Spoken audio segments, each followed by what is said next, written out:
and he didn't answer any reporter questions. Kind of took the stage for just a moment and then exited.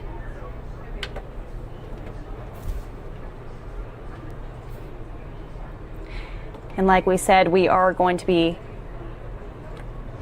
bringing you this event live, as well as Donald Trump Jr. will be addressing crowds out there as well. It doesn't look like it's starting quite yet,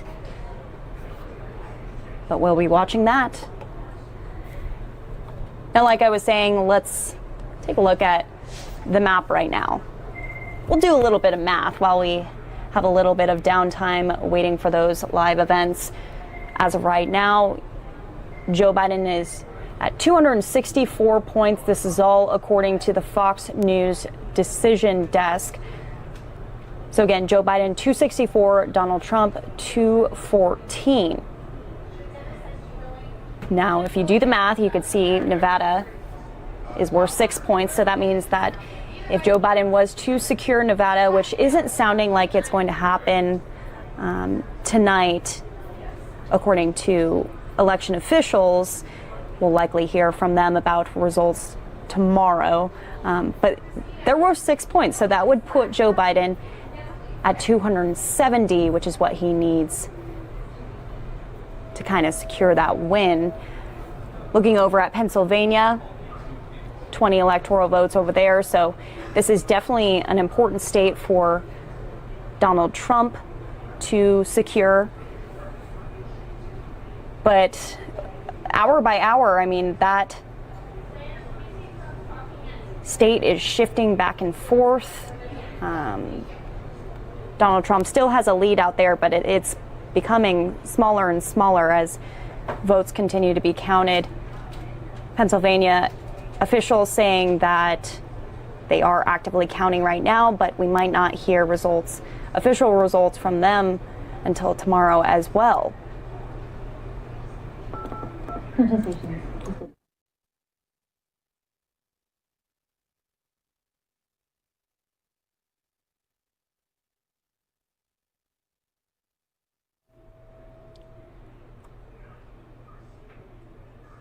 So let's take a look really quickly. Georgia is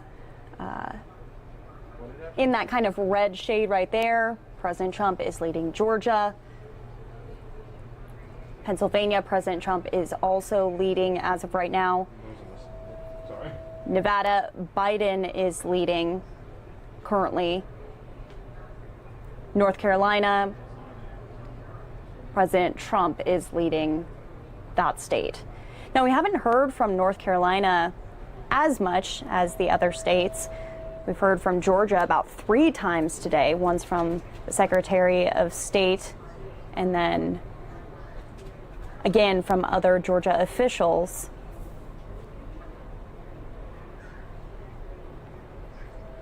Each time they're just saying they are being diligent in their counting, making sure that each one will be processed correctly and taken into the total.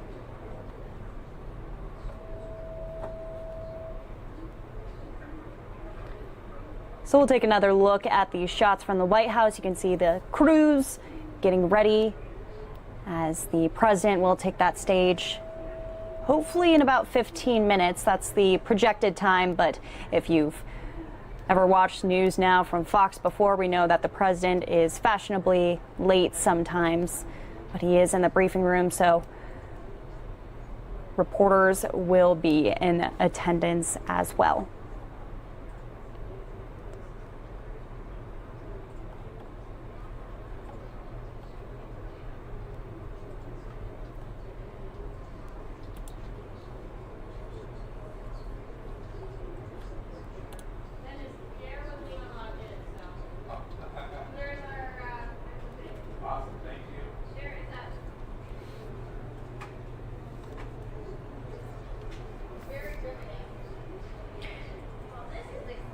As we wait for that event, again, Joe Biden 264, Donald Trump 214. We'll keep these results up on the screen for you as well as we wait for President Trump to take the stage. But for right now, we're going to play out an event for you from earlier today. It's coming out of Houston. This is a joint effort between the Bureau of Alcohol, Tobacco, Firearms, and Explosives and the Houston Police Department. They've yielded nearly 300 arrests during their 2-year existence. So we just had a press conference from there today. We're going to go ahead and take that for you here on News Now from Fox as we await the president. Thanks for watching. Captain Bonza, Lieutenant Kathy Richards, and ASAC Mickey French from ATF. I want to thank the Houston Police Department. You know, they're our biggest partner on the Crime Gun Strike Force. We have numerous partners. Because of COVID, we weren't able to have everybody here. We didn't think that'd be appropriate. But we wanted to talk about what's gone on in the last 2 years. If you recall, 2 years ago, ATF director came out and we announced the formation of the ATF Crime Gun Strike Force. A lot of times that's the last time the public hears about any of these task forces or strike forces. So we wanted to give some feedback on what's happened in the last 2 years and what are the types of cases that we're working on. ATF strives to be no better partner, and the Crime Gun Strike Force allows us to have that platform. The Crime Gun Strike Force is focusing on criminals that are using firearms to commit their crimes. And by that I mean our 3 priorities are armed business robberies, multiple shootings that are identified through our NIBIN program, and armed carjackings, and then firearms trafficking. So 2 years ago we formed it, as I said. Today we have 61 personnel on the Crime Gun Strike Force, and that includes agents, state and local task force officers, attorneys from both the Harris County District Attorney's Office and the United States Attorney's Office, analysts, canine handlers, and then contractors that handle our NIBIN program. So let's talk about one of the big elements of our crime gun intelligence program that supports the strike force is NIBIN, which is the National Integrated Ballistics Information Network. So what NIBIN does is allows us to connect multiple shootings through firearms evidence. And the short version of it is if a shell casing is found at a crime scene, we will recover that, HPD will recover that, we will image it in the NIBIN system, that'll go into a database, and that'll be correlated against all other shell casings in that database. So if that gun was ever used in any previous shootings, we will know. Also, if there's firearms recovered, we will test fire those firearms and take that shell casing and put it in the system, again, knowing if that gun was used in previous shootings. A little bit later on, you're going to get a tour of the Mobile Command Center, which allows us to take that ability mobile to multiple agencies. In the last couple of weeks, we've taken out to 11 local agencies and submitted their shell casings and test fired their firearms that they have in custody. And we've already received 12 NIBIN leads. So that means 12 of the guns were connected to previous shootings. HPD has what's called a brass tracks machine in their property room.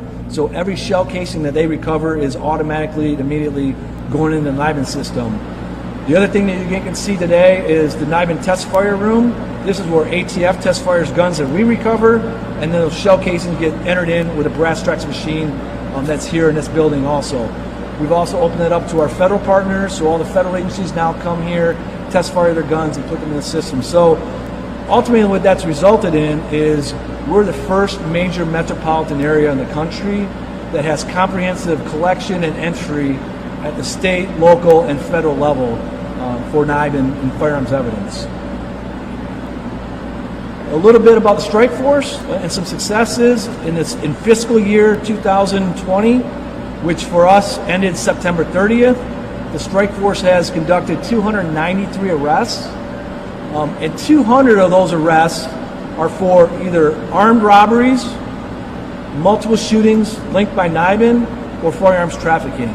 The other 93 are also related to firearms charges. but just were not an armed robbery or a shooting or firearms trafficking. So the strike force is 100% laser focused on firearms and on criminals that are using firearms to further their crimes.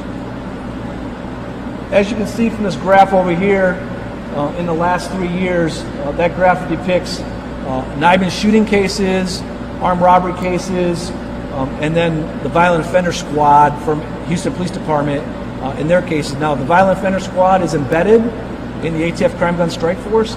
So as you can see, there's been an evolution. We continue to make more and more cases as investigators get more and more efficient at looking at these areas and this violent crime. So let me give you a couple examples of cases. Last March, there was an armed robbery at a phone store.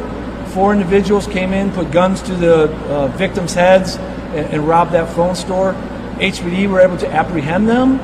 The strike force immediately became involved in the investigation. They developed the investigation. They identified 3 additional phone stores and 4 additional suspects were all part of this crew, this robbery crew, and they were responsible for a total of 4 armed robberies at gun stores. As a result of that, we were able to indict 8 individuals. The federal grand jury indicted 8 individuals in a 16-count indictment. And of note, 2 of those individuals that are claimed to be the shot callers in that case were out on bond in Harris County for 2 separate murders. So now those individuals are in federal custody. They've been detained. They will not get out until there's a trial on the federal robbery case. That's one example. The second example that just happened, most of you people will know, or media will know, that Central Supply, which is a federally licensed gun store, very closely associated with HPD, but there was some rumor that was part of HPD. It is not, but they are federally licensed by ATF. They were broken into both Saturday night and Sunday night. And this is just a perfect example of how the strike force works. Immediately, HPD called the strike force. A task force officer and a ATF special agent responded to the scene. They started working that scene immediately on Monday morning, and by Tuesday evening, we had the suspect in custody.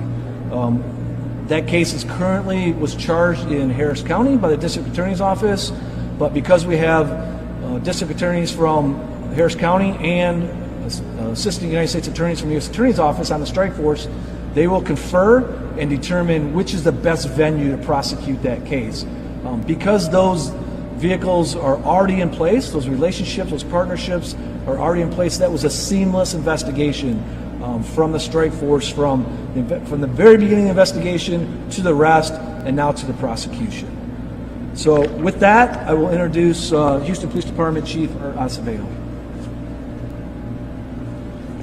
Thank you, Fred. First and foremost, I want to thank you and your team, Special Agent Malinowski, and thank you for this partnership. I want to thank Regina Lombardo, Reggie, who's your director in Washington, that really supports your efforts. And I want to thank the ATF, not just for the work they're doing here in Houston, but with the work they're doing across the country. I think you're one of the most effective federal partners we have in local policing as it relates to our efforts to combat violent crime in an era, in an age, and a season where we're seeing a great increase in violent crime in Houston across the nation. Part of it's because of COVID, and part of it is because of something you just illustrated that I want to just hit real quick. I don't want it to be left in the blind. I want you all to pick up on that. And that the serial robbers that were taken down, serial robbers that every time they go out and commit armed robberies and actually not just victimize our community, but terrorize our community with their violence and their violent tactics. 2 of those serial robbers, the shot callers, the ones that were actually running these dangerous criminal enterprises, are Harris County, Houston criminals that are charged with murder. And rather than being behind bars, our magistrates and our district judges are cutting them loose to go out and victimize more people. So I will tell you that I want to really thank you, and I want to thank our federal partners. I want to thank the U.S. Attorney's Office, because no matter how hard our prosecutors are trying, our activist judges are not holding violent criminals accountable, and people are dying and being victimized because of these activist judges here in Harris County. and sooner or later there's going to be a day of reckoning. But we are committed to this partnership.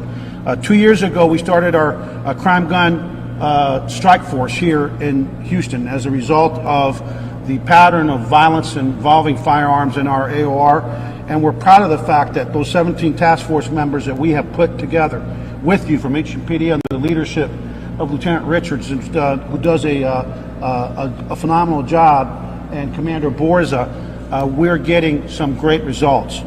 I want to announce today that in addition to these 17 officers, we are going to start a brand new tactical unit that we're calling it our Tactical Surveillance Team. It's a tactical surveillance team of new task force officers from the Houston Police Department that will work with our federal partners to go after these violent criminals, because we know that when we capture them, and we will catch them, that the people of Houston will be safer, the people of Harris County will be safer, and as you will learn as you connect the dots through NIBIN, as you connect the dots through the crime gun intelligence, that these are people that we're catching here are not just victimizing Houstonians, people in Harris County, they're going all over the state, and in some cases cross state lines to victimize the American people.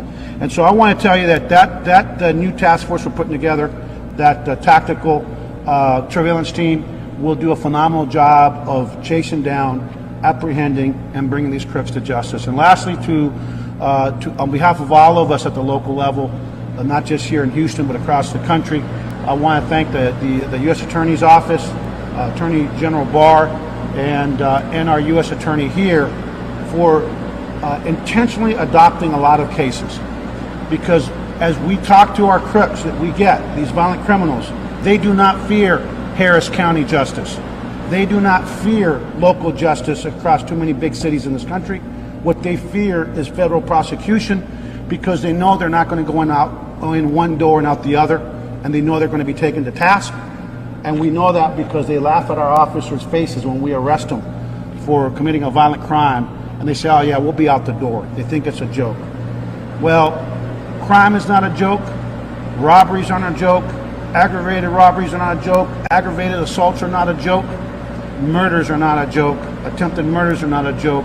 And I want to say again, we look forward to the continued partnership, and on behalf of all of us at the Houston Police Department, all of our partners here in the greater Harris County area, and really beyond this AOR throughout the country, I want to thank ATF for being the great partner that you are. I look forward to the questions and to the conversation. Thank you.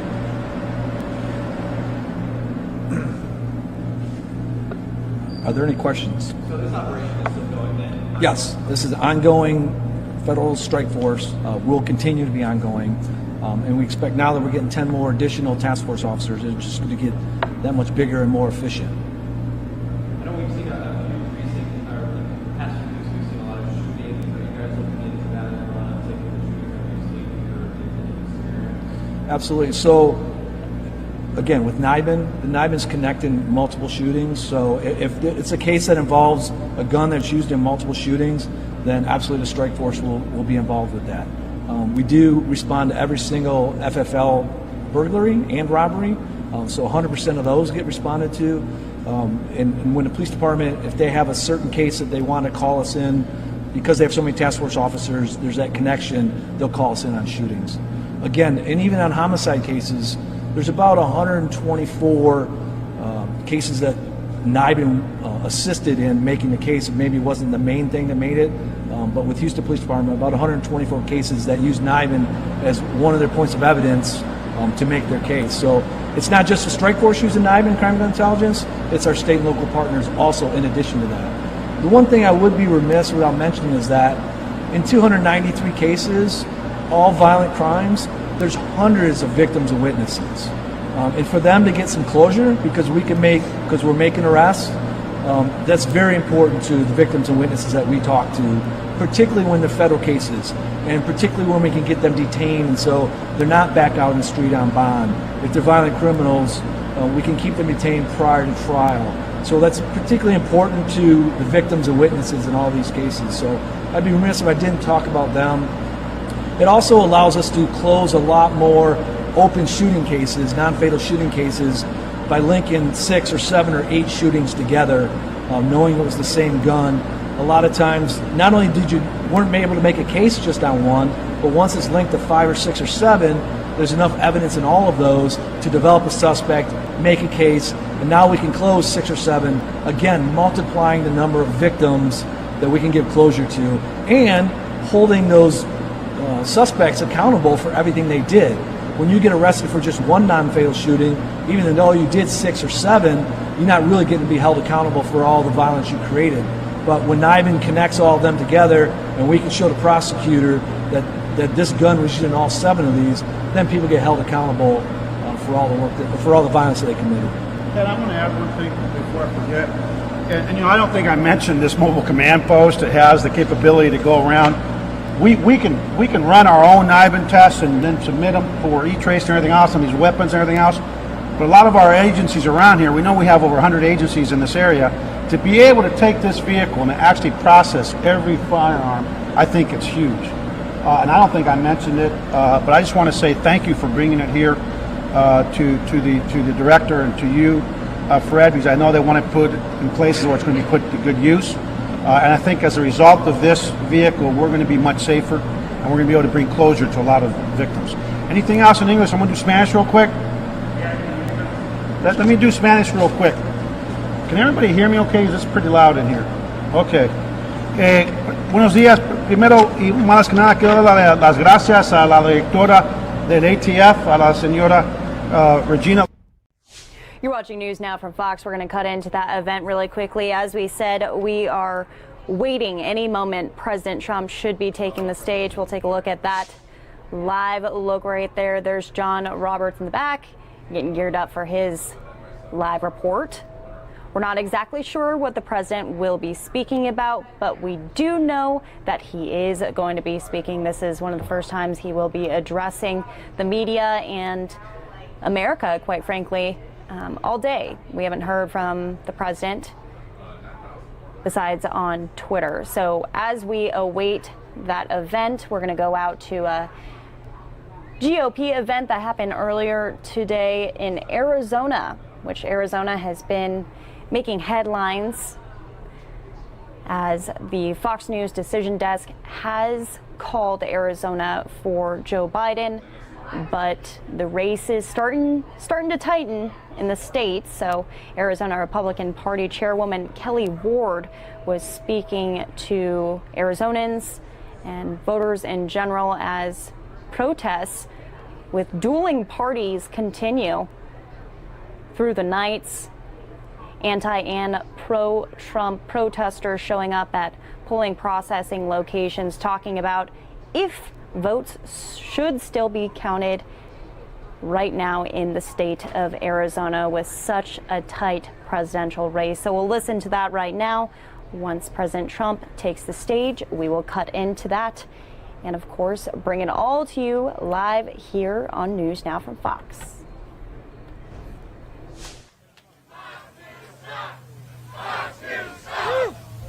Okay. How about this? It's not about Fox. It's about counting our votes. Count our votes. Count our votes.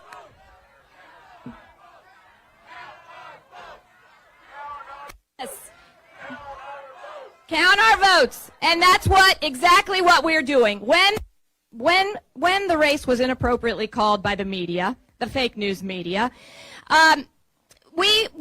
Trump was just behind by 200,000 votes. There were hundreds and thousands of votes were still out, hundreds of thousands of votes that are still out, and even still today, there are hundreds of thousands of votes. And I can tell you that it is trending in the direction of President Donald J. Trump.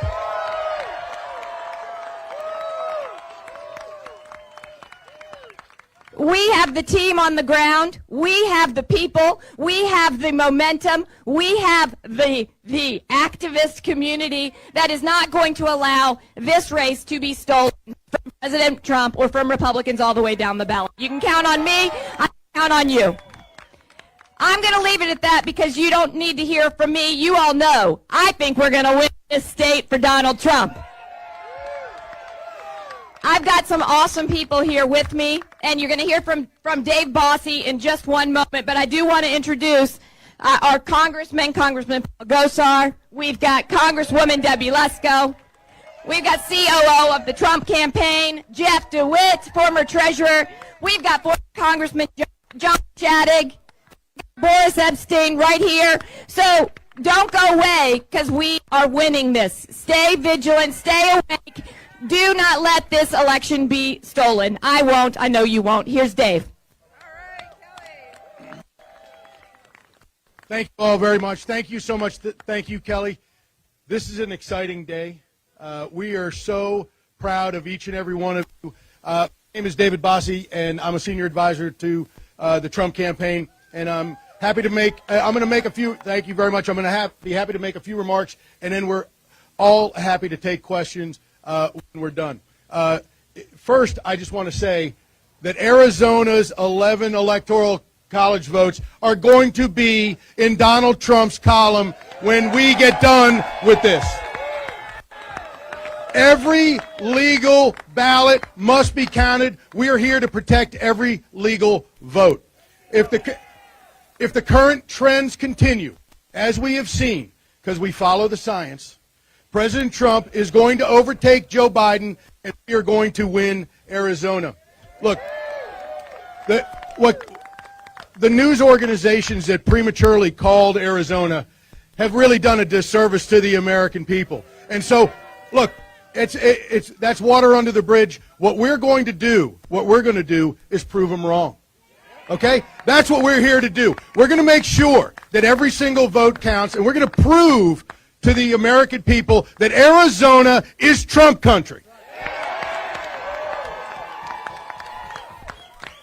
And my next question is, what does the margin need to be in order for them to retract this horrible, horrible call? That's a very important question. We must have the media. Look, after tonight, the margin is going to be much smaller. And so when they prematurely called it, it was a bigger number. But it was only 70-some-odd% in. It was an irresponsible thing to have done. And we're here to protect the vote of the Arizona people. And I got to tell you, I see. What is going on? It's the fake news media. So look, there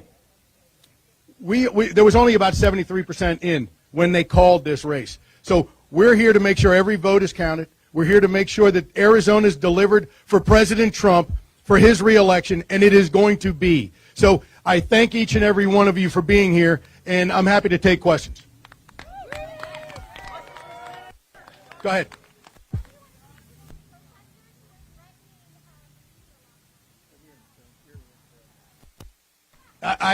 I didn't know of any such thing that happened. Yeah. Yeah. Oh, I asked him, yes.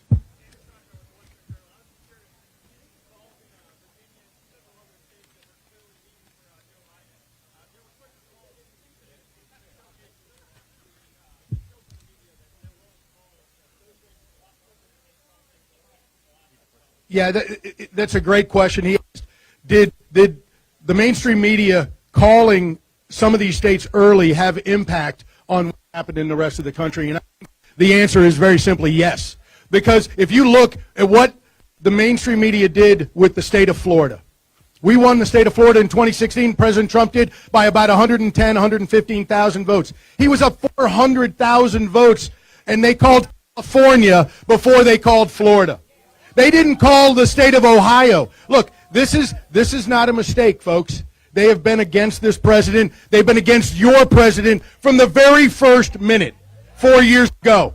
So we are tired of it. We're going to fight to the very end, and that's why Donald Trump's going to get reelected, because every single one of you is here to fight for him.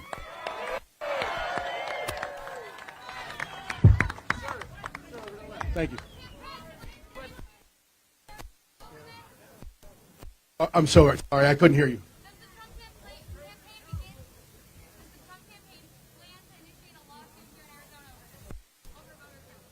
Well, all of the litigation strategies completely are currently being thought about and contemplated. There's been no decisions on anything as of yet, but absolutely, all options are on the table to protect single legal vote that has been made in Arizona, because all said and done, President Trump is going to get. Oh, but we expect him to win now. You know, now. No, not need a lot.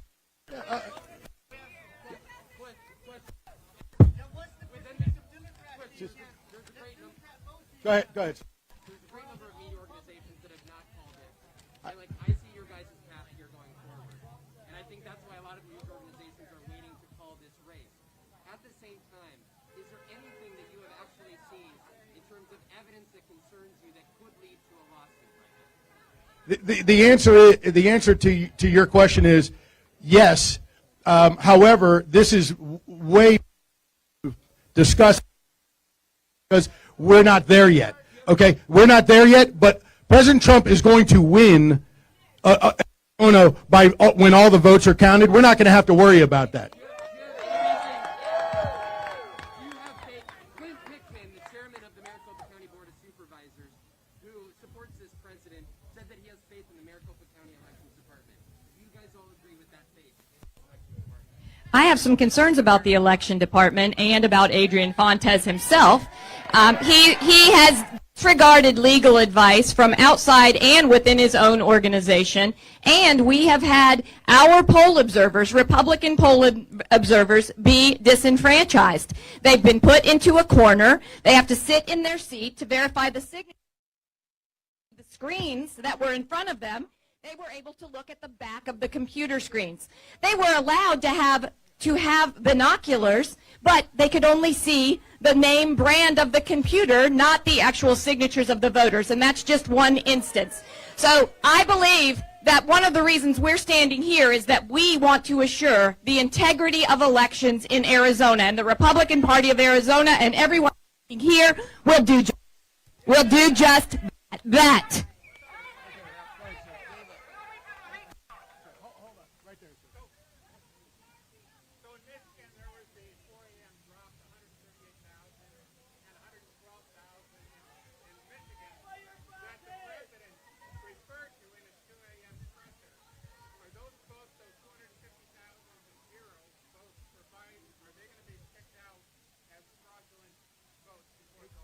Yeah, talking about Arizona, sir, and there's a team in Michigan doing exactly what we're doing here, so I can assure you the people of Michigan are being well served by the Trump team. Okay? Yeah, of course, please. Yeah, listen, folks, Arizona, the bottom line is President Trump is going to win Arizona. I believe it. The trend is going that way. I spoke to the president yesterday morning, and I told him I believe that Arizona is going to go for President Donald J. Trump, and then he's going to other states, and he's going to win America. What she said, absolutely. Okay. Good. I can't stop that. Yes, ma'am.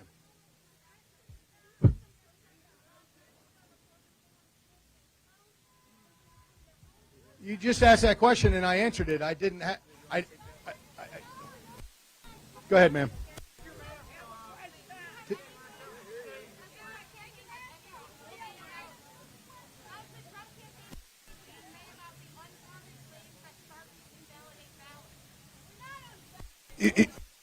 Yeah, our legal team is clearly looking at those types of questions. It's been very well documented that those are some concerns by thousands of people in the state of Arizona. So they're not unfounded to the people that it affected. So there's a process for those people and for our campaign to go through, and that's what we're team is currently looking at, obviously.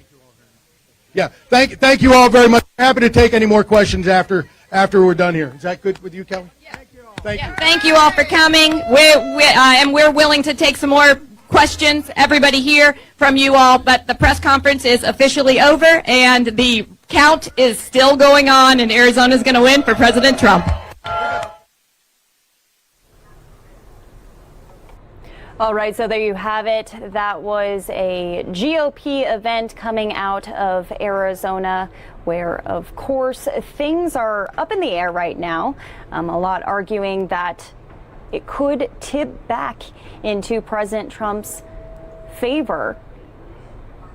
Arizona, the margins really slimming between the two candidates. Maricopa County is one of those counties that is looking like it might tip over into President Trump's favor. So we're keeping a close eye on that. That was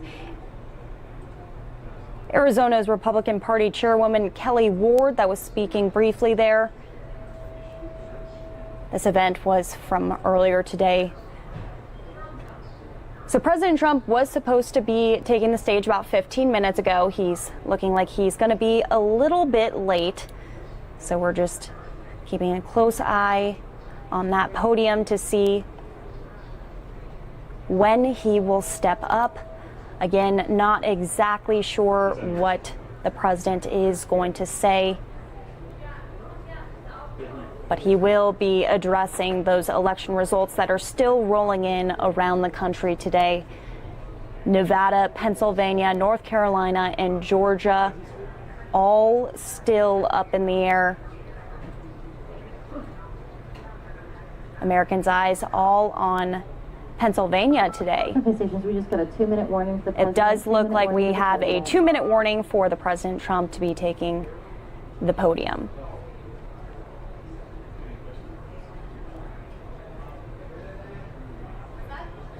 As we await remarks from the president, here on News Now from Fox, we have been bringing you all of the updates from these states. We're talking about litigation. We're talking about recounts. The Secretary of State from each of these states is having to address those tough questions.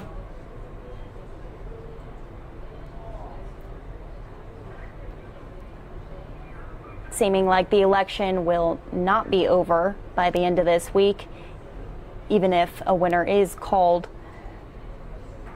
from our decision desk.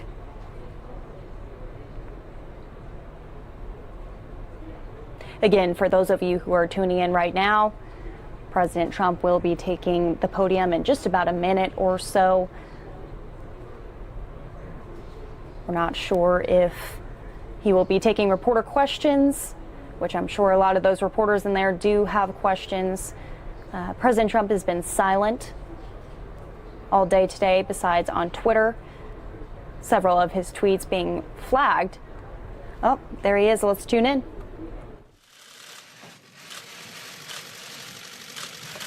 Thank you very much. Thank you.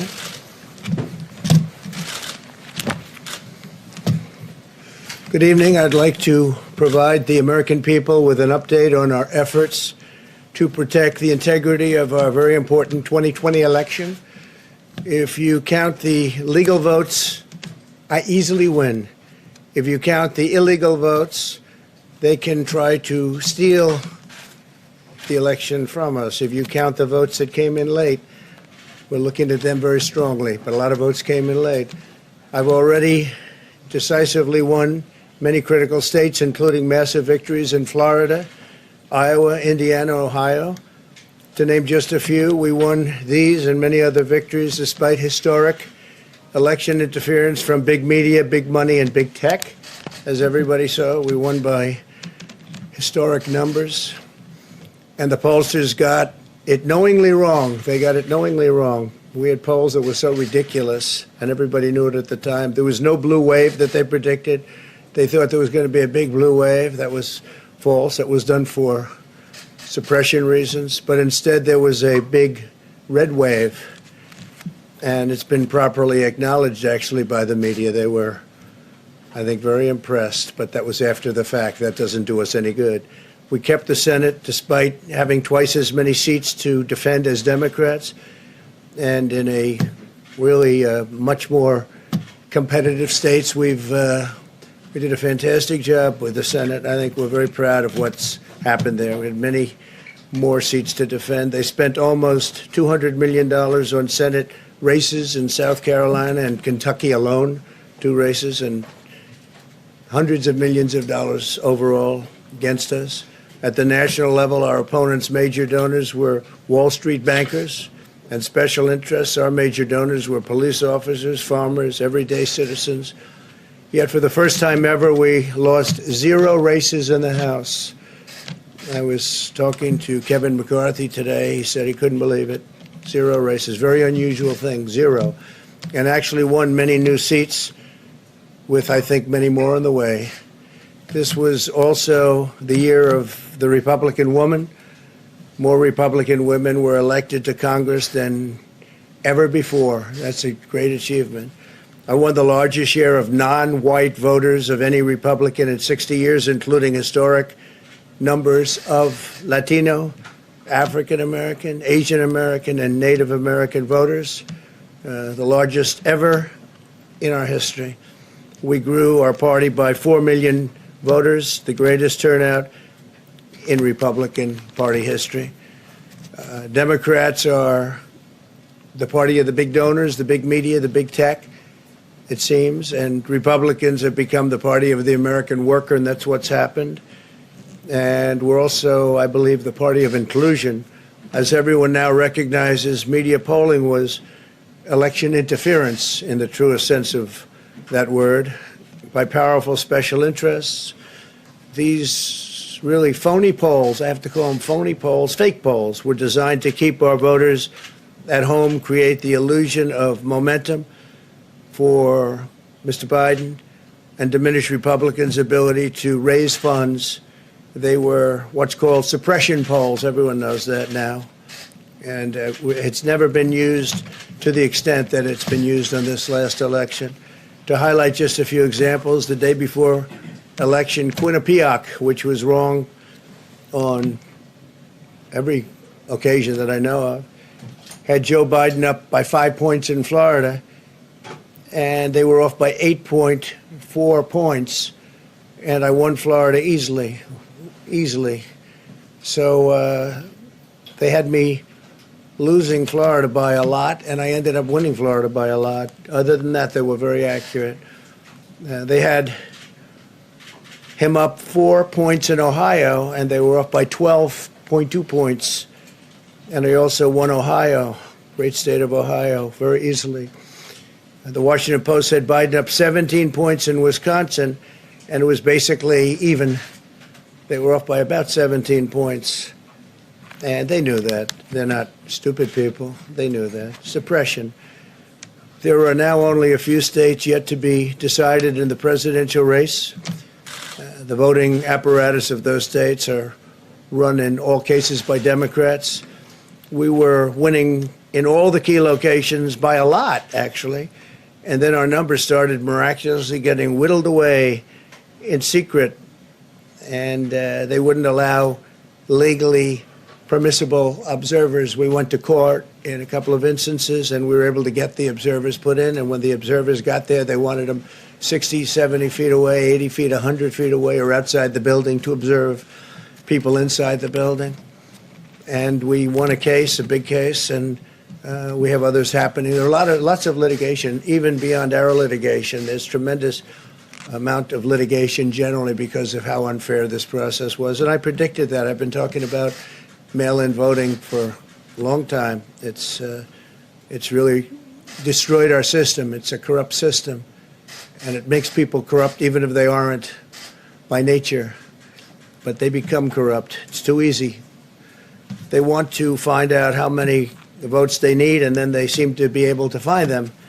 They wait, and then they find them. And you see that on election night. We were ahead in vote in North Carolina by a lot, tremendous number of votes. And we're still ahead by a lot, but not as many, because they're finding ballots all of a sudden. Oh, we have some mail-in ballots. It's amazing how those mail-in ballots are so one-sided, too. I know that it's supposed to be to the advantage of the Democrats, but in all cases, they're so one-sided. We were up by nearly 700,000 votes in Pennsylvania. I won Pennsylvania by a lot, and that gets whittled down to, I think they said now we're up by 90,000 votes, and they'll keep coming and coming and coming. They find them all over, and they don't want us to have any observers although we won a court case, the judge said you have to have observers. Likewise in Georgia, and they're appealing. Actually, they're appealing. We won a case that we want people to watch, and we want observers, and they're actually appealing, which is sort of interesting. I wonder why they'd appeal, that all we want to do is have people watch as they do the vote tabulations. Likewise in Georgia, I won by a lot, with a lead of over getting close to 300,000 votes on election night in Georgia. And by the way, got whittled down, and now it's getting to be to a point where I'll go from winning by a lot to perhaps being even down a little bit. In Georgia, a pipe burst in a faraway location, totally unrelated to the location of what was happening, and they stopped counting for 4 hours, and a lot of things happened. The election apparatus in Georgia is run by Democrats. We also had margins of 300,000 in Michigan. We're way up in Michigan, won the state. And in Wisconsin, we did likewise fantastically well. And that got whittled down. In every case, they got whittled down. Today, we're on track to win Arizona. We only need to carry, I guess, 55% of the remaining vote, 55% margins, and that's a margin that we've significantly exceeded. So we'll see what happens with that, but we're on track to do okay in Arizona. Our goal is to defend the integrity of the election. We'll not allow the corruption to steal such an important election, or any election for that matter. And we can't allow anybody to silence our voters and manufacture results. I've been doing a lot of public things for a long time. I've never had anything that's been as inspirational, by people calling, talking, sending things to us. I've never seen such love and such affection and such spirit as I've seen for this. People know what's happening, and they see what's happening, and it's before their eyes. And there are many instances which will be reported very shortly. There's tremendous litigation going on, and this is a case where they're trying to steal an election. They're trying to rig an election, and we can't let that happen. Detroit and Philadelphia, known as two of the most corrupt political places anywhere in our country, easily cannot be responsible for engineering the outcome of a presidential race, a very important presidential race. In Pennsylvania, Democrats have gone to the state Supreme Court to try and ban our election observers, and very strongly. Now, we won the case, but they're going forward. They don't want anybody in there. They don't want anybody watching them as they count the ballots. And I can't imagine why. There's absolutely no legitimate reason why they would not want to have people watching this process, because if it's straight, they should be proud of it. Instead, they're trying, obviously, to commit fraud. There's no question about that. In Philadelphia, observers have been kept far away, very far away, so far that people are using binoculars to try and see, and there's been tremendous problems caused. They put paper on all of the windows so you can't see in, and the people that are banned are very unhappy and become somewhat violent. The 11th Circuit ruled that in Georgia the votes have been in by Election Day, that they should be in by Election Day, and they weren't. Votes are coming in after Election Day. And they had a ruling already that you have to have the votes in by Election Day. To the best of my knowledge, votes should be in by Election Day. And they didn't do that. Democrat officials never believed they could win this election, honestly. I really believe that. That's why they did the mail-in ballots, where there's tremendous corruption and fraud going on. That's why they mailed out tens of millions of unsolicited ballots without any verification measures whatsoever. And I've told everybody that these things would happen, because I've seen it happen. I watched a lot of different elections before they decided to go with this big, massive election with tens of millions of ballots going out to everybody, in many cases totally unsolicited. This was unprecedented in American history.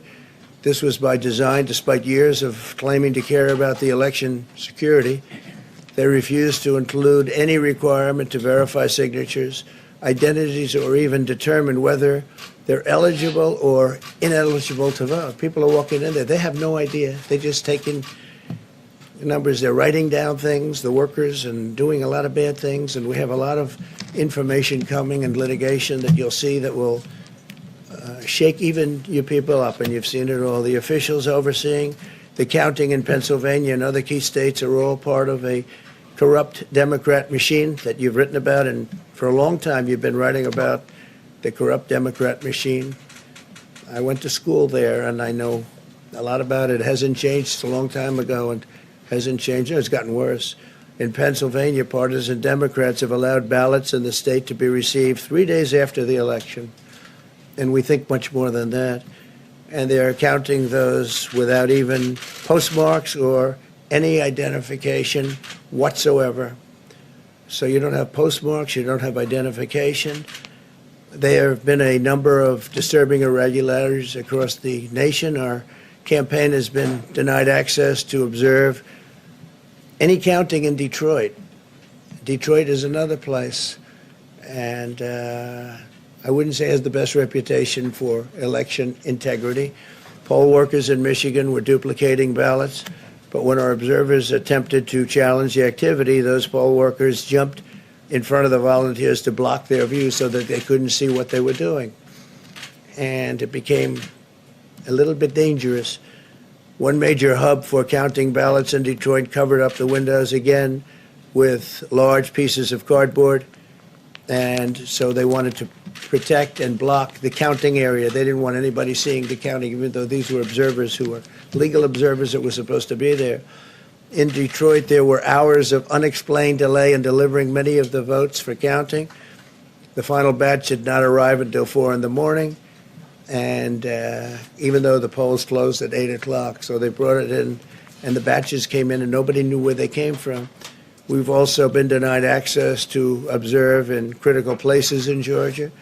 In multiple swing states, counting was halted for hours and hours on election night, with results withheld from major Democrat-run locations only to appear later. And they suddenly appeared, and they all had the name Biden on them, or just about all. I think almost all.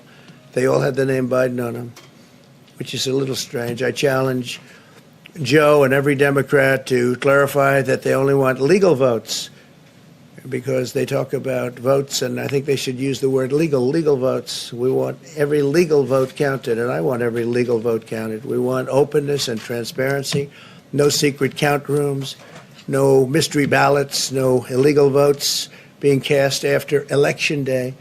You have Election Day, and the laws are very strong on that. You have an Election Day, and they don't want votes cast after Election Day, and they want the process to be an honest one. It's so important. We want an honest election, we want an honest count, and we want honest people working back there, because it's a very important job. So that's the way this country is going to win. That's the way the United States will win. And we think we will win the election very easily. We think there's going to be a lot of litigation because we have so much evidence, so much proof, and it's going to end up perhaps at the highest court in the land. We'll see. But we think there'll be a lot of litigation because we can't have an election stolen like this. And I tell you, I have been talking about this for many months with all of you, and I've said very strongly that mail-in ballots are going to end up being a disaster. Small elections were a disaster. Small, very easy to handle elections were disastrous. This is a large-scale version, and it's getting worse and worse every day. We're hearing stories that are horror stories, absolute horror stories. And we can't let that happen to the United States of America. It's not a question of who wins, Republican, Democrat, Joe, myself. We can't let that happen to our country. We can't be disgraced by having something like this happen. So it will be hopefully cleared up, maybe soon, I hope soon, but it'll probably go through a process, a legal process. And as you know, I've claimed certain states, and he's claiming states, and we can both claim the states, but ultimately I have a feeling judges are going to have to rule. But there's been a lot of shenanigans, and we can't stand for that in our country. Thank you very much. Mr.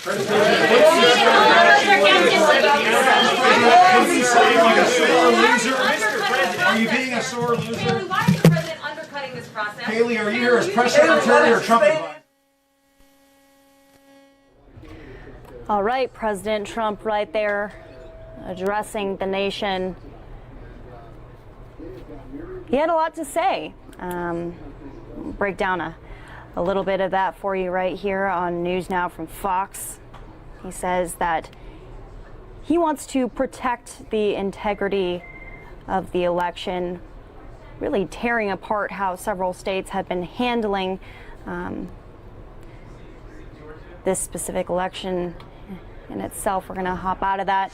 You're watching News Now from Fox. I'm Daytona Everett. Just some key takeaways. The president saying that the pollsters got it wrong, that there wasn't a blue wave, that there was a big red wave. He touted the job that the Senate has done. He said many more seats are on the way for senators. As far as Republicans go, he said this is the year of the woman, with more women in Congress than ever. He said that the Republican Party has become the party of the American worker and inclusion. He also said that there has been some discrepancies across the country in some of the states. He said that he believes that they're finding mail-in ballots randomly and that these ballots are not accurate. He said that the Pennsylvania race is tightening, but he falsely said that he has won Pennsylvania. We have not declared any winners yet in Pennsylvania or Georgia. He said that he has won both of those races, but even just within the president's remarks right there, the Georgia race has tightened even more.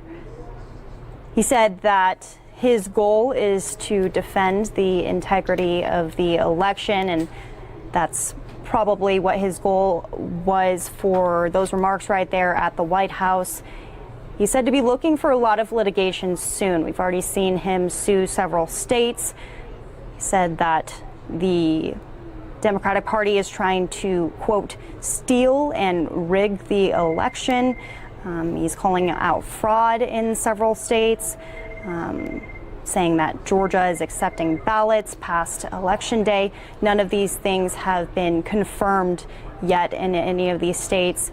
And again, none of the results have been called yet for Georgia, Pennsylvania. He brought up Detroit, and we do want to go out to a live reporter. We have Rob DiRienzo, who's out in Michigan. He's going to kind of break down exactly what the president was saying out there. Rob, what were your key takeaways? You've been following the election, those protests, the situations that are going on at the polling processing locations. If you could just kind of break down what is going on out there, and then again, your response to the president as well. Yeah, that's right, Daytona. When I heard the word Detroit, my ears perked up, and I want to break down a couple things that President Trump mentioned here. He said that this was a corrupt city with a long history of voter interference or voter intimidation. But yesterday at the polls, I was there at the TCF Center where those ballots were being counted. He was correct in saying that cardboard was placed over the windows to block those challengers on the other side of the room from seeing in. Now, the city attorney tells Fox News that is because there were concerns over voter privacy and ballot counter privacy, and those were taken down a short time later. So again, those were put up over the windows for a short time. There was some back and forth even among some of the poll workers there, or the ballot counters, and it was shortly taken down a short time later. But those other things he mentioned about the challengers, the Republican challengers, that's what they call them here in Michigan, those observers, not being allowed to enter the room, that was true. And that was because the ballot workers there, they said that they were at capacity in terms of there being X amount of Republican and Democrat observers in the room. They claim that their concerns were over social distancing and coronavirus. But so there was a cap put on the amount of observers allowed in the room at one point. And then when things escalated, that's when police stepped in and formed a barricade there. So I definitely saw some of those things that President Trump was speaking of. If they swayed the results or contributed to voter fraud in any way, that just wasn't apparent to me in seeing what I saw yesterday. Yeah, Rob, he talked a little bit about duplicating ballots as well. I'm not exactly sure if any of that has been confirmed in the state of Michigan. Can you speak to that? Yeah, again, we just can't shed any light on that. I don't know whether that's true or false, but we haven't heard any evidence suggesting as much. There were some ballots that arrived late into the night. Apparently, they were stuck at some Postal Service processing facilities, so that may be what he was referring to.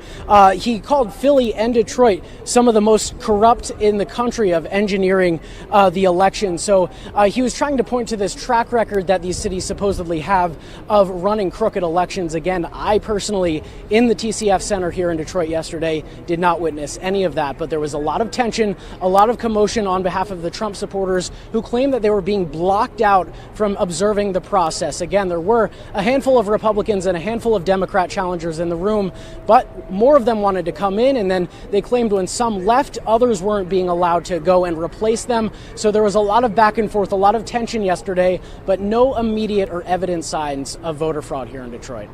Yeah, we saw quite the presence out there in Detroit. Are there still protesters out and about there tonight? Well, there certainly were this morning outside the TCF Center. Again, that's kind of been the main ballot processing center. It's a giant convention center here in the middle of Detroit. There were probably about 40 Trump supporters at one point, and then probably 3 to 5 Biden supporters coming in to challenge them. But again, their allegation is that this election has been rigged. That's something we've been hearing for weeks now, even before voting began. So those protesters were outside as of this morning. There's also been a gentleman driving around the entire city of Detroit with a giant Trump float, and he's over a loudspeaker again making these allegations of voter fraud here in Michigan. Last question for you, Rob. What do you see for the future of Michigan? What's next? Well, President Trump, as he mentioned, did have a legal challenge here in Michigan, and that was shut down by a judge earlier today. Another one in Georgia was also shot down. Now he's turning his attention to states like Pennsylvania, along with Nevada. There was a hearing in Pennsylvania a short time ago, so it'll be interesting to see what comes of these legal challenges and if it ultimately tips the scales in either direction. All right, Fox's Rob D'Arienzo out there in Detroit, Michigan. You got your work cut out for you there. I sure do. Thanks, Daytona. All right, thanks, Rob.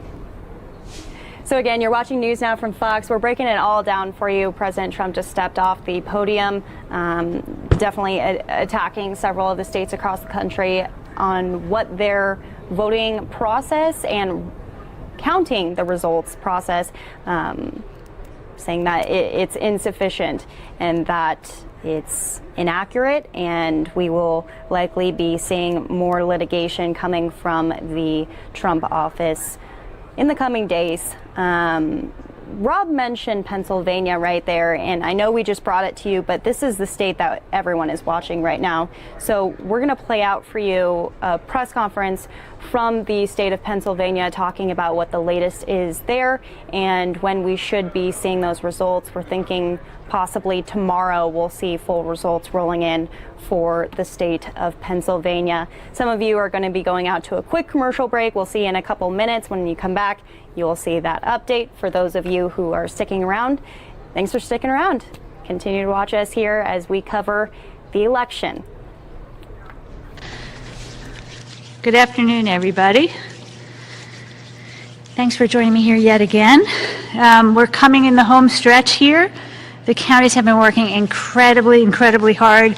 Hundreds of thousands of ballots have been counted so far today, and we're in very good shape, but there's still some to count. So they are working incredibly hard. They're going to keep counting into the evening, and, stay tuned. So let's see. We've been reaching out. We've been very closely in touch with all 67 counties, making sure that they're reporting on as regular basis as possible. I know all of you, everybody around the country, around the state are eagerly awaiting, and I can tell you the counties are too. They are really taking their time, making sure that every single voter in the Commonwealth who has cast their ballot is having those ballots accurately and securely counted. So, as you know, We're going to keep counting. Military and overseas ballots, I think, are coming in. Those will continue to be accepted through next Tuesday. There are obviously provisional ballots that will have to be counted as well after the initial round of ballots. And, you know, I think whatever the outcomes are, I can tell you that I'm so proud to work with the 67 counties, the election officials who are just doing an amazing job getting these counted accurately and securely. So I am happy, I think, with that, to take your questions. Yes? The integrity of the election has certainly been questioned quite a bit over the past several days, and it seems to be intensifying now in these final states that we're waiting to hear from. What is your message to the people of Pennsylvania and to the people of the country about the way things work here in Pennsylvania? So, you know, as we've been talking about for months, Pennsylvanians have more choices on how they've been able to vote this year than they've ever had in the history of the Commonwealth. And no matter how they voted, what's critical here is that we have very strong processes in place that make sure that that voting integrity and security are constantly followed by every county in the state. So, for example, we talked about, I think it was yesterday, voting by mail in Pennsylvania. So the processes we found, though it's new under Act 77 that we can all vote by mail, it's the same processes that we've used for decades for absentee voting. So voters have to apply. They're checked against either the Social Security database or the PennDOT database. They're checked against their voter record to make sure that they're a qualified voter and they are who they say they are. They cast their ballot, and then they're checked again when the ballot is received that they were actually an approved voter. Very secure. There's really, like, the strength of the integrity of this vote is really unparalleled. Same when you vote in person, right? You have to be registered, you go in, you sign in the poll book. All of these things are tracked. Our voting systems and our databases make sure that no voter can cast more than one vote. It literally has a hard stop should anybody even try. And the counties, again, as I've talked about, the amazing county election officials, they take this so seriously. They are such professionals. So, you know, I can just say, really, no matter how you chose to vote this year, and so many Pennsylvanians have, and it looks like it's really going to be great turnout when we finalize the numbers, that every method is incredibly safe and secure. Yes? I'm sorry. Yes, sir. Hi, Secretary. Hey, you've said, if I understand it correctly, that enough results may be coming in tonight for people to have a handle on who the winner in the presidential race is. What's your basis for thinking that? Can you put a finer point on it? How long? What makes you say that? So the counties are continuing to count, and so obviously, depending on how close the race is, that impacts whether so you know. The final results are not certified until 20 days after the election, right? So I want to be clear, there's no final results happening now anyway. What's happening now is having enough ballots counted to actually see who the winner is, right? The farther apart that is, the easier it is to tell. So it's very close in Pennsylvania, right? There's no question. And so that means it's going to take longer to actually see who the winner is. But I can tell you that there's several 100,000 ballots remaining to be counted. You can track all that, what counties it remains in, look at our website, and you'll be able to see how we get to the conclusion. But, you know, either way, I want to be clear that these are just the mail-in and absentee votes and the in-person votes, right? The overwhelming majority, like, I think, you know, a huge majority of the in-person votes have been counted. We're in a very good place with the mail-in and absentee ballots, but not quite there yet. But then there's still going to be provisional ballots, the military and overseas ballots, and so forth. So the closer the race is, the longer it takes. But I think what I've said all along is that the overwhelming majority of ballots will be counted by Friday. I still think that we're ahead of the schedule, and we actually already have counted the overwhelming majority of ballots, but because it's a close race, it's not quite clear yet who the winner is. So, yes. You've mentioned provisional ballots a couple of times. How many of those have been cast statewide? And of those, how many have been counted and reported? So very few have been counted, and because that usually happens following the counting of the other ballots. So usually, so that you won't see. Counties are not going to start that until after they've finished with the others generally. So we don't know yet. We've been reaching out to the counties. I know I can't remember if it was you or somebody else who asked me both about provisional ballot numbers and numbers of ballots arriving after Election Day, after 8 p.m. on Election Day. So provisional ballots, I think we've heard from, maybe 2/3 of the counties. So I don't have a firm number yet, and as soon as we do, we'll be able to report those numbers. Can you give me your best estimate? The provisional ballots, I think it's still early yet. So let's touch base again after I have more than the number that I have so far. Yeah. No guesstimate at all? It doesn't, the context matters, right? So if I tell you a number that reflects 41 counties, it could be not reflective of the whole because it matters which counties they are. So we will circle back with you. Yes. Sorry. I know that you stand by the integrity of the election so far. Have you or any of the counties investigated any specific allegations of voter fraud? No. I mean, I'm not aware of any. I should say you probably heard some weeks ago that there was a gentleman in Luzerne County who tried to apply for a ballot for his deceased mother. I don't know if you heard that, but that was several weeks ago.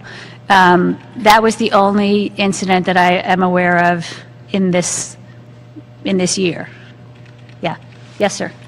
I know that you said a minute ago that you guys have counted the vast majority of the in-person Election Day votes.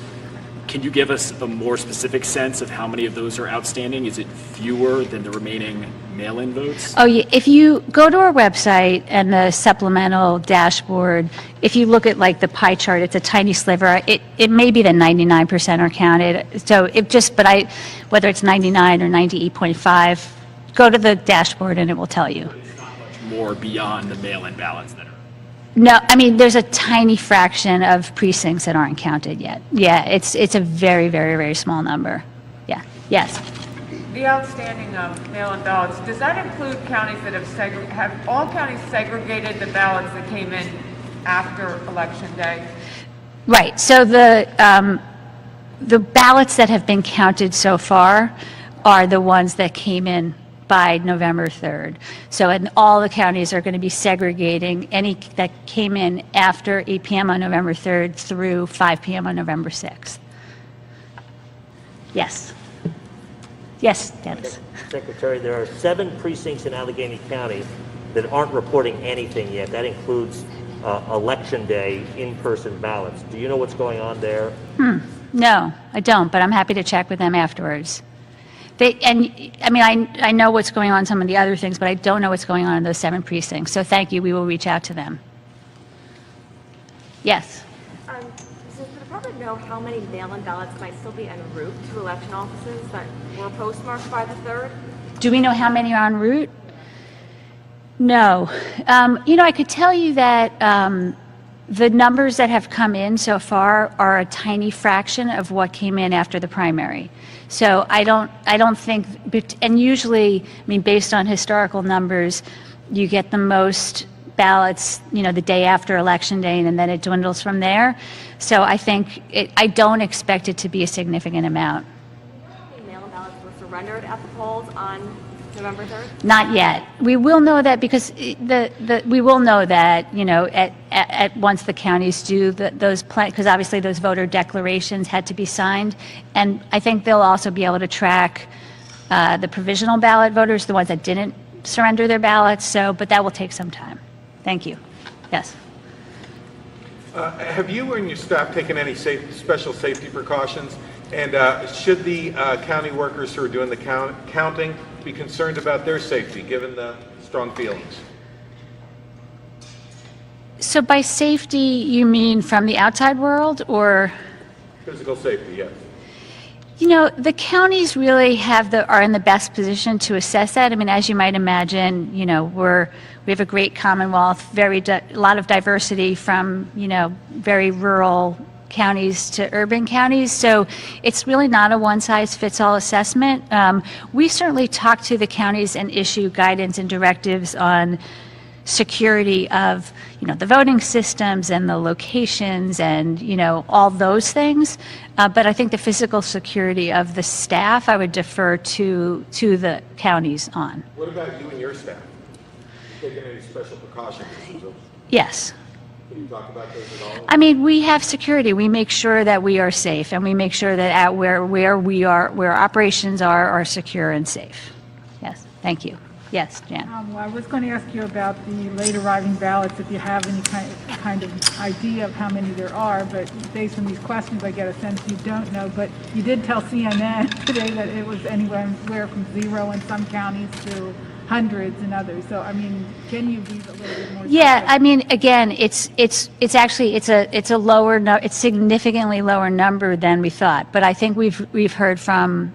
I apologize, I forget exactly how many counties, so it's not a full picture yet, but it's a much less significant number. It's like a fraction of what we saw in the primaries. I think we saw 60,000 in the 3 days following the primary. It's not going to be anywhere near that.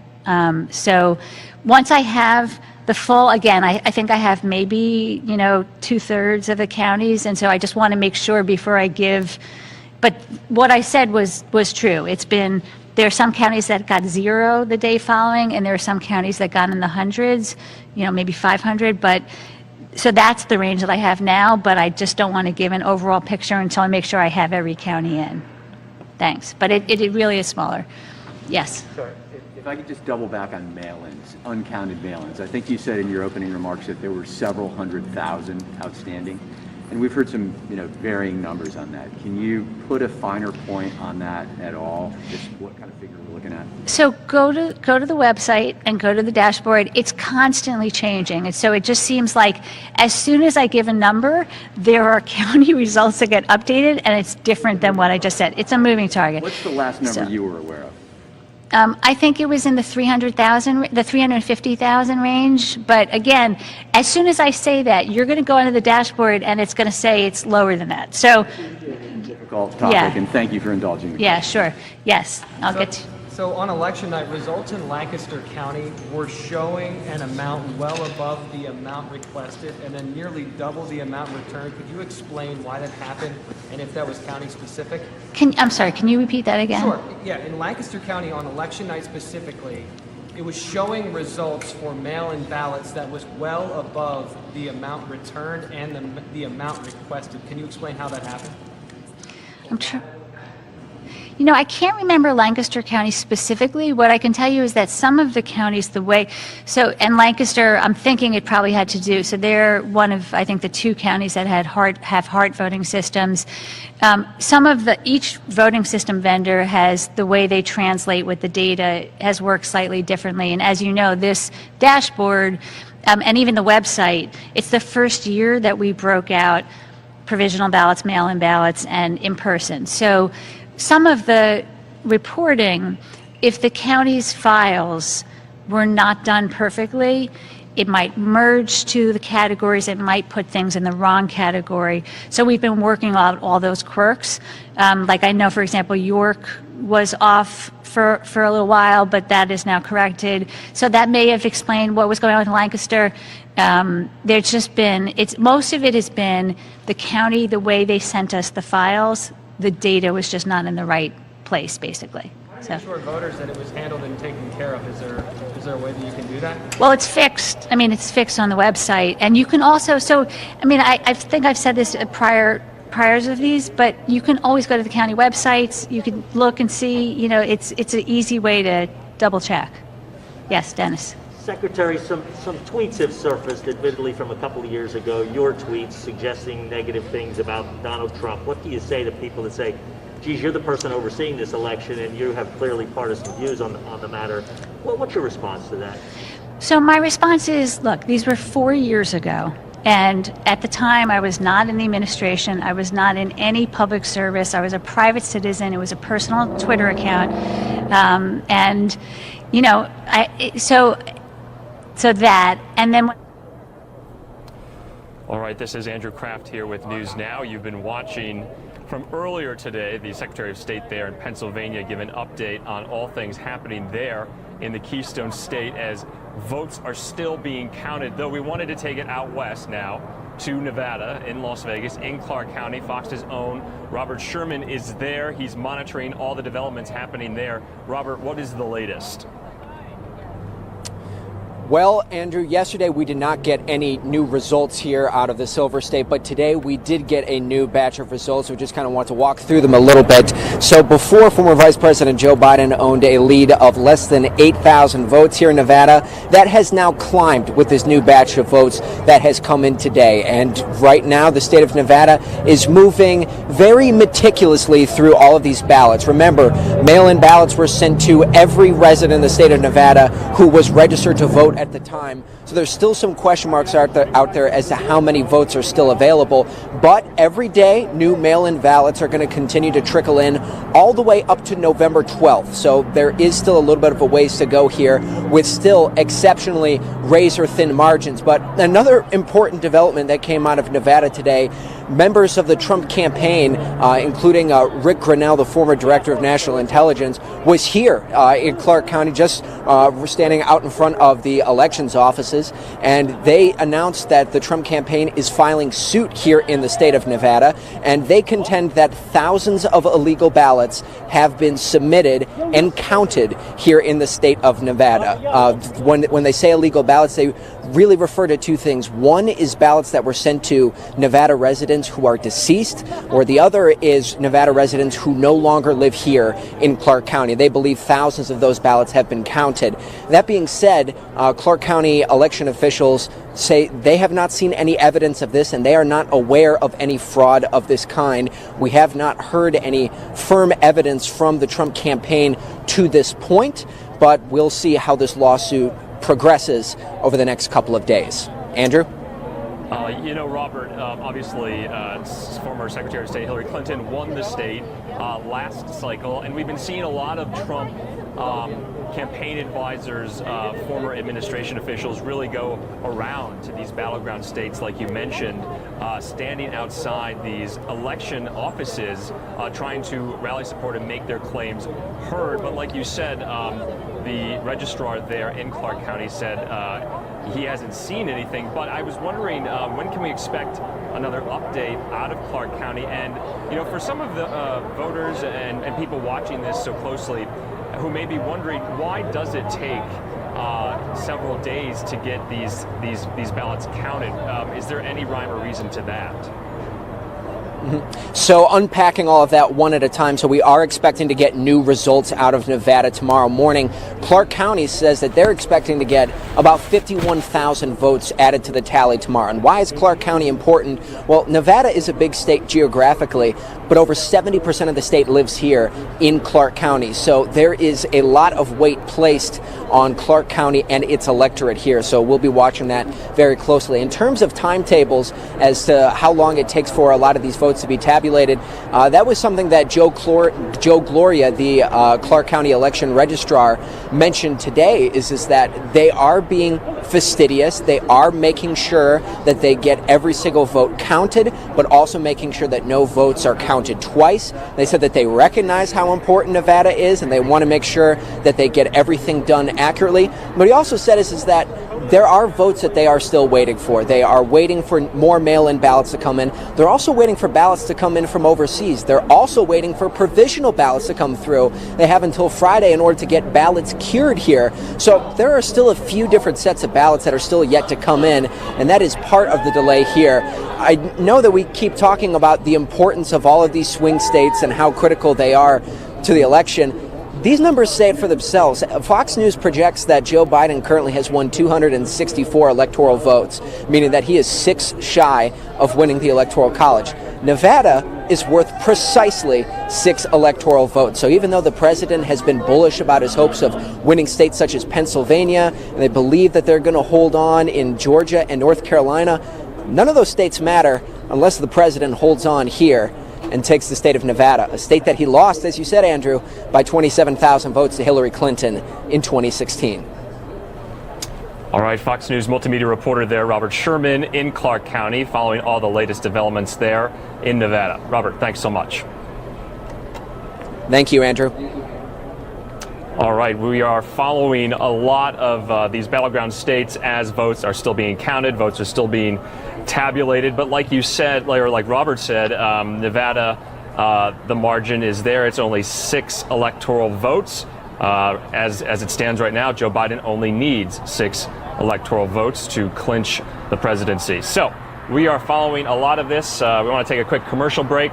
For those of you watching, some of you will see that and some of you won't. But let's take it out now to that event out of Pennsylvania that we were showing you before we talked to Robert Sherman. Let's play that again in its entirety.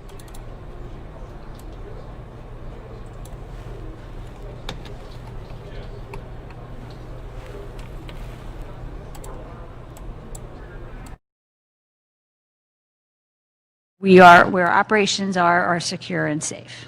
Yes, thank you. Yes, Jan. I was going to ask you about the late arriving ballots, if you have any kind of idea of how many there are, but based on these questions, I get a sense you don't know. But you did tell CNN today that it was anywhere from 0 in some counties to hundreds in others. So, I mean... Actually, we want to just break in now for this event happening in Georgia with Trump campaign officials who are speaking there. You're seeing here Doug Collins, the congressman from Georgia.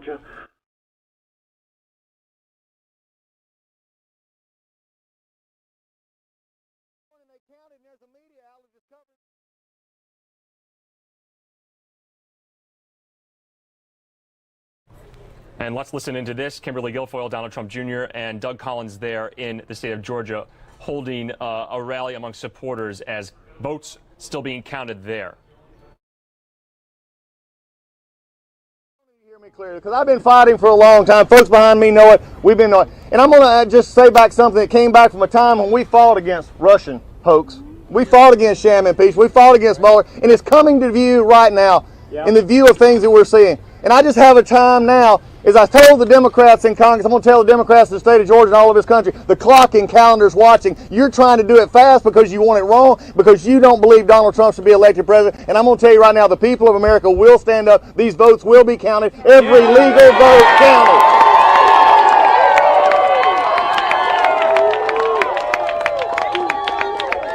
Because the time in which you take groups and the times in which you just take only the votes you want is over. You're not going to be able to hide behind the curtains of veiled secrecy and count in areas in Georgia where it always seems to be the counties that are run by Democrats that always seem to have the problem. Explain this one to me. I tell you, I hope the Attorney General, Chris Carr, is watching, because it's time to start looking. It's time to stop taking excuses on why it happens every time.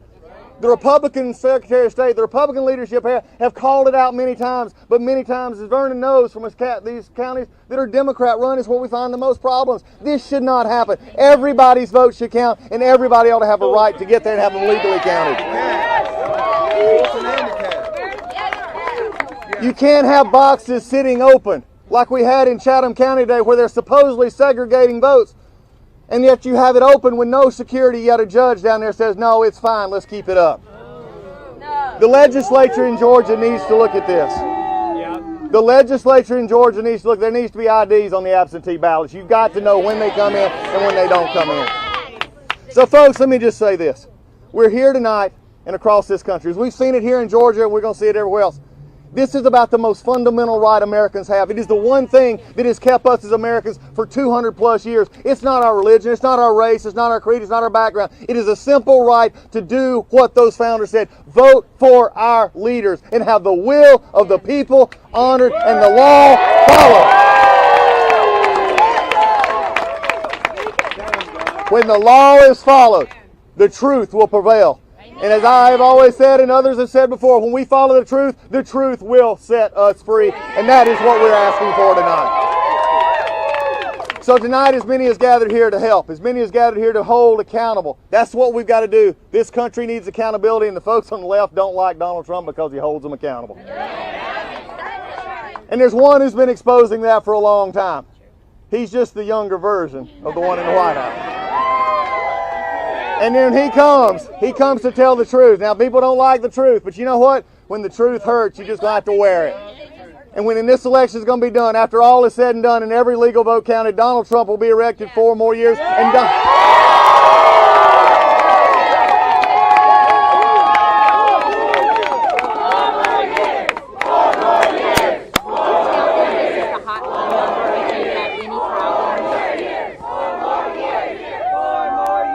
right now, I do have to say, for those watching, especially in Georgia, if you've had issues or you need help with your vote, you need to call 470-410-8793. This is a helpline. Again, make sure your vote counts. And now it is my honor and pleasure to call up a friend of mine who has been all over this country fighting for this country and all the world. Don Jr. is here with us tonight.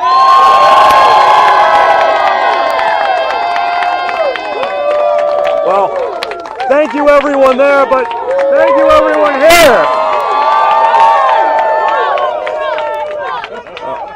Well, Vernon and Doug, thank you for your incredible steadfast resolve as it relates to getting this right, and that's what we want. We do want a fair election. We want all legal votes counted. But it's shocking to me, and I'll let you guys talk Georgia because you understand what's going on the ground here, but I've been watching this all over the country. When I hear there's a deadline, and then magically boxes appear later, we know that's against the law, but you get in front of a Democrat judge in a Democrat city with Democrat control, and it's okay. Then, before you can contest it, they throw those ballots in one big box. Now you can't tell which one is accurate and which isn't. I think the Democrats are used to this from a Republican Party that hasn't had a backbone. You're not going to see that this time around. That party is gone, and anyone that doesn't fight like that should go with it. And I actually tweeted this earlier today, but when I look at these examples, and it's not just in Georgia, when I look at Philadelphia, I mean, think about it. They're putting up pizza boxes on windows to prevent people from watching.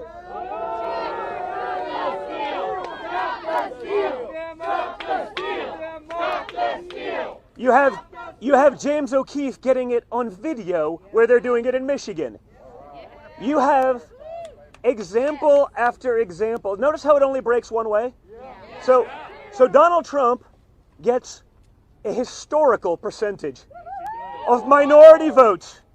And there are counties where between 75, 100,000, in some cases, I guess there was 123,500 ballots show up. Not one single Trump voter. They also happen to be ballots that don't talk about any of the races other than president. Does anyone believe that this is possible? No! Because it's not. It's a statistical impossibility, and yet it's happening not just once, but over and over again. This is the kind of nonsense that has to stop. When they're suing, and a judge allows Republican watchers to come in, and they say you have to stand 12 feet away, then they have to bring binoculars. They can't actually observe. Think about how insane that is. So they sue to get closer access. The Democrat Party then blocks watchers. They sue again to prevent people from being able to watch what's going on. I wonder why. Because I can't think of a possible reason other than they plan on cheating. Just like we've seen throughout the country where the Democrat big push for absentee ballots was to make sure that the signature on that ballot does not have to match the signature on the record of that voter. Obviously. And so when we see that, we assume what we've all known for so many years. But I think the number one thing that Donald Trump can do in this election is fight each and every one of these battles to the death so that we get full transparency in the process. And everyone on the Democrat side should welcome this unless they're actually cheating. Because if they're winning these things fair and square, then everyone would love to know that, because me as an American, I'd like to know that because I've lost all faith in the process. And when I see millions of Americans that feel the same way and have no faith in the process, just assume that, hey, guess what? You know those ballots are going to magically show up. just like they did, right? You saw that line on the curve up north? 100% of votes. I went to sleep. I woke up 2 hours later after not sleeping for 3 days. I said, that's amazing, 130,000 votes. Not one of them for Donald Trump. No one believes that this is real. And for us to have faith in the Republic, we need transparency in the process. And so what I can promise you this is, everyone knows it, Donald Trump is a fighter. And we're going to fight each and every one of these. Georgia, it's going to be important, and I'm excited to have these guys on our team, as well as Kelly Loeffler and the others that are going to be coming down to be a part of this. David Perdue and Sonny Perdue, all of these people that are Georgia guys that understand what's happening here, they're a part of this team, because guess what? You're going to have another election here in about 2 months that could decide the fate of the United States Senate.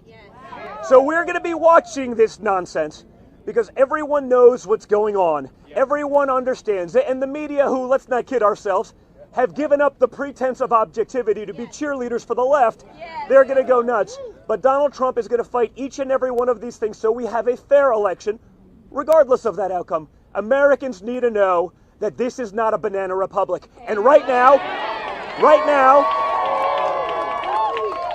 very few people have faith that that's not the case. That should scare all of us. It should scare all of us. If this was going on in another country, if this was going on in a third world country, they would be screaming to the high heavens. When it's happening right here in America, and not just in Georgia, but in all over the place, but primarily in Democrat cities with Democrat control, Democrat judges, this cannot be a one-sided system. This cannot be democracy only when we win. That doesn't work that way. We've been seeing it for far too long, and I think, like many things, Donald Trump is going to be the guy to open the door to get the transparency that America wants and that America and our democracy deserves. So thank you very much for being here. I look forward to being in the battle. It's going to be a long and fun one. Thank you, guys.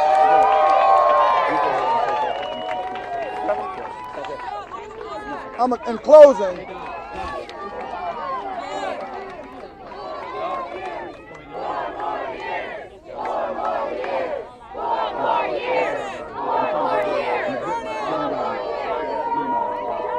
in closing,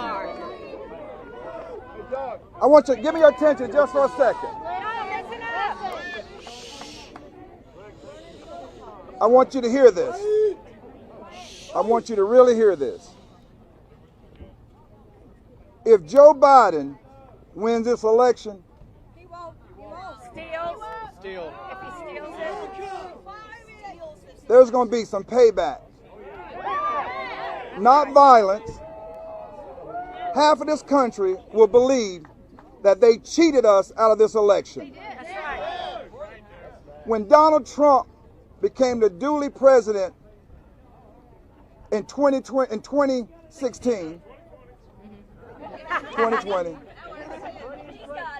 from the deep state, from the media, and from the Democratic Party, they sought out to keep him from being in office, from impeachments to all kinds of nonsense. Russia was a lie, and it was hoax, and it was a hoax, and it was started by Hillary Clinton. And the FBI and the Justice Department, they play their role in that too. Half of this country is not going to settle if Joe Biden wins. We would never accept those results because this process was too tainted. There was no transparency and no integrity in this whole entire process. So I'm telling you right now, we're putting you on notice. Now, I'm a Democrat. I'm not changing party because I want to still unravel the bigotry and the voter suppression and depression of African American voters in the Democratic Party. I'm going to keep fighting that. And I'm going to fight every day that they become woke. But I'm telling you, Democrats, I want you to know, we're on your ass.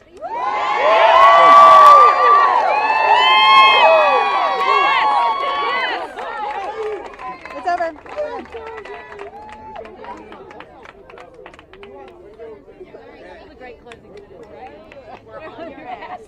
I love it.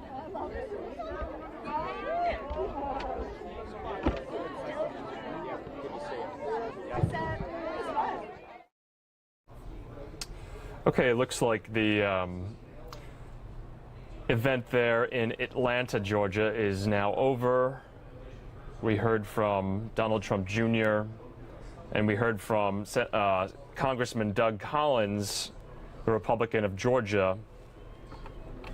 So as you know, the president's lead there in Georgia has narrowed quite dramatically in the last couple of hours as more votes are coming in. The Fox News Decision Desk has not called Georgia yet. The race there is still too close to call as votes are still being counted.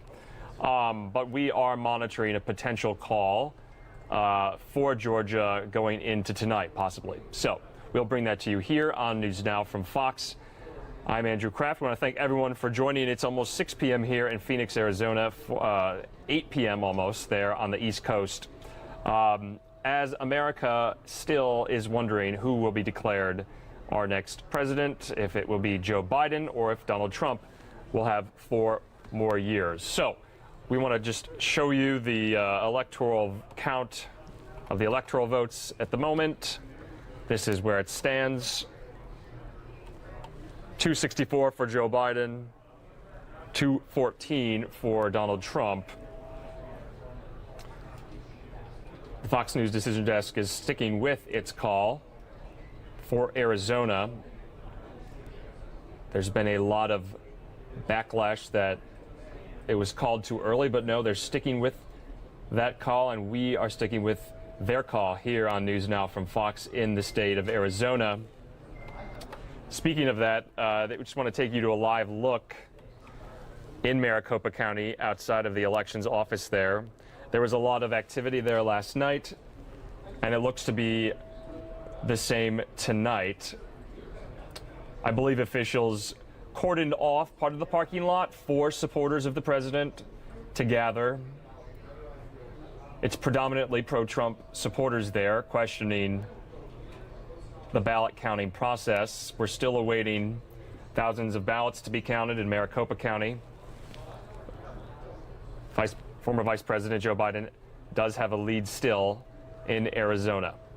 You'll remember that Republicans won the state last cycle. They've won the state since 1996. Democrats haven't picked up the state since then.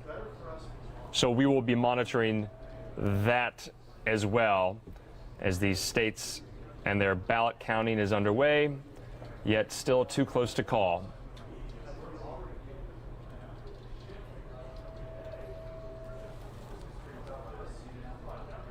We just want to take a quick commercial break as well.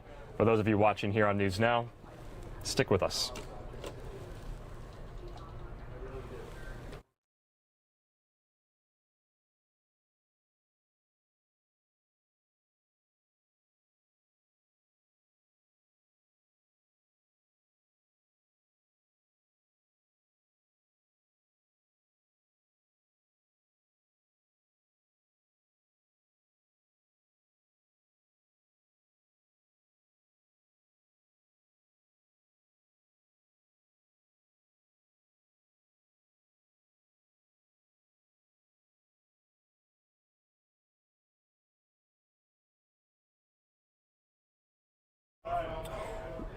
And as we've been following all things election 2020 here, we wanted to take a moment to report on and follow some of the COVID-19 stories and updates we're getting today as well. As you know, just yesterday, the number of positive cases surpassed 100,000 in the country. That was the first time that's ever done that since the pandemic began. I believe the new number today is 109,000 positive cases today in the country. So we want to take it out to some of the states that are seeing these huge rises in the number of positive cases of the coronavirus. And let's hear from the governor of Michigan from earlier today. She gave a coronavirus update from Governor Gretchen Whitmer in the state.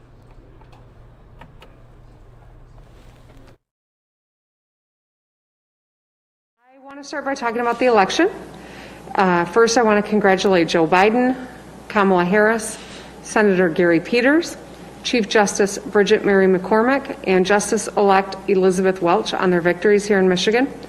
I also want to congratulate Peter Meyer and Lisa McClain on their election to the United States House of Representatives and all of the new members of the Michigan legislature. This was, without question, a hard-fought campaign and election on both sides. And one of the great things here in Michigan is we shattered all records for the most votes cast in the history of our state, with more than 5.5 million votes and 3.3 absentee ballots cast. 71% of our voting age population cast a ballot, and that's the largest number in 60 years. On this note, I want to thank our incredible Secretary of State, Jocelyn Benson, our Attorney General, Dana Nessel, who's worked incredibly hard on both of their teams, and all of the clerks across our state for their hard work for days and months preparing for this historic election, and of course the important duties of ensuring every vote gets counted. We're really pleased with how drama-free, relatively drama-free, this election was here in Michigan. I also think it's important to acknowledge the thousands of poll workers who worked around the clock to ensure that every vote was counted. They rolled up their sleeves and did the people's work, and we could not have had a successful count without their dedication to the democratic process. Democracy is a team sport, and here in Michigan, we worked hard to ensure that the outcome of the election was determined by the will of the people of our great state. And the people have spoken. And with the election behind us, now is the time for us to find common ground and come together. It's time for us both as a nation to come together and as a state to come together, because we still have a lot of work to do. We have a common enemy, and it is COVID-19. It is not one another. It is not our fellow Americans. It is certainly not our fellow Michiganders. This pandemic has ravaged our state, infecting more than 190,000 Michiganders and taking the lives of over 7,400 of us. We are continuing to see record numbers of COVID-19 cases and hospitalizations, and it continues to ramp up across the country. Yesterday, as a nation, we recorded 100,000 new cases in the United States.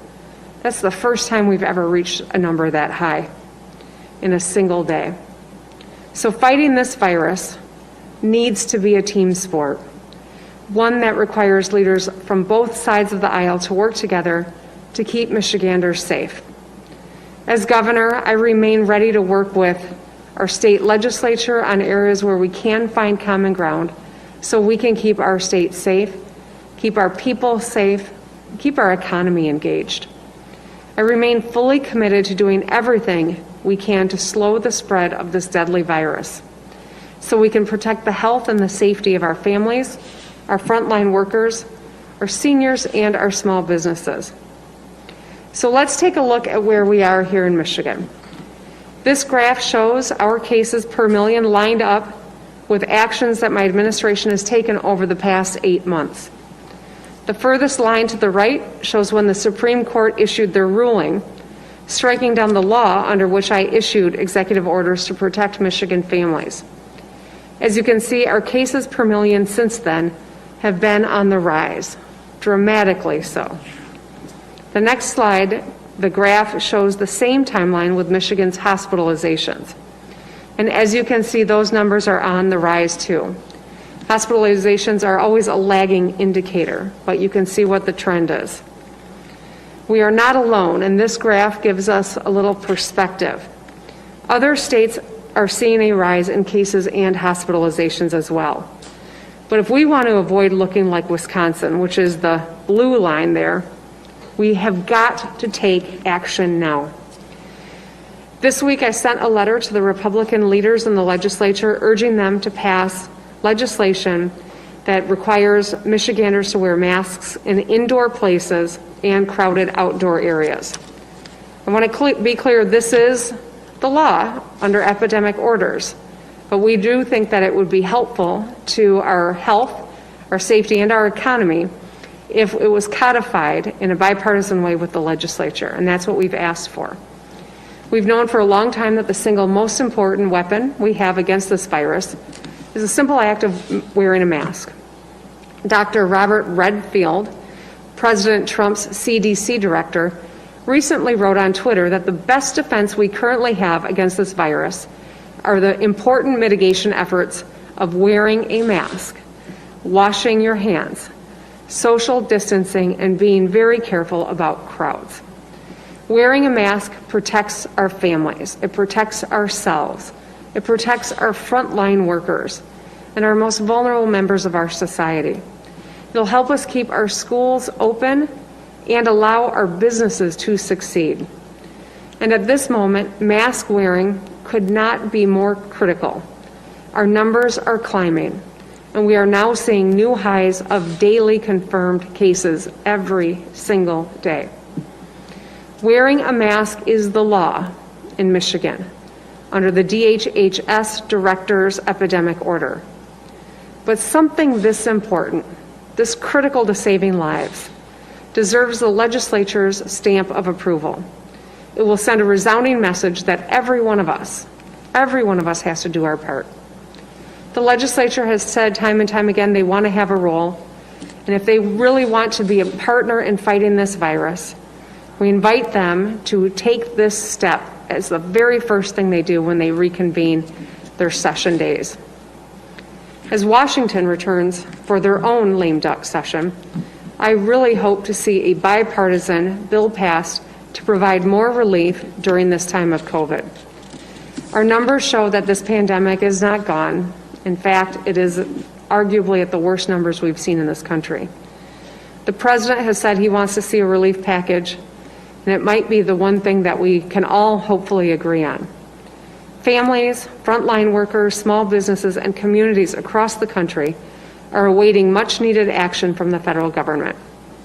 We need the President and Mitch McConnell to work across the aisle with Speaker Pelosi to pass a bipartisan relief package that includes more help for unemployed workers, more small business help for women and minority-owned businesses, and more money to safely reopen our schools.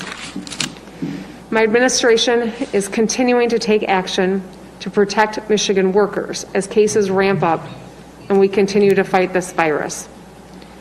No Michigander should be worried about catching this virus at work. From the beginning, I've worked to ensure that all the work that can be done remotely is being done remotely. Now we're strengthening those efforts to protect more Michiganders under the law.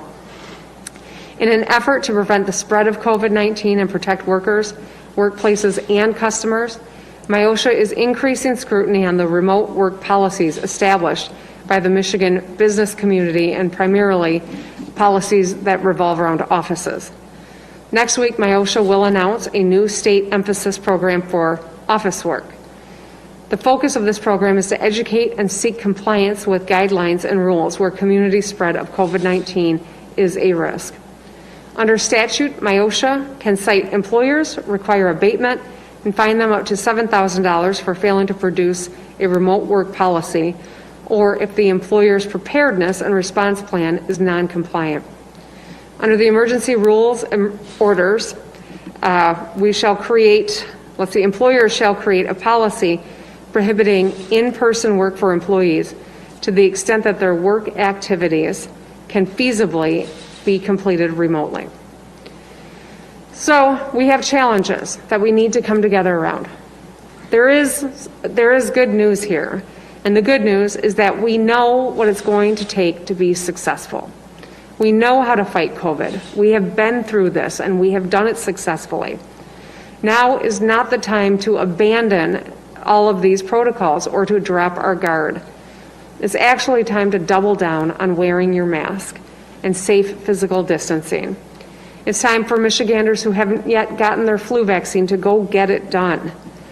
And we must work together to protect our families and our frontline workers who are exhausted, who have put themselves on the line and have done the incredible work to keep other people safe and exposing themselves to this deadly virus. We need to do it for them too, and for our small businesses. You know, Michiganders are tough.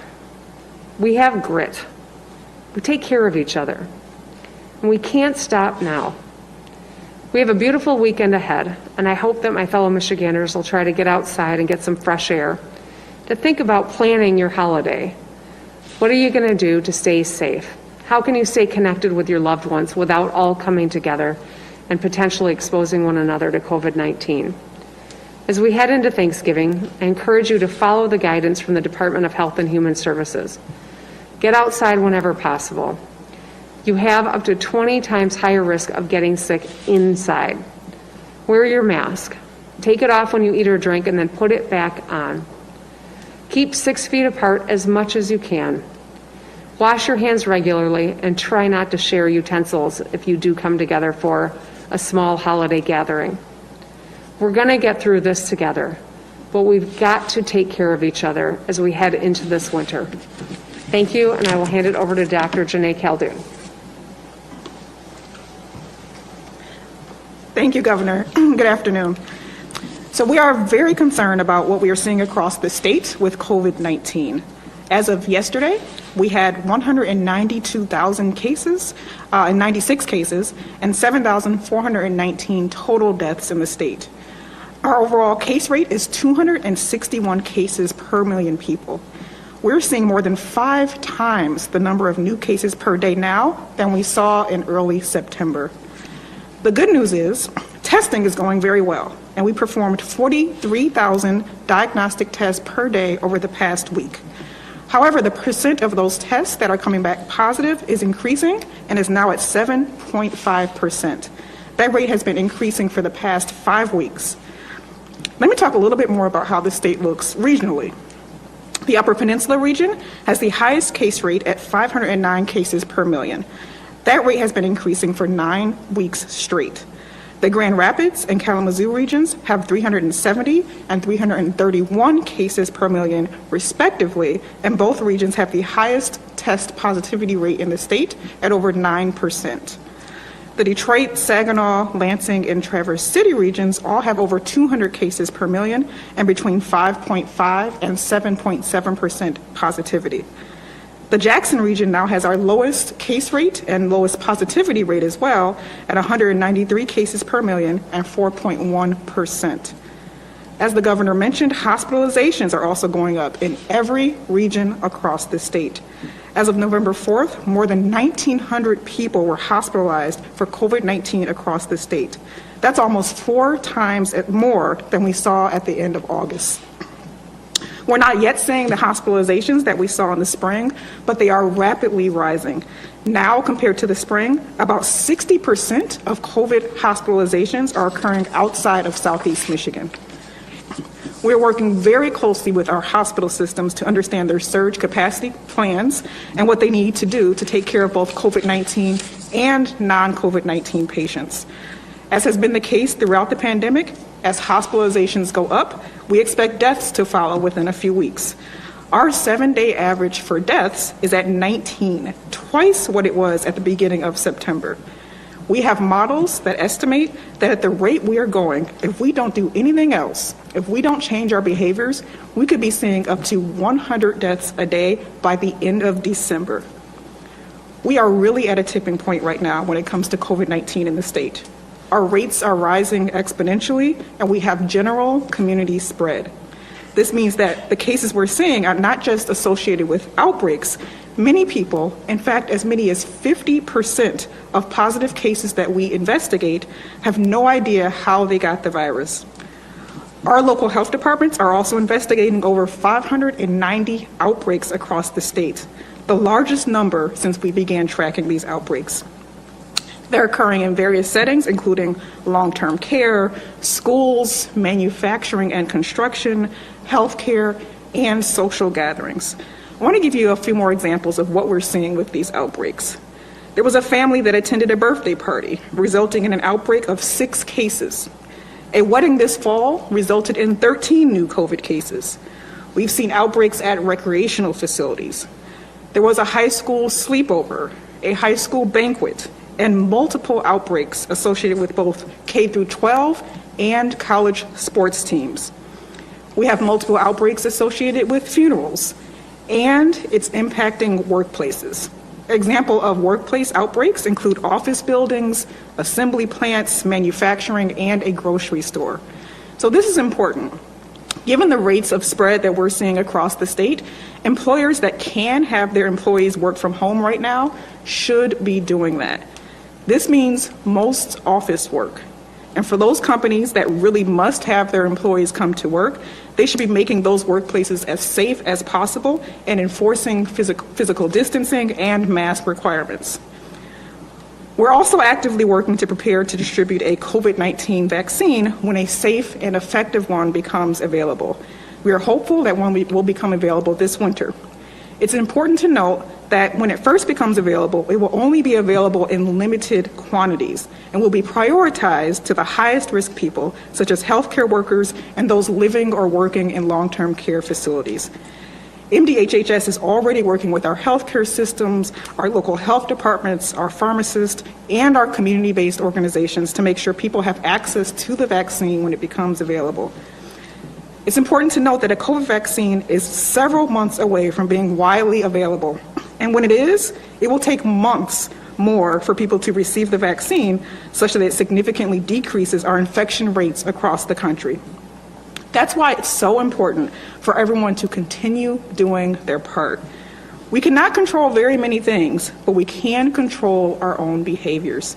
Especially as we move into the holiday season, please enjoy yourself, but be safe. It's safest not to have those large family gatherings this year. Remember to wear your mask every time you'll be within 6 feet of someone else. Wash your hands frequently, and please remember to get your flu shot. There's still plenty of time to do that. Things are concerning, but we are not helpless. If we use the public health tools that we have, we can get through this.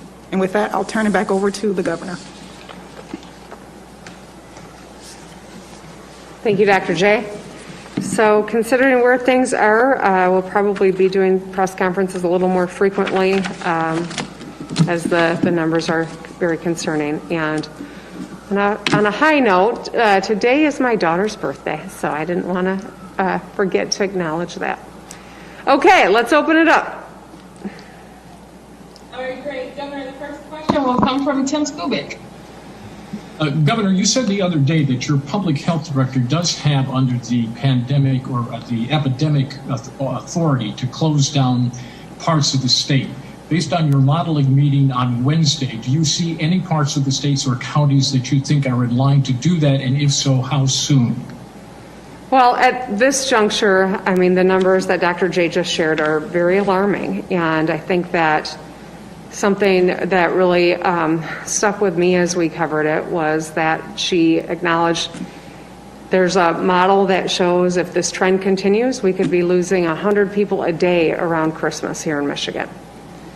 That's a devastating thought, and that's why we are really urging people to double down on the protocols we know that will keep us safe, and to have a plan going into the holidays where we don't bring many generations who don't live together. That is the exact kind of moment where we're worried that we will see additional spread. So we are continuing to monitor and pay close attention to the numbers. I think that it's at this juncture we're not announcing a change, and the Department of Health and Human Services isn't announcing anything today, but we're very concerned about what is happening and looking for ways, if there are, that we can address spread that is happening in certain parts of our lives. And I don't know that I have much more to add on that, Dr. J. That's about it. All right, great. Governor, the next question will come from Jordan with Bangor. Hi, Governor. You touched on this a little bit in your remarks, but have you had any conversations with legislative leaders on the state's COVID response? And outside of the mask use in certain areas of the state, do you have any specific requests from them that you would like to see? Well, I have actually invited some of the legislative leaders to participate in some of the update calls that we have. We had one last night that Tim just referred to, and We did have legislators on that call, members of both parties in both chambers. I think it's important, now that the Supreme Court has kind of muddied the waters and created a lot of confusion about what is the current law here in Michigan, I'd love to see us codify a mask order. I think that it's really important for people to see that we got to get the politics out of this simple act of masking up. I'm hopeful that it's not just that the die has been cast and we can never get back to a place where we focus on the public health and not worry about the politics. This remains the best implement that we have to keep spread down. I would welcome codification. The legislature has codified a lot of my other executive orders, and I'm glad for that. But I think that this is the most important one, and I'm hopeful that they will consider doing that and embracing and promoting masking as a bipartisan effort across the state. Because the fewer people that do this, the more likely we're going to see uncontrolled spread and economic impacts, and most importantly, devastating personal impacts in our health. Governor, the next question comes from Dave with the Detroit Free Press. Hi, Governor.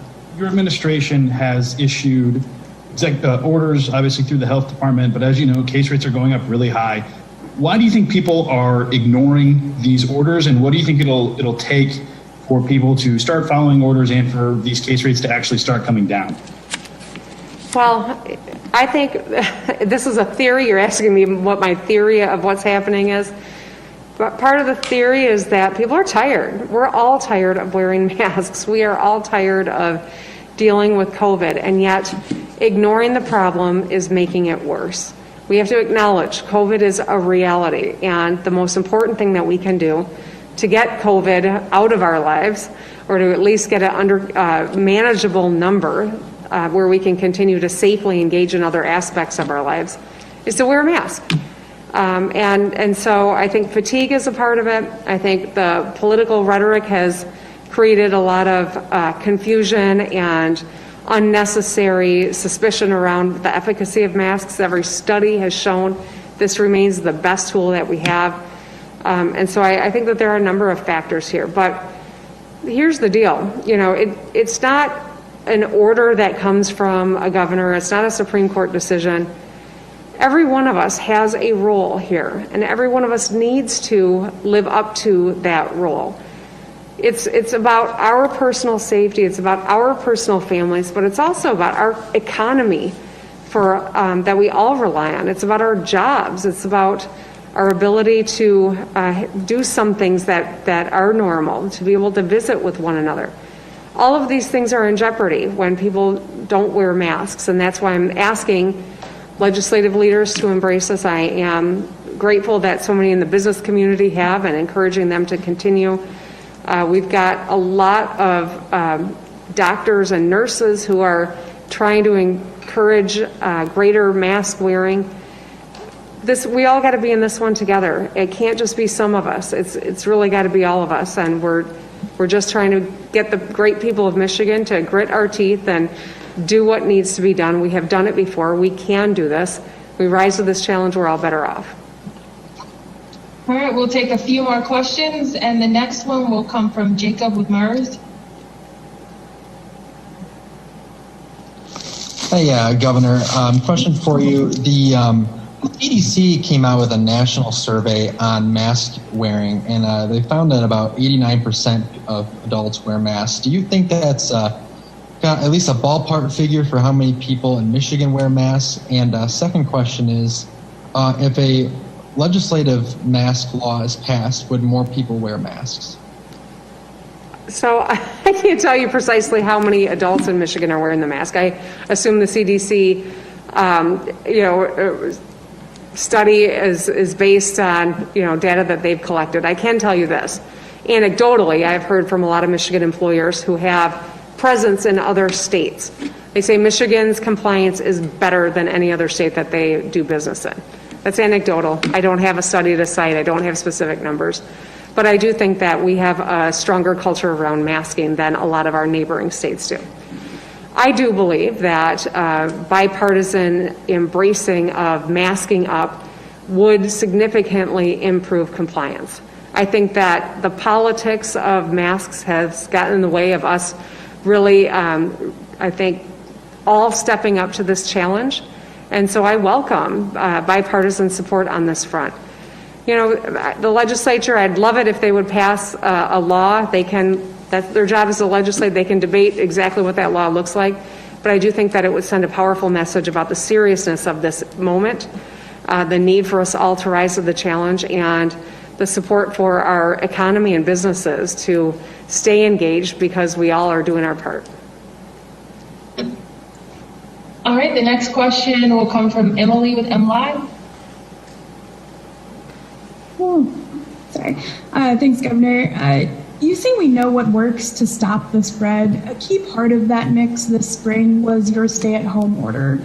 Will you be asking MDHHS or the legislature to put another one in place? So, Emily, back in the spring, I think it's important to kind of refresh our recollection, right? Back in the spring, we had uncontrolled community spread. We did not know how powerful just the simple act of masking would be in order to push our COVID numbers down.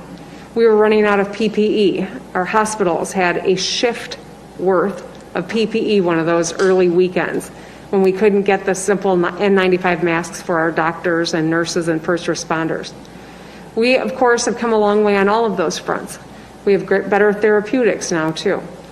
All of that being said, it does appear that Michiganders have started to let their guard slip. Whether it is attending a gathering that you know is inherently dangerous, just the act of gathering with people from different households. Whether it is not wearing our mask when we're having some small groups getting together. You know, every one of us has to really kind of reinvigorate our commitment to staying safe and to keeping our loved ones safe. As I prepare for the holidays, you know, I'm the kind of person I love to have a big holiday dinner. Thanksgiving's my favorite holiday. Watch football on Thanksgiving, gather everyone around. I'm not going to do that this year, and I discourage anyone from doing that this year. We just have to be smart and get through this holiday season, and it's going to be a challenge. But I think that where we were in the spring versus where we are now, a lot of the fundamentals that really necessitated the immediate stay-home order are different. It doesn't mean that if our numbers keep climbing, we won't have to do some additional aggressive actions.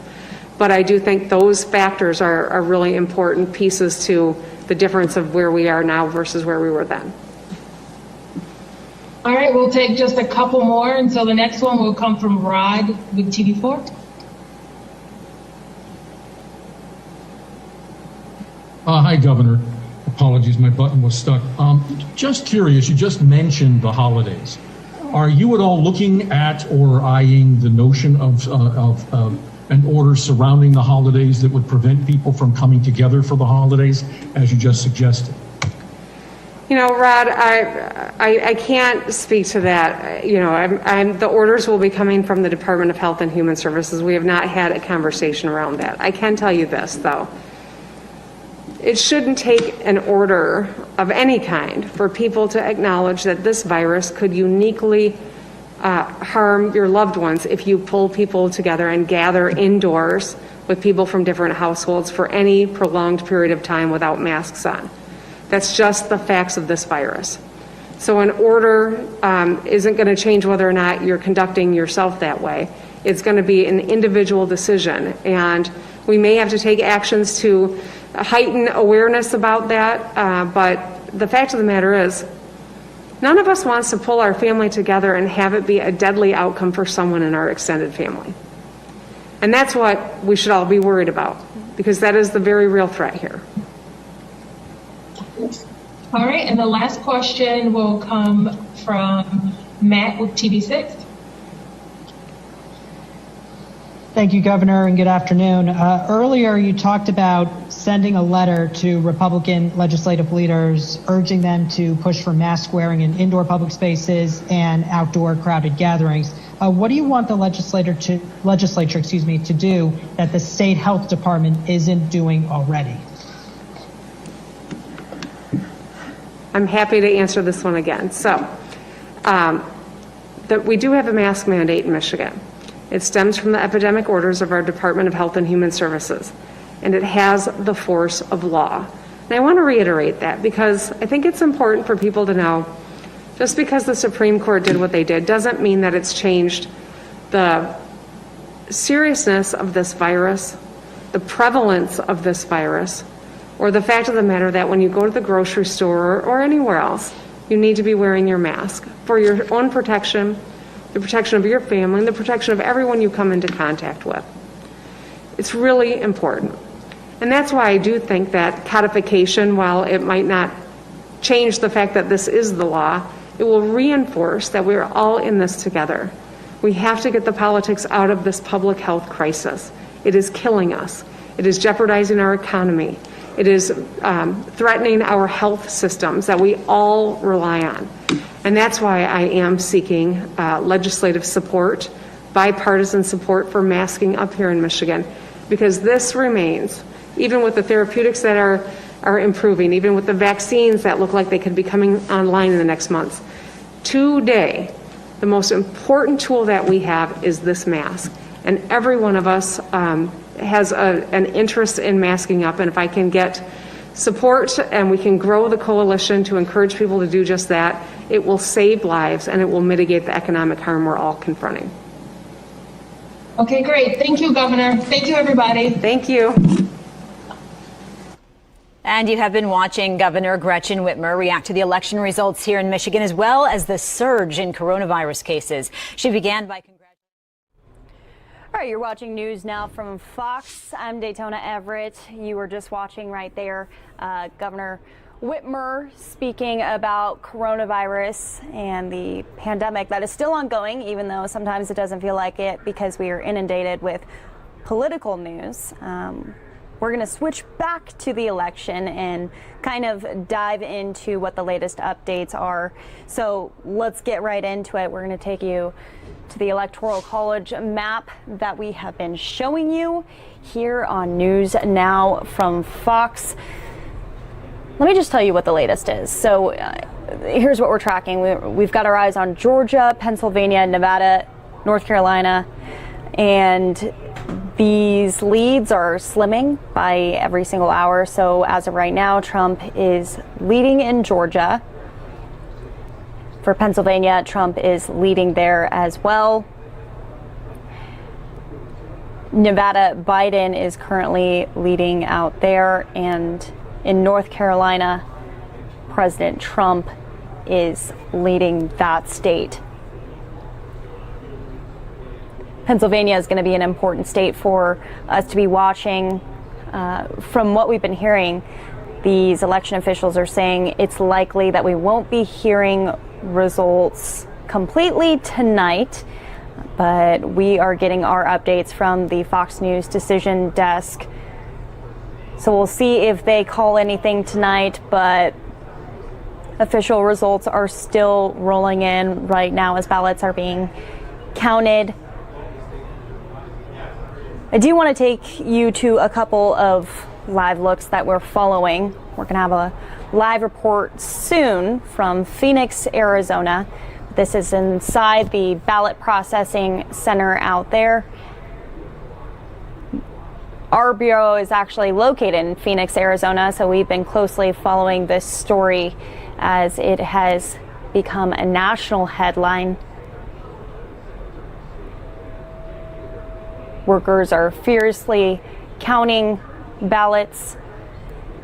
We had record numbers out here in Arizona for turnout, voter turnout. We had early voting, but then we also had lots of voters coming out on the actual day of the election. The lead is slimming for Vice President Joe Biden, former Vice President Joe Biden in Arizona, which is leading a lot of people to question the results that we have out here in Arizona. So again, we'll be keeping an eye on that, but I do want to take you out to a really quick story that we have from one of our sister stations, WAGA.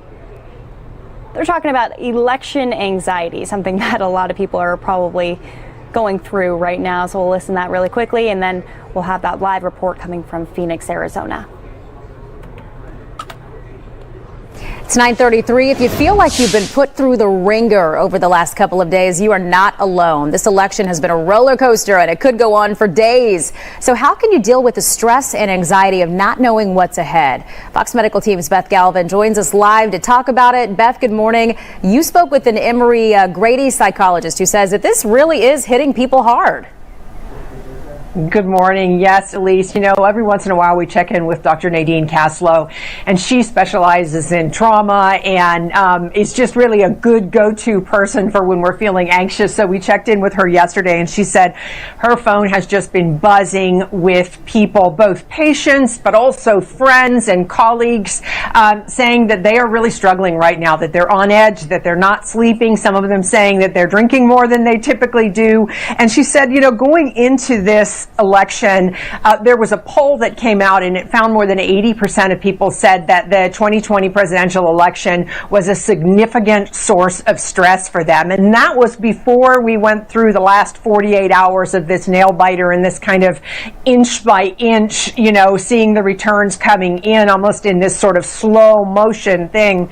And so she said, you know, the anxiety was already there, but this has just compounded it. And then when you think about this, we're right in the middle of an extremely anxious time with the, you know, with the pandemic, with the, you know, with social injustice and all of that. And this is all sort of a storm all at the same time. So if you are feeling like you're really struggling this past week, you know, rightly so. There's a lot going on in our lives right now, Elise. Okay, so what can we do then if we are feeling anxious? She really recommended kind of taking a long game approach, like looking at this for what it is, kind of a marathon rather than something where we're going to get an answer quickly. So she said, you know, just try to, as much as you can, pace yourself, but also give yourself breaks along the way when you need it, and try to give yourself what you need to keep you going, you know, as this drags on and on.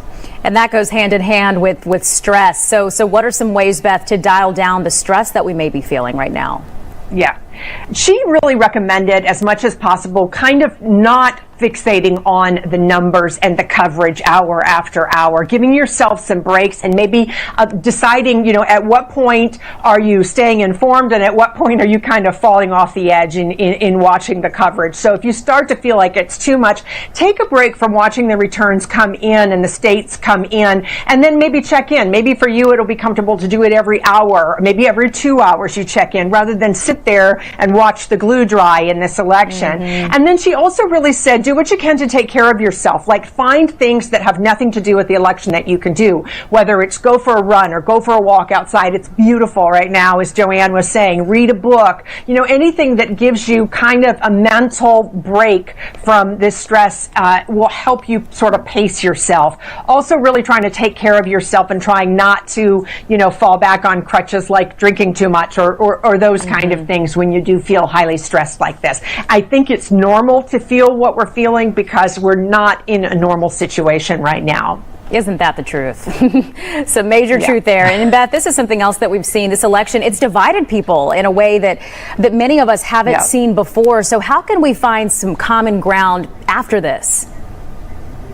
I think it's really interesting. I was asking Dr. Caslow about that, and we're going to talk about that a little bit more today on Fox 5 News at 5, but she said, you know, no matter what comes out from the next few days in this election, half of the country is going to be crushed because people feel this election so strongly, no matter whom they're supporting. And so we're going to have a lot of people out there. So she said, you know, if you're one of those people who is elated and your candidate pulls through, you got to remember that there are a lot of people in your life that are going to be very disappointed. Mm-hmm. So it's important, she said, you know, for us to talk, because we are a country that is very, very divided right now, and personal relationships are divided, marriages are divided, and it's got to be sort of a reckoning where we come back to the table and start to talk to each other and let people who do feel disappointed or feel let down by this, let them talk, let them have their say, and most importantly, she said, listen to them, because that's the only way we're going to repair these relationships and be able to move forward as a country together.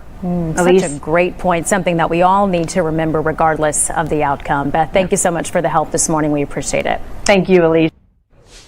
All right, you're watching news now from Fox. Good information right there. Everyone kind of listen to each other, take a step back and have a little perspective.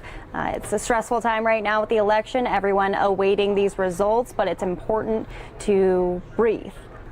Everything's going to be okay. We do have a live report that we were telling you about in Phoenix, Arizona. We have Fox 10's Justin Lum, who is out there. We talked to him last night about some of those protests that are going on outside of a ballot processing center. Justin, what's going on today? Anything new? How are you out there?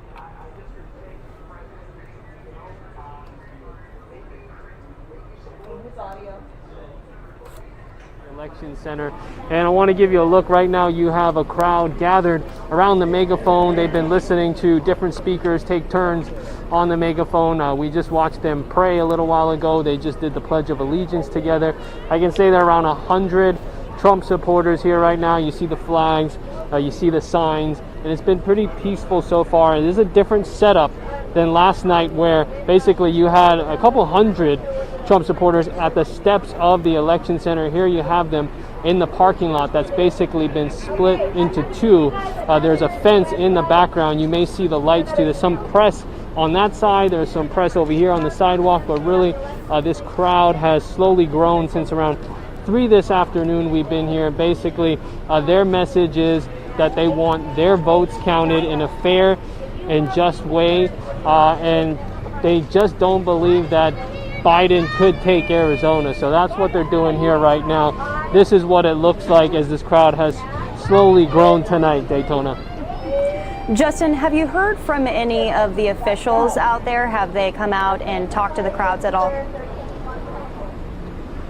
No, not at all. I mean, election officials are busy inside the department building. Workers are counting votes. I believe it was about 275,000 ballots to be counted here in Maricopa County alone. As you mentioned just earlier, we're waiting for those results. So really, you have the protesters out here, you have people working inside, you have deputies with MCSO, Maricopa County Sheriff's Office, on standby at the perimeter. They have the speaker system here, so they've been playing music. They listened to the president speak a little earlier. So everything's a bit separated, but they are anxious and they are waiting, and they want their votes counted, as they say. Meanwhile, election workers are literally counting the votes as we speak. Right, so President Trump did bring up Arizona in his remarks earlier. So what was their response when they're hearing that come in? Well, definitely hearing President Trump fired them up. They plugged in the press conference to the speaker system. They definitely believe that at the end of tonight, President Trump will at least catch up in the race here for Arizona and even possibly take Arizona. That is what they truly believe. They are upset with the current results so far. They do believe in the conspiracy that is Sharpiegate, and election officials have already told us and explained multiple times, not just to us, but to the people on social media, that Sharpies are okay to use on ballots, that your ballot would not be invalidated, and they're actually recommended to use by the manufacturer of the county's tabulation machines. These people out here do not buy it, and that is what they're mainly frustrated about. They keep using the key terms at fraud. They keep saying things like, we won't let Democrats steal the election. And their message is that they're going to be out here all night speaking up for themselves and speaking up for President Trump. Justin, in your opinion and what you've been hearing from officials, do you think it's possible that Arizona could have those results in tonight, at least for Maricopa County? I think at last check, I believe they said 7 p.m. that there would be another batch of results out of the 275,000 ballots. Not sure how many would actually be released, so it's going to be very interesting to see how that affects the race and the potential tightening of this race between Joe Biden and Donald Trump. So we'll see. I really can't give my opinion on that. We just wait and see, and hopefully about 20-30 minutes. Yeah, I was just going to say, for those who don't understand what time zone we're on, we're just about 20 minutes out from 7 p.m. So it should be interesting to see if that does officially come out. Definitely, and we are going to be waiting to see the reaction from these protesters and Trump supporters here as those results come out and what they have to say about it, because some claim that their ballots have been canceled for whatever reason. Yeah. Last question for you, Justin.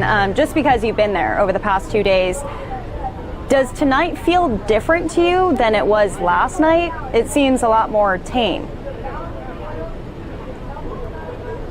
It definitely does. You can tell the vibe is a little more peaceful and definitely more organized. Last night you had a small group here at the election center, then a large group started to gather at the state capitol, and then they all came down here together, and it just seemed a lot more tense, a lot more frustration. Nothing physical, nothing violent. I can say it was peaceful. Like I said, they did pray last night together. They chanted 4 more years. They chanted, "We want Trump," and things of that nature, and chanting, of course, count our votes. But out here, it is definitely a little bit more peaceful, more of a unity thing between these protesters. All right. Thank you, Justin. We appreciate you so much. Thank you. Again, Fox 10's Justin Lum out there in Maricopa County, Arizona. This is a spot that the whole nation is watching right now, as the Fox News decision desk did call Arizona for Joe Biden, but a lot of people are saying, hey, we don't know if that's quite right. So they're seeing those results roll in. We'll take this look right here, which is the Maricopa recorder's office, where people are currently counting those votes. And if you were listening in Justin right there, in just about 20 minutes, they're saying they possibly could come out with the results for Maricopa County in their entirety. So interesting information coming in every single hour. You're watching news now from Fox. Some of you are going to be going out to a quick commercial break. We'll see you in just about 2 minutes. For those of you who are sticking around here, you're going to get all of the election news tonight, but we're going to take a brief break from election news and head out to some COVID-19 news. Dr. Mike Sirigliano is our guy. We hear from him in Philadelphia all the time, so we'll check in with that for our daily briefing when it comes to COVID-19 as cases surge across the country. Dr. Mike Sirigliano joining us from University of Pennsylvania Medical Center. Thank you for joining us today. Always a pleasure, Paul. While the big news has been the election, COVID-19 case rates have risen. The U.S. just recorded its first day with more than 100,000 new cases. What's your assessment of where we are in this pandemic? Well, we're not doing very well, Paul. We are seeing record numbers of cases on a daily basis, and we are seeing what some people call a second wave, a surge, a worsening of the first wave, whatever you want to call it, Paul. We're not in a good place. And this is due to a number of reasons. Researchers know for a fact that people are fed up with the pandemic. They're tired, they're beat up. It's called pandemic fatigue. That's number one. So you let your guard down. You just say, to heck with it, I'm moving on with my life. That's a problem. Number two, we still don't have a very easily available, effective treatment for COVID-19. That's problem number two. Problem number three is that people just don't get the concept of wearing masks and socially distancing. Despite all of the science, all of the rhetoric, people still don't get it in terms of the fact that wearing masks can save not only other lives, but your own life and members of your own family. So people need to remember this. So with the cold weather comes more congregation of people indoors, leading to less social distancing and more numbers. And so all of this is conspiring against us to cause this increase in numbers. It's a big problem, and we need to deal with it appropriately. Early in the pandemic, we saw a lot of cases in metropolitan areas. Yesterday, I was looking at a tweet and a chart the CDC put out that said that more of the cases are occurring now in rural areas. I know you're in an urban setting there in Philadelphia. How does that track with what you're seeing and hearing as your practice?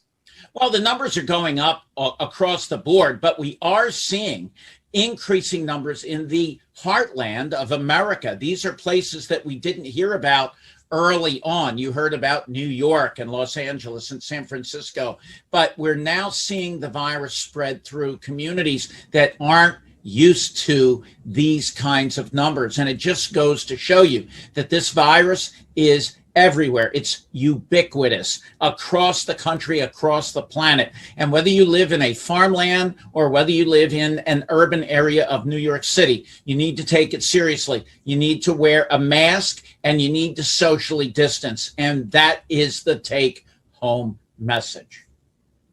Obviously, one of the things you can do in a pandemic or any situation really is look to places that have succeeded.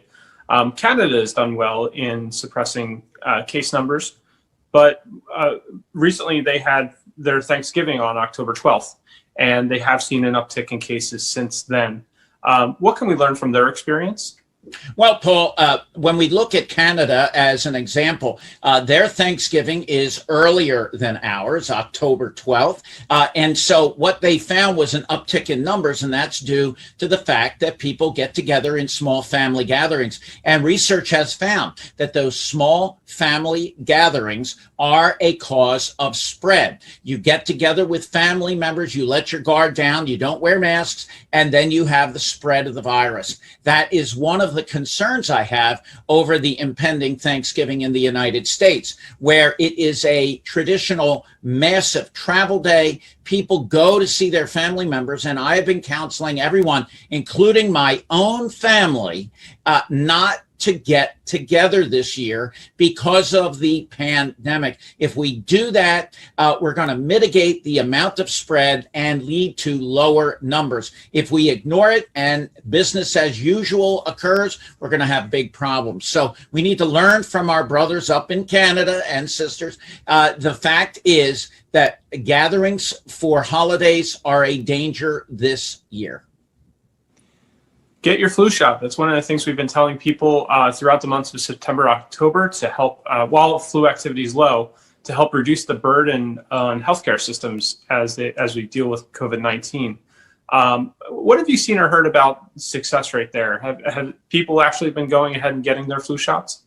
Well, I can only tell you, Paul, that I have had success in getting people to get immunized for the flu in people that I could never get to get a flu shot before. There have been a significant number of people that have been willing to get it this year that have not in the past, and that's good. Now, let's review why it's so important to get a flu shot. Even though there were cases in the Southern Hemisphere that were lower than in the past due to people wearing masks and socially distancing, the flu remains a killer. And for people like me, it's already starting to become a bit of a sticky wicket, if you will. What happens is that someone will call me and they have symptoms of cough, fever, muscle aches. So what does that mean? Is it the flu? Is it COVID-19? Is it a sinus infection? Is it something else? What we're doing at my institution at the University of Pennsylvania is we are implementing a test that will not only test for COVID-19, but also for influenza. And so that will be a very important little test, because certainly we don't want people coming into offices when they're sick like this. It's been my practice when someone calls with an upper respiratory infection type syndrome, we test them first to make sure that it's not COVID-19, and then we go from there. And luckily, with our testing, we're able to get it back fairly quickly in about 24 hours, and that way it allows us then to get an accurate diagnosis, not putting any healthcare workers in harm's way. That's how I've been doing it, and I think that if everyone gets a flu shot, we're going to reduce the risk of having people calling with the flu. Is it COVID? Is it a sinus infection? All of those things that we typically see starting around this time of year. A lot of people right now are watching very closely how things shake out with the presidential election. And some of them may be dealing with stress. It might be manifesting itself as sleeping less. Everybody's waiting for a resolution on this, but it's important that we continue to take care of ourselves, especially with everything going on and COVID-19 out there right now. What tips do you have for people? Well, Paul, the bottom line is that everyone is stressed. We need to work on reducing that stress by doing things like meditation, exercise, being with family and friends, even if it's a Zoom call. So you depend on your family, just don't get too close to your family. And remember, there's always telemedicine available for people who have significant anxiety and depression. And believe me, the numbers are way, way up. One study found that almost 2/3 of Americans are significantly stressed, anxious, and depressed. And I understand there's a study out that says that signs of depression can correlate to a higher risk of stroke. Is that true? Well, we've known for quite some time now, Paul, that if you are depressed, it increases your risk of stroke. There was a famous study several decades ago looking at this. It was called the SAD Heart Trial. And people who were depressed had a higher incidence of not only stroke, but heart attack. And so the bottom line here is that if you are suffering from depression, it actually increases your risk of stroke. And that has to do with physiologic changes in your body and effects on things called platelets, which cause blood to clot. And so the science has been looked at fairly carefully, and there is an increased risk. So if you're depressed, if you're anxious, if you're angry, you need to try your best to reduce those symptoms, and you will reduce your risk of stroke and heart attack. We will get through this, folks. We just need to do it in a way that allows us to be patient, to be as less angry as possible, and to rely on friends, family, and if you really need the help, telemedicine through a mental health provider. All of those things will get us through this nightmare. On that note, as we move toward the end of a busy week, can we have your tips for staying safe during this pandemic? I think, Paul, we need to wear a mask, socially distance, and remember that we will get through this. It is an endurance race, and we need to stay the course, stay safe, stay calm, and we will be okay. Dr. Mike, thank you for joining us. We appreciate your expertise and the time you spent with us. Always a pleasure, Paul.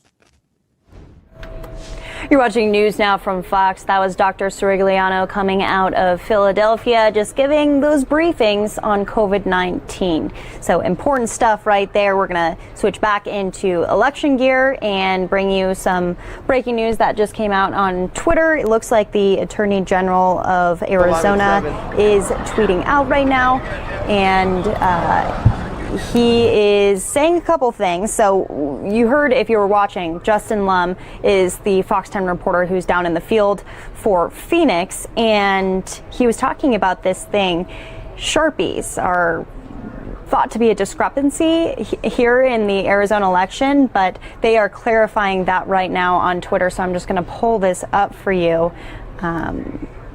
They're saying that based on correspondence and conversations with Maricopa County officials, this is coming from Arizona's Attorney General. He said, "We are now confident that the use of Sharpie markers did not result in disenfranchisement for Arizona voters. We appreciate the county's prompt insight and assurances to address public concerns." So this is the actual letter that was written in response to that, but I just read off the tweet from the Attorney General out here in Arizona for Maricopa County. A lot of people worried that if they filled out their ballots with a Sharpie that they weren't going to count, but this letter right here kind of solidifying that and saying, hey, they are going to count.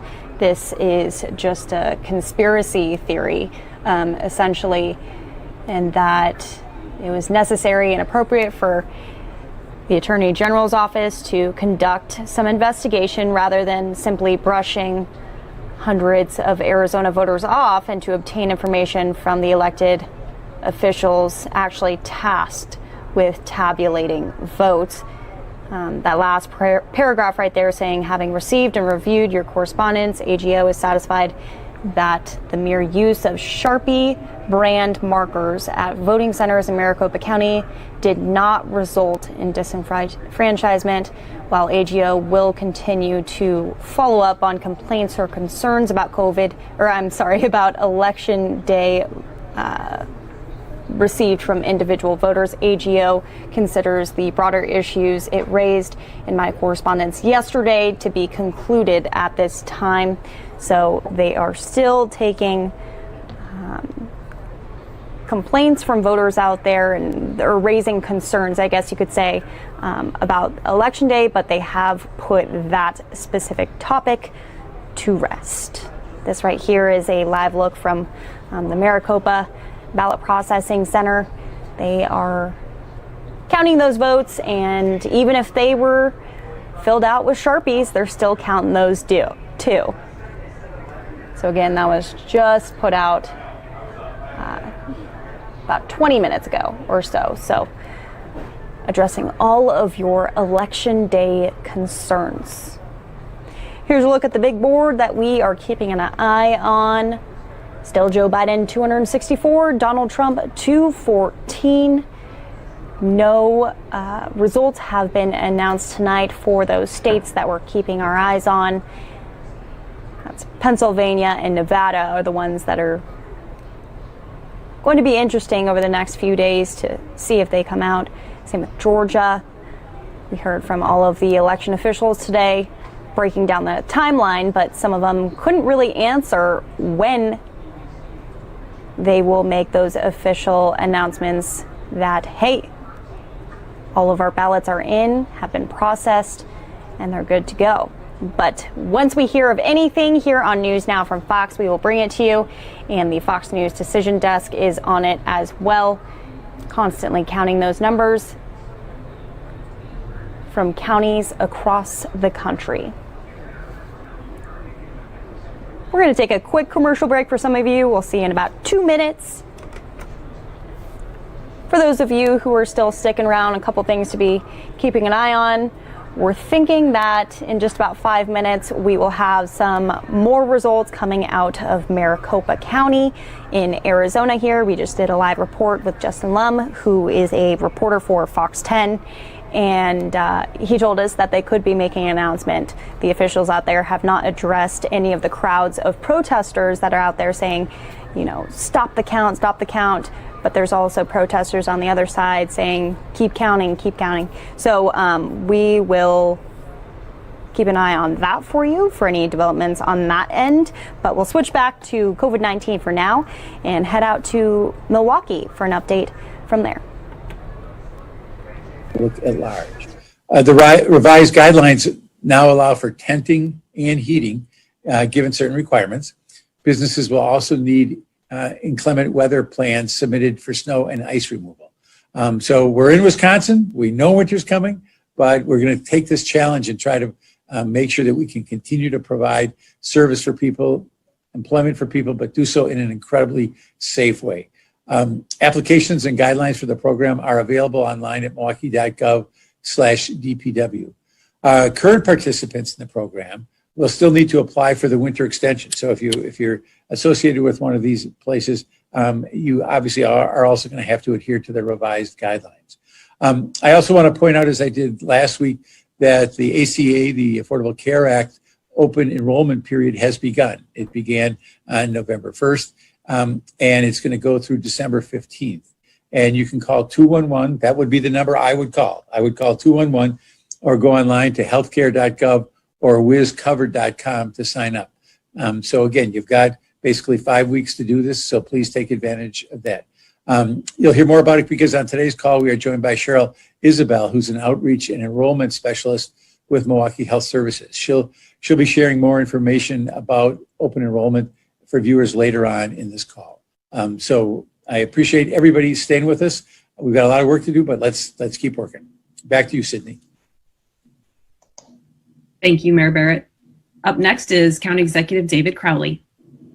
Thank you, Sydney. And thank you, Mayor Barrett. I first want to start off by recognizing the Milwaukee County Election Commission, our County Clerk, George Christensen, as well as our Director of our Election Commission, Julietta Henry, for the tremendous work that they did. I mean, they've collaborated with local municipalities to ensure that each of the nearly 500,000 votes that was cast into Tuesday's elections was counted.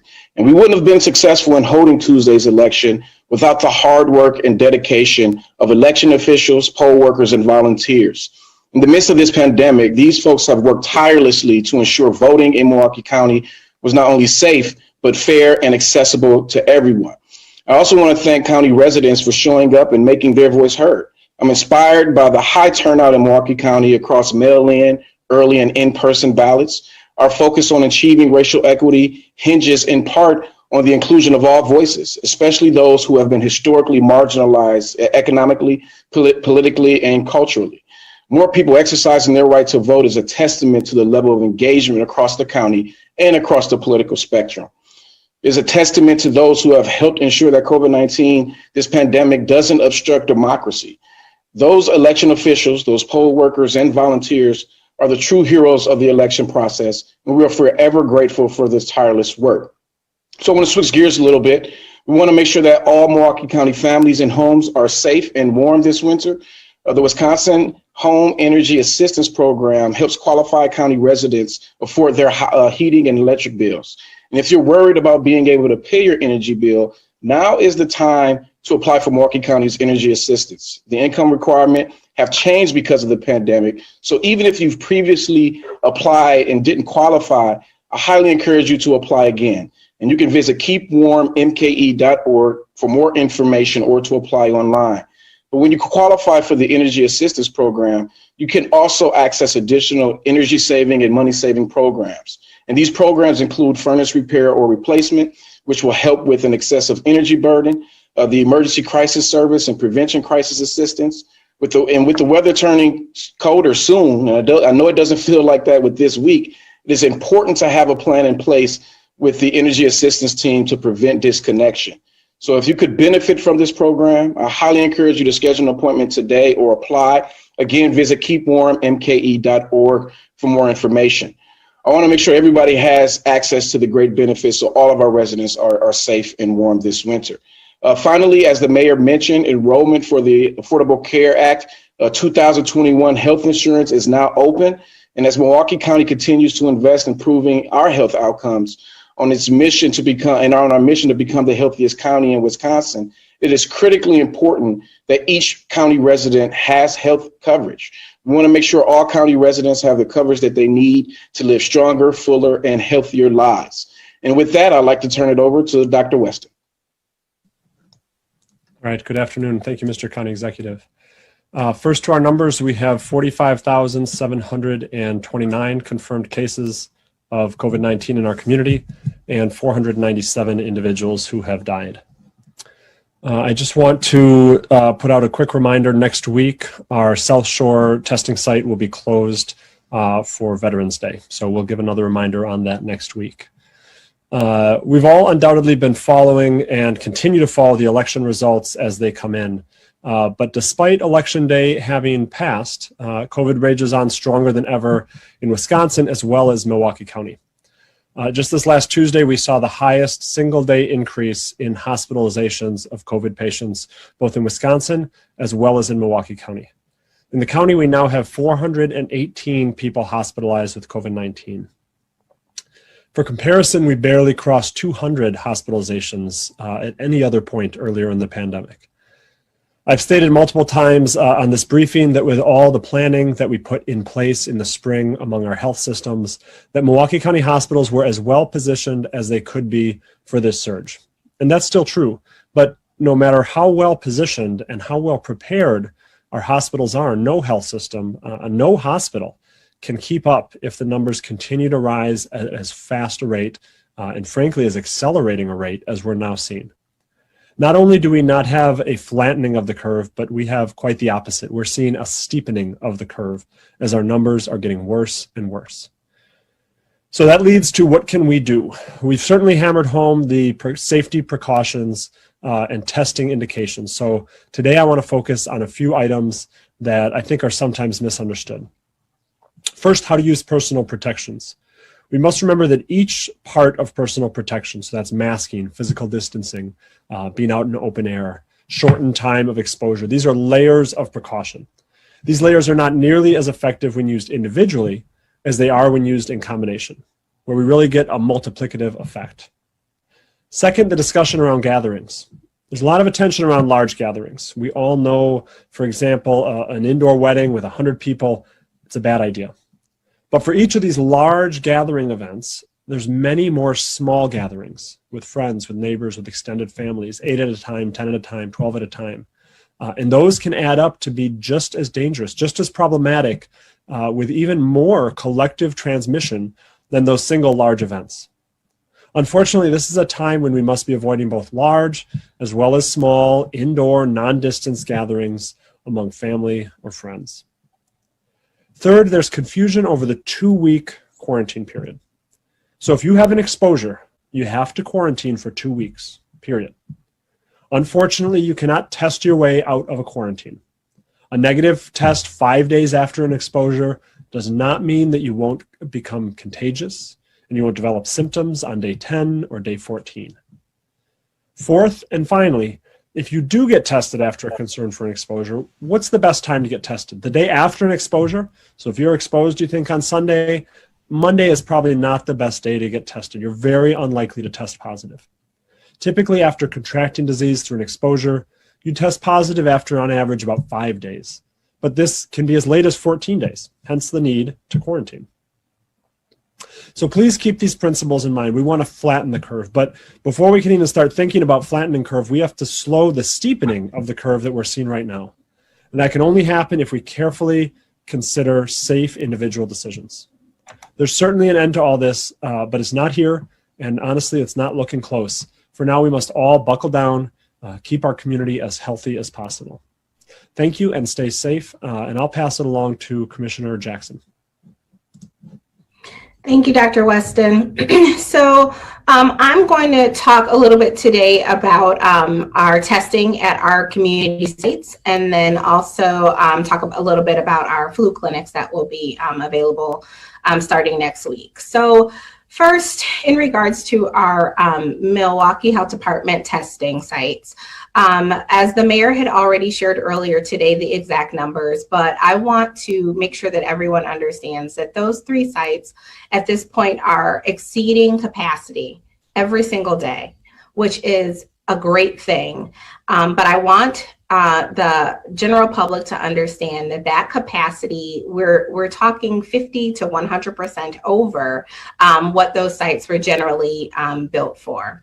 And so I want to thank all of the individuals that are working those sites, that are putting themselves at risk, that are working in the cold to make sure that we do have testing for our community. But know that the sites were built for particular numbers of capacity. And there are times within the week, particularly on Mondays, when we are over that capacity to a level where those sites potentially need to close early. When that happens, I know there's lots of communication out there about maybe it's based off of testing availability or test supplies. And most of the time, it is not that case. We have tests available. We have staffing. It's a matter of getting the sheer volume through in a time where we can get our staff home at a reasonable hour, knowing that they have to be back the next morning to test. So people who are seeking tests have many options outside of the 3 Milwaukee Health Department sites. We're first asking that if you have a primary care provider that you are experiencing symptoms or have been exposed, that you contact them first. There are other opportunities to get those tests. In addition to that, the federally qualified health centers are another option for free testing. If you need more information, you can go to both the Health Department, the City of Milwaukee Health Department website, coronavirus testing, as well as the Test Up Milwaukee site for even more opportunities for testing, as well as times and availability. So I want to highlight too the partnership with the National Guard, particularly at Miller Park. We would not be able to have tested the number of tests that we have. We would not be able to have had such a smooth transition without the support and the help of the National Guard. So I want to just take an opportunity to thank them. And lastly, we know that a lot of individuals that are coming to the sites, to the 3 sites to be tested, are coming because they believe they might have been exposed to COVID-19.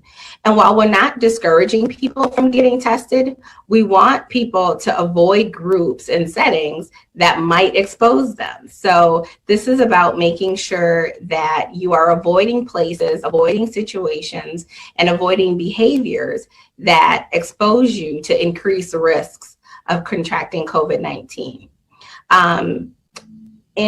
So also wanting to just share, as Dr. Weston has also shared, if you do believe that you have been exposed to testing, whether it be over the weekend, know that there is generally that 3 to 5 day exposure timeframe when we would want you to ideally get tested, knowing that for that full 14-day period, there's opportunities for you to be exposed, for you to have symptoms as well as be contagious. So next, I want to move on to our flu clinics that are also located at the 3 Milwaukee Health Department sites. So you might be aware that the Southside Health Center, the Northwest Health Center, as well as Miller Park are offering flu clinics, just the 2 sites, the Southside and Northwest, are offering flu clinics. But we have had an opportunity to partner with Children's Hospital as well as Milwaukee Public Schools to provide free flu clinics starting next week, November 9th. And what will happen is that the Milwaukee Health Department will be providing the flu immunizations that will be administered by Children's Hospital of Wisconsin nurses, as well as Children's Community Plan nurses. Know that flu immunizations are always a good idea, and in particularly this year with the COVID-19 pandemic, it's even more important. So these 4 clinics will be open from 10 a.m. until 2:30 p.m. The locations change each day. So there are 4 total sites available for clinics: Monday, Tuesday, Wednesday, and Thursday. Again, 10 a.m. to 2:30. On Monday, this November 9th, the flu clinics will be at Andrew S. Douglas Middle School off of 3620 North 18th Street. On Tuesday, November 10th, it'll be at Anna Doeffler Elementary School at 3014 West Scott. Wednesday, November 11th, at Engelbert Elementary School on 5100 North 91st Street. And on Thursday, November 12th, at Zablocki Community School, 1016 West Oklahoma. Again, want to just highlight that this is really, it shows the collaboration that has been happening since the beginning of this pandemic that is absolutely necessary to continue to work together to try to fight this virus, fight it together as a community, individuals and organizations. So we hope that everyone gets their flu shot this year, as it will be helpful in battling COVID-19. And with that, I will transition it over to Darren. Thank you very much, Commissioner Jackson. My name is Darren Roush with the City of Greenfield Health Department, and it's my pleasure to join today to talk through some of the data key points here in Milwaukee County related to COVID-19. Before I get into the data, I want to start talking about some of the several overarching issues that we've seen and we will see in the data momentarily. And these are echoed by many of the speakers that have preceded me today as well. First, we are continuing to see a very sharp increasing trend of disease in this most significant period of COVID-19. No matter how we slice the data, we continue to see higher and higher numbers week over week over week. The city of Milwaukee is currently experiencing 7-day averages in cases that are nearly double their previous high in May. And the suburban communities are currently experiencing 7-day averages that are nearly 2.5 times higher than the suburban communities experienced in mid-July. We can continue to see sharp increases in both the children as well as our whole entire population. Secondly, I want to point out that there's several indicators that will reflect in the data today that are really trending in the wrong direction and starting to reflect that very serious nature of the COVID-19 pandemic. We continue to track hospitalization rates amongst those who are 80 plus years old that are on a sharp increasing trend since early October. Secondly, we're seeing a lot more deaths. We're seeing deaths increasing, specifically with a notable increase in the suburban communities that appears to be primarily amongst the older, more vulnerable population. And lastly, we've tracked increases in hospitalizations, which also have the ability to significantly impact our healthcare capacity within the county and the region. Lastly, I'll mention that the utilization of testing has increased for 7 straight weeks and has surpassed the earlier key point in testing in early July, where we were previously at our highest. But note that this increase in testing does not explain the increase in cases. The COVID-19 case numbers are increasing due to sustained community-wide transmission of COVID-19 throughout Milwaukee County. And this is a narrative that's seen throughout Wisconsin and other parts of the state as well. Lastly, the increasing case numbers are severely straining local public health resources, and further, these increases have caused a significant prioritization of disease investigation, severely limiting contact tracing, and have the potential to add further strain on healthcare and healthcare capacity. So let's go ahead and look at the data real quick in the next couple moments. What's on the screen here on the left, I have the current graph that shows new cases of COVID-19 in the entire population. And on the right side of the screen, I'm showing 2 graphs that look at the population of children, whether it's 18 or under at the top or 17 and under on the bottom. And the key point I want to show here in all 3 figures is that the trends are increasing amongst both the kids and the adults. This is no longer a disease that's just circulating in adults. We've known for weeks that the rates of disease are increasing in the child population. So now focusing specifically just on the whole population, we continue to talk about deaths, and I mentioned previously that we're seeing a slight increase, and that's been something that we've been carefully watching for the last several weeks. I reflect here for the first week that we've seen this is an increasing spike in deaths in the suburban communities. So the average has increased over the last couple weeks in the suburban communities, which bears careful notice, and we need to continue to monitor that. Our concern is that the death rates could start to increase again in our older, more vulnerable populations, much like they did back in March and April. Next, I'll talk about the COVID transmission rate, or the reproductive number. We have seen, unfortunately, very much so since the end of August, early part of September, that transmission rate has been largely above 1, which means there's continued sustained transmission of COVID-19 from one positive case to others. And when we drill down a little bit further and look at this particular graphic by city and compare the city of Milwaukee to the suburban communities, we see, in fact, things are looking a little bit worse for that transmission rate in the suburban communities as compared to the city of Milwaukee. We continue to track all of the demographic patterns, and I will certainly highlight a few things. We certainly continue to see our greatest numbers in those young adults, the 25 to 39-year-olds. We continue to see very much increasing trends in that population as evidenced.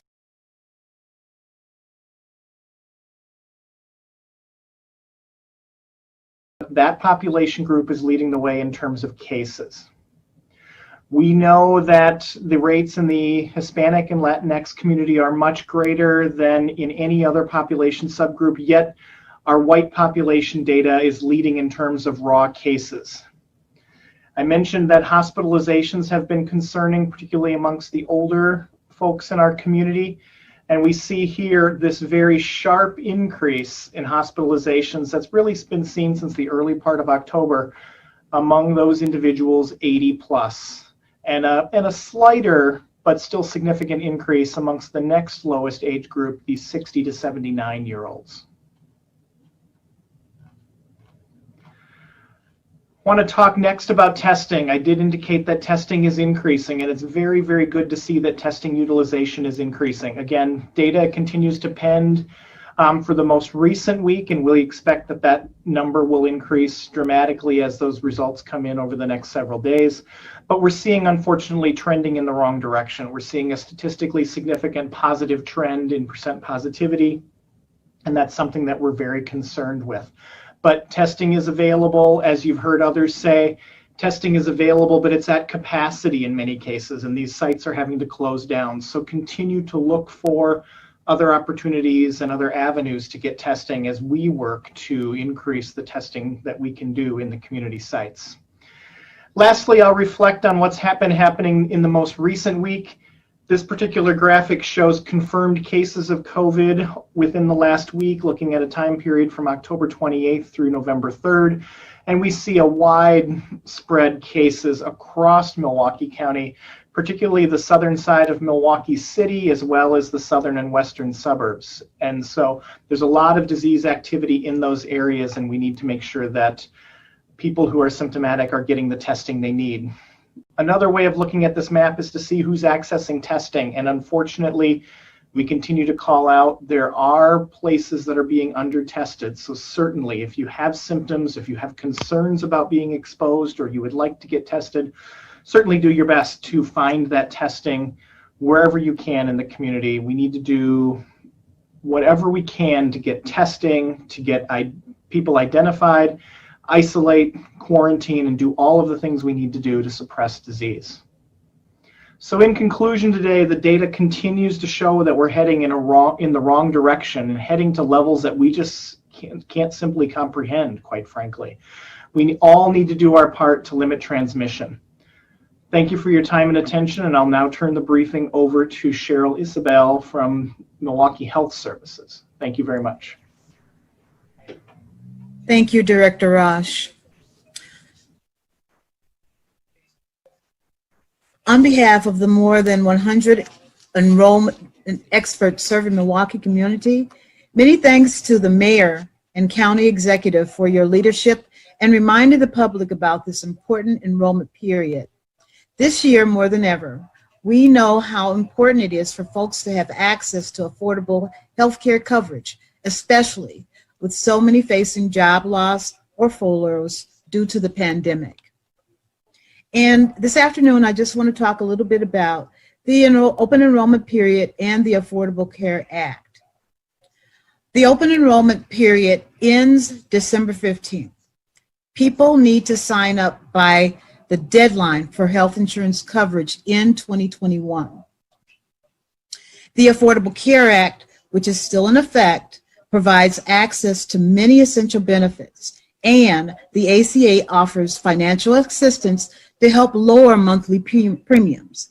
In fact, 8 out of 10 individuals in Milwaukee County who get their insurance through healthcare.gov receive support for low costs and sometimes free coverage. Although laid-off workers often have the choice of extending their health insurance through COBRA coverage, it may be a more costly solution. Enrollment experts can help individuals compare their potential COBRA costs, such as premiums and deductibles, to similar plans on healthcare.gov or through Badger Care Plus. An enrollment assister like me can help someone who's lost their coverage take a look at a bigger picture of their reduced household income and health insurance options. It's important to learn about alternatives before signing up for COBRA, and that's what we want to stress to the consumers. Now, next I want to talk a little bit about what people need to know how to enroll in the ACA or marketplace coverage.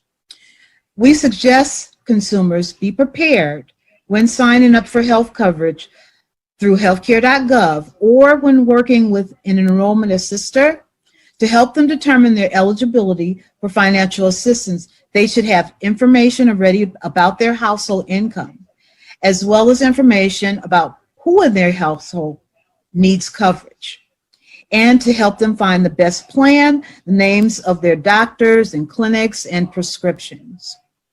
The next thing I want to talk about is what benefits are available. The benefits to enrolling in marketplace in coverage or Obamacare is you have access to all the medical essential benefits, seeing your primary care doctor, seeing a specialist. You have access to your medications, access to mental health care, and substance abuse disorders. For people that want more information about how to enroll, where to go, it's easy to get connected to an enrollment expert for free help to find a plan or more information. Just call 211 or go to a new website that is very user-friendly. It's wiscovered.com for more information. And that's spelled WISCOVERED.com. And that's for more information.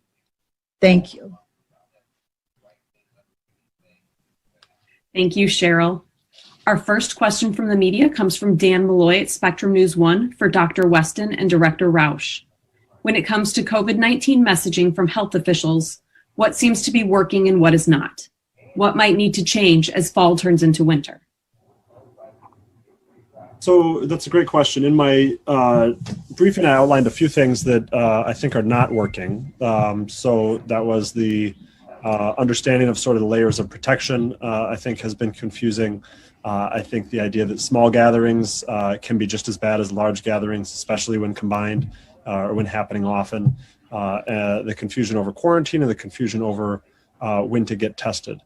I think another item that's important is just the idea, we're seeing it around us. We're heading into colder weather, the fall, the winter. There is an end in sight to this. We won't be doing this forever. We won't be physically distancing forever, but we will be for the next few months. We will be for the fall. We will be for the winter. Even if a vaccine comes out toward the end of the year or the beginning of next year, it's going to take time to distribute. It's going to take time to manufacture.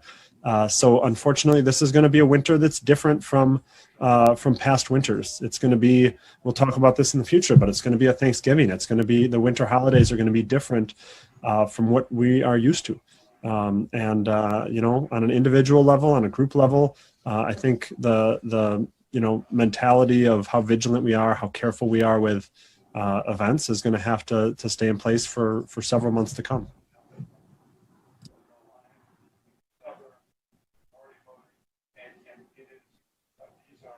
Our next question comes from Sari Lesk at the Milwaukee Business Journal.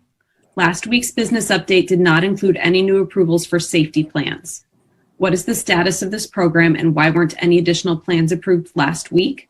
Also, how does the city evaluate whether this program is having its intended effect? So our current numbers, we have 616 plans approved. I'm not sure, we are continuing to review and approve those plans. I'm not sure if maybe that question is specifically related to schools. Maybe we had not had any additional school plans come in last week. And then additionally, in regards to those plans that are being approved, we do have teams that go out to do site checks for all of our restaurants for compliance. So that happens during the weekend as well, during the weekends as well. Thank you, Commissioner Jackson. Our next question comes from Sharon Bajenda at CBS 58 for Mayor Barrett and Commissioner Jackson. Did you see compliance from bars during Halloween weekend? Were any bars issued citations? So we did have teams that went out this past weekend over the holiday weekend, and I will share that we did see both compliance and non-compliance. So I want to thank the establishments that absolutely are following their plan, respecting social distancing, respecting masks, but we did also see non-compliance, and we continue to get reports and complaints regarding particular establishments that are non-compliant. So we will continue to do that work around enforcement and making sure that we have enough staff to make sure that we can consistently look at compliance across that particular sector. I don't know if you have more to add, Mayor.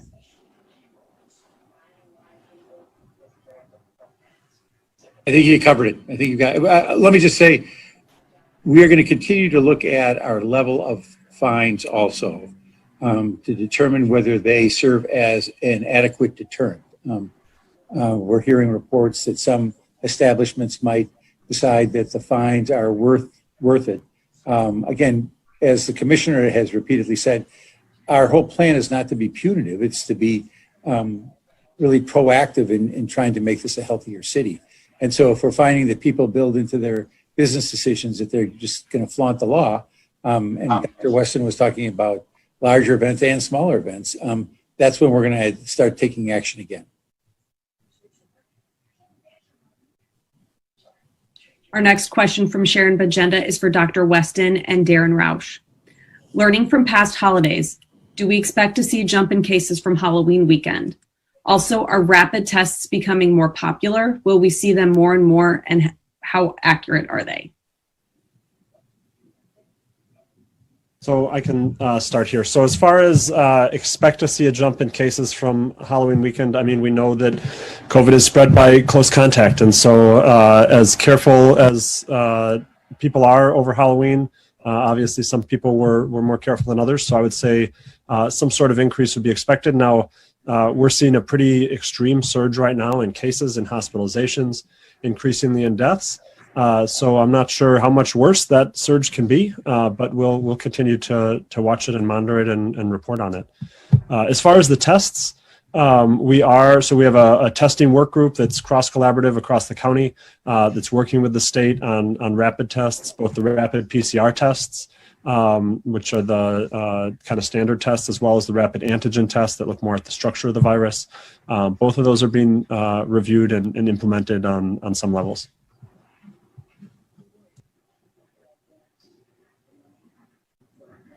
Our next question comes from Madeline Anderson at Fox 6.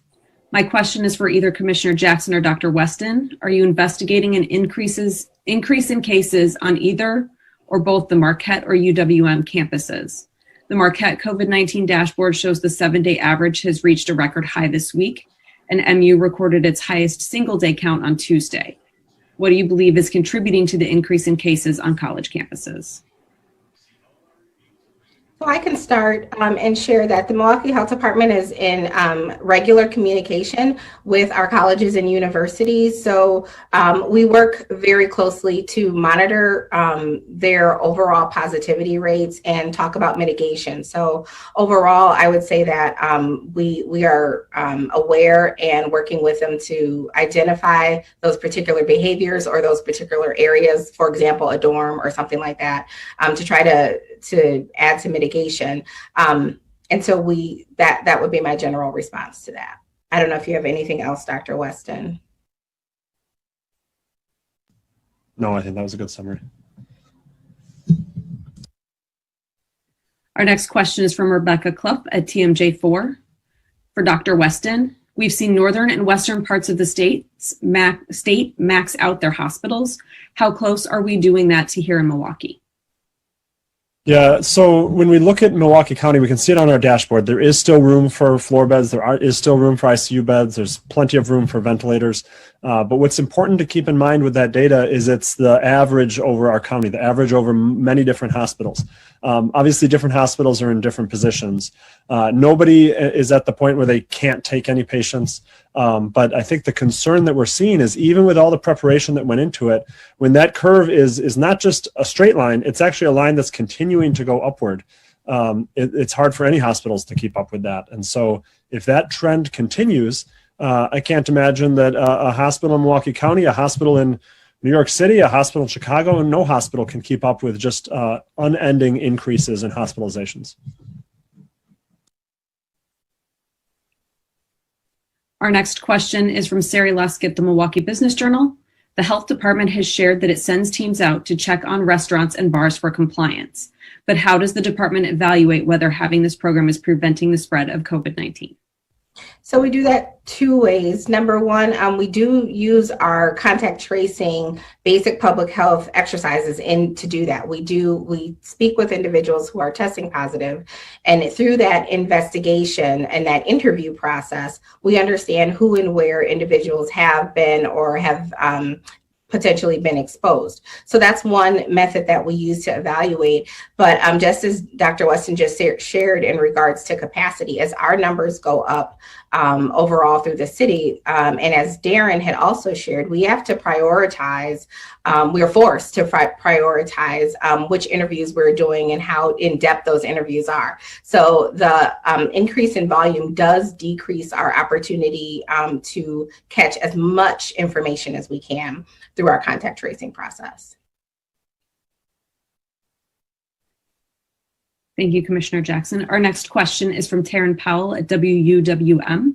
For clarification, is testing at or near capacity or not? Or were there just concerns at specific sites? So our the three health department sites have exceeded capacity. So the the Miller Park site was originally designed to do 1,500 to 200 tests. They are, 1,500 to 2,000 tests, and we are regularly averaging around 2,300, so about 300 or more over what the capacity there is. Additionally, at Northwest Health Center as Southside, those two sites were designed for around 400 tests, and we again average above 400 for the last week easily. So they are both over capacity.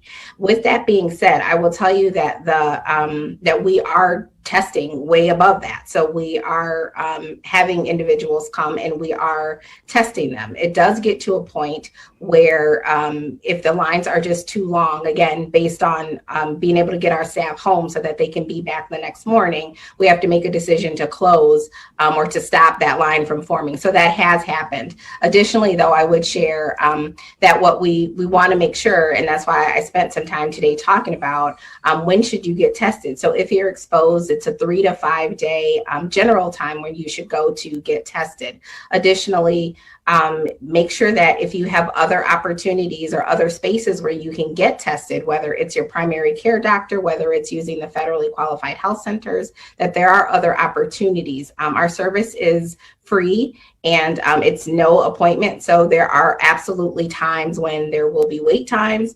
There are absolutely times when it exceeds the 2,000 for the day, that we have to stop the line. With that being said, we are continuously working to find other opportunities. So we're looking at mobile sites to be opened up. We are constantly looking at ways to increase that capacity, knowing that the demand is there.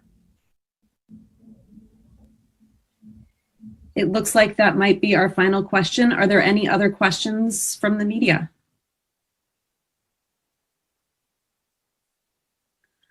All right. Thank you for your time, everyone. We will see you back here next Tuesday. Thanks, everyone. Thank you. Thank you.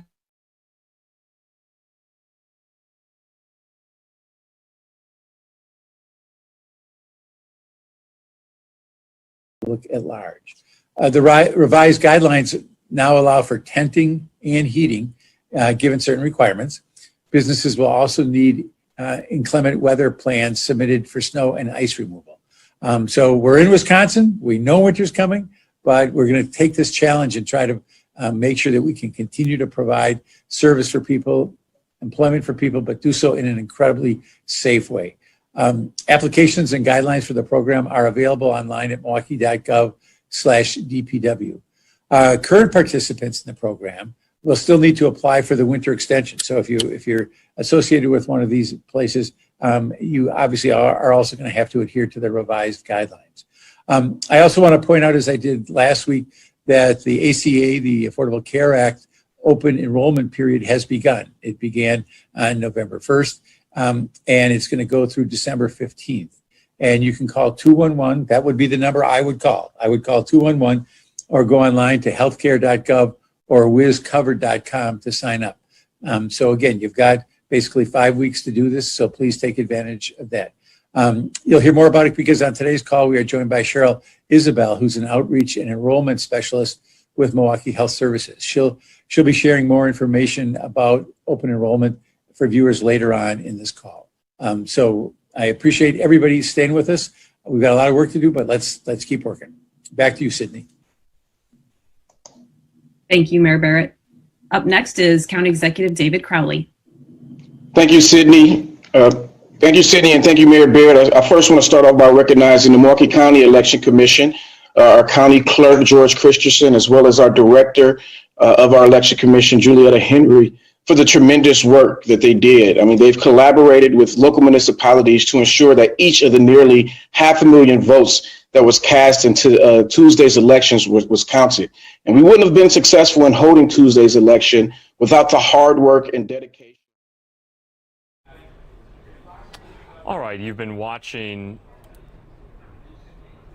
an update from, I believe, Milwaukee on the COVID-19 cases there. This is Andrew Kraft with News Now from Fox. We've been bringing you so much today here on this stream, especially all things politics 2020 and the election, as states keep counting these outstanding ballots in these states that are undecided and too close to call: Georgia, Nevada, Pennsylvania, and we're still monitoring North Carolina as well. And we're keeping an eye on Arizona as votes are still being counted there, especially here in Maricopa County. So we want to just take it out now to some scenes that we're watching. Here is a ballot processing center. Getting the location for you in just a moment. This is the live web stream, the webcam, inside the Maricopa County Recorder's office. And you can see people are counting the votes there.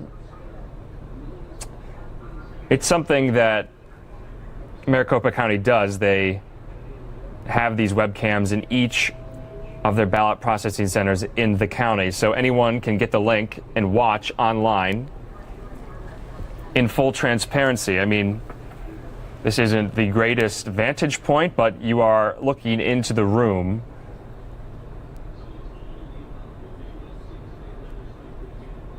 As those people there are working around the clock. And we're seeing President Trump's deficit in Arizona lessen.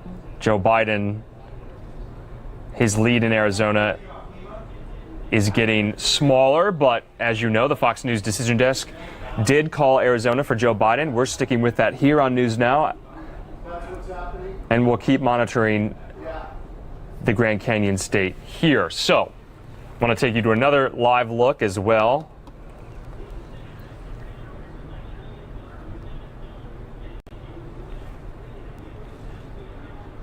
This is out of Las Vegas. You can kind of see some of the pro-Trump supporters there on the side of the street in front of the cameras, walking up and down with their Trump flags, their MAGA flags.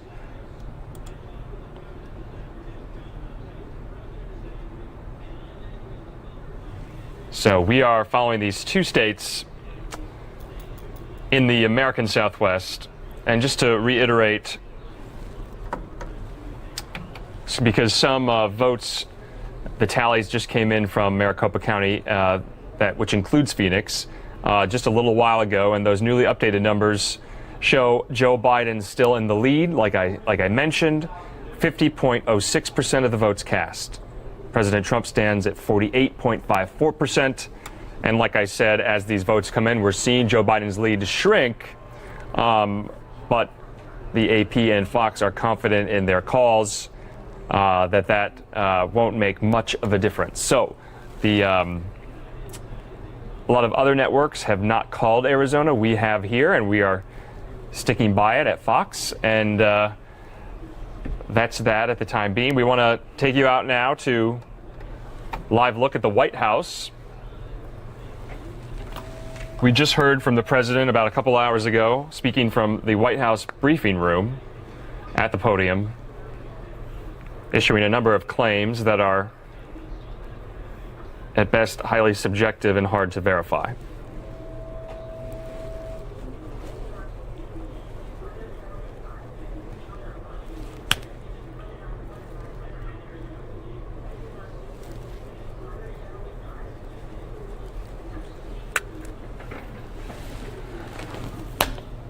We'll also be having some live reports from these battleground states as well, including from Wisconsin,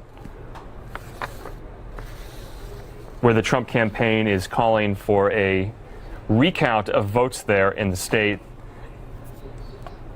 They did a similar thing in 2016 as well.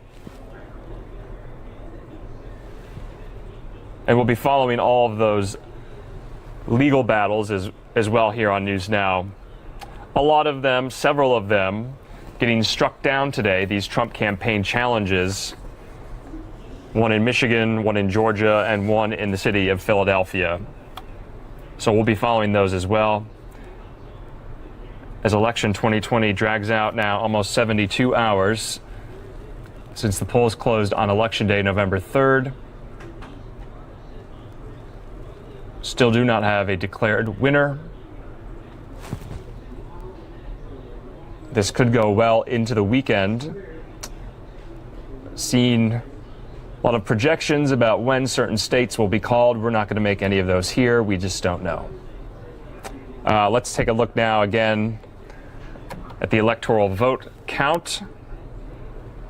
Joe Biden with 264, Donald Trump with 214. 270 is that magic number of electoral votes needed to become president.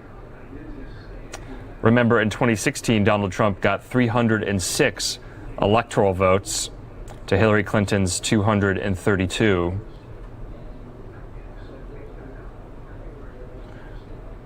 Much closer this cycle. We've also been seeing a lot of events around the country with Trump surrogates, Trump supporters, Trump family members, especially former Florida Attorney General Pam Bondi, former Trump campaign manager in 2016, Corey Lewandowski, speaking to the public and reporters flanked by their supporters, saying that they're levying a lot of these lawsuits and challenges in these very, very tight races. Will they stand? Remains to be seen. We'll report to you what we know here on News Now from Fox.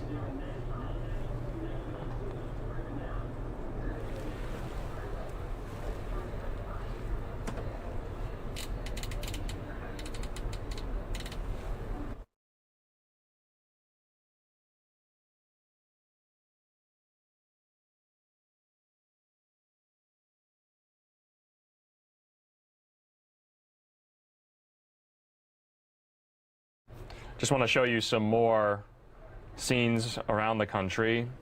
This is coming from our sister station, WTXF in Philadelphia. This is outside the convention center there in the downtown area, where protests continue. Interesting that we've been seeing either signs saying count the votes or signs saying stop the count. Two diametrically opposed messages, but we've been seeing those messages nonetheless.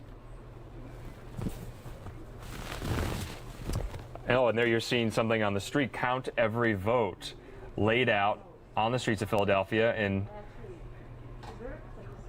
that huge sign on the street there. That is a new image that I have not seen yet. So, count every vote. Striking to see in the birthplace of American democracy, Philadelphia. People have to protest to remind election officials to count every vote.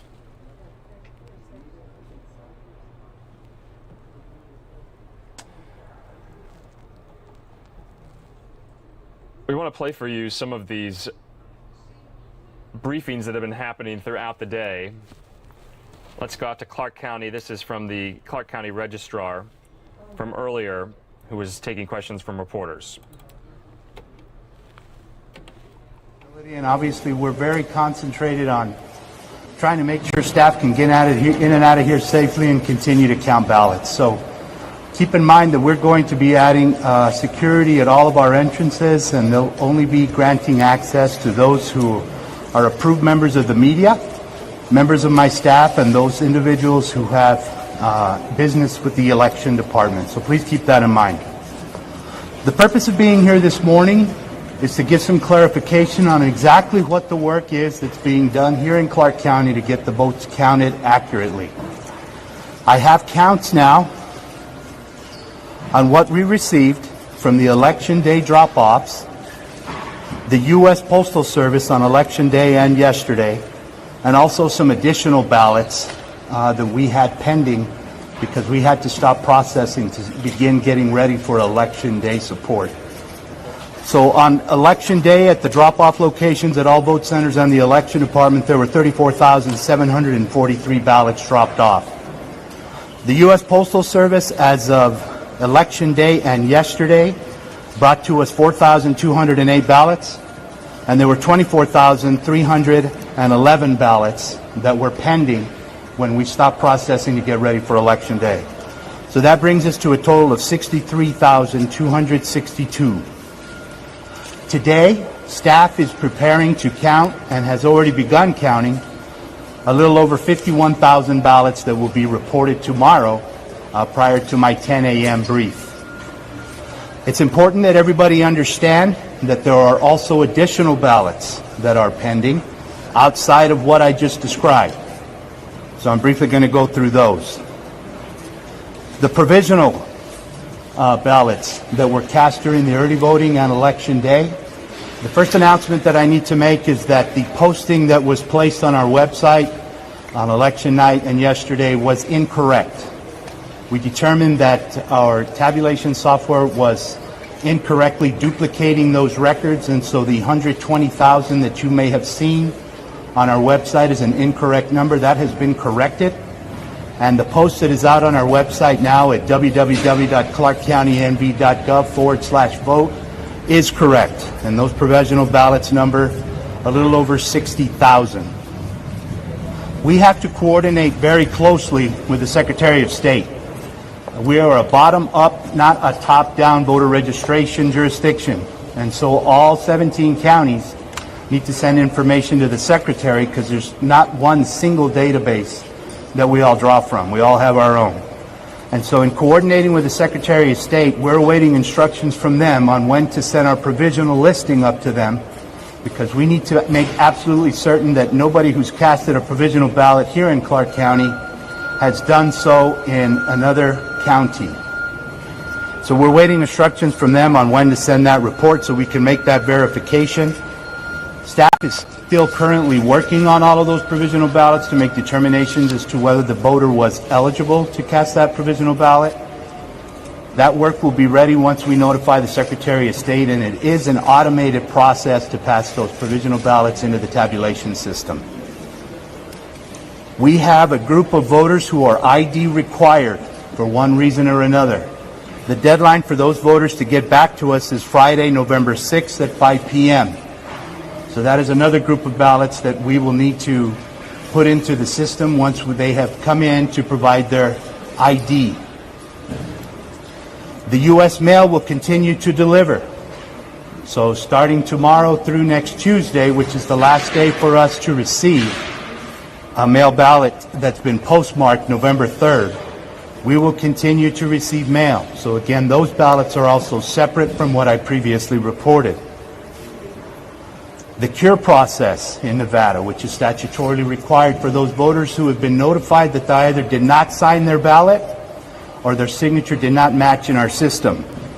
They have until Thursday, November 12th to cure that ballot. The last day that we can tabulate and send ballots into the system is November 12th. So that night we will stay here until we are done entering ballots into the system, because statute clearly tells us that we must be done counting by that date. With that information, we hope that I've clarified a lot of the questions. We are anticipating to have the bulk of our mail ballots that have been received into the system by Saturday or Sunday. Those ballots that are coming in through the U.S. mail or that are being cured would be a small number, and we will continue to put those in. But the bulk of our ballots we're hoping will be read by Saturday or Sunday this weekend. And again, we won't complete until November 12th with all of those other ballots that serve as exceptions. So with that information, I've got a short period of time here where I can answer some questions from you. Why such a slow count? Go ahead. Go ahead. I was just wondering, the Trump campaign is alleging the counting was improper here in Clark County. What is your response? My response is that we are not aware of any improper ballots that are being processed. They have not presented any evidence to reporters. Have they presented any evidence to you? Not directly that I'm aware of. And there's also some concern that Clark County is counting relatively slowly. I expect is that the case here? Are you counting faster than 2016? I think it's important for the entire country to understand that mail ballots on this scale is very new to the state of Nevada.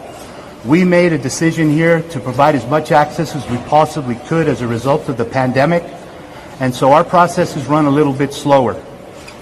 We also have to make sure that our data is being updated because we need to prevent people from voting twice in the system. And so we have to scan those in as mail received so that it updates the database so our in-person voters can't have voted twice. We're still receiving information from our election day laptops. That'll be complete today.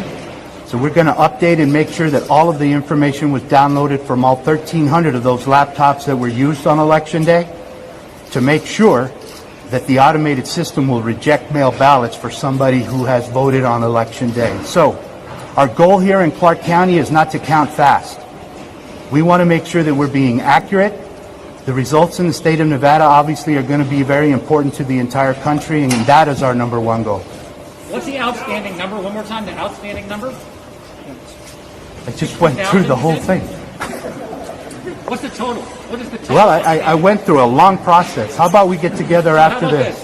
Why is it taking so long if you can count 70,000 a day? I think I just answered that question. You said deliberately, but if you have the capacity, why aren't you doing it? Because they're not available, sir. There are many steps in the process. So the first process is that we run it through our Agilus machine. Then there are 2 manual processes. Then it goes to the counting board, and then it goes to tabulation. I need you to speak up, sir. I can't hear your question.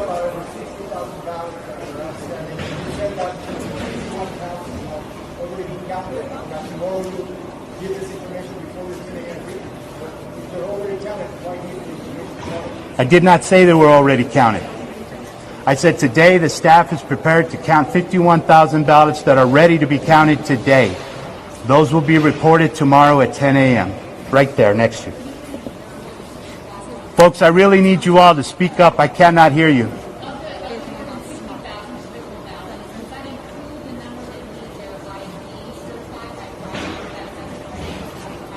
Those are separate, and that's why I listed in my statement that those are separate from the numbers that I reported first.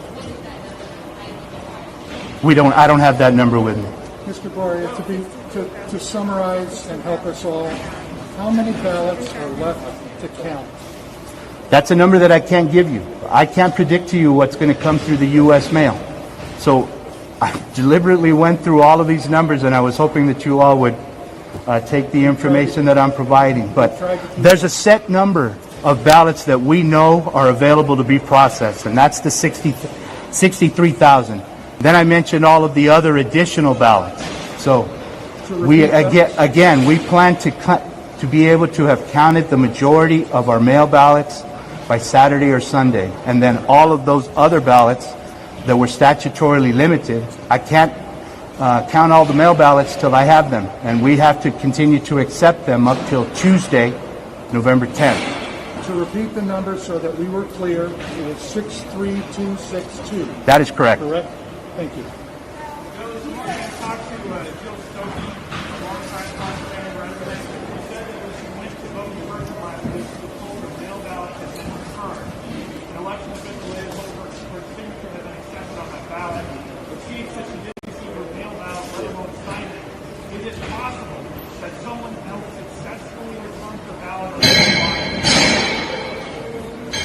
I personally dealt with Ms. Stoke.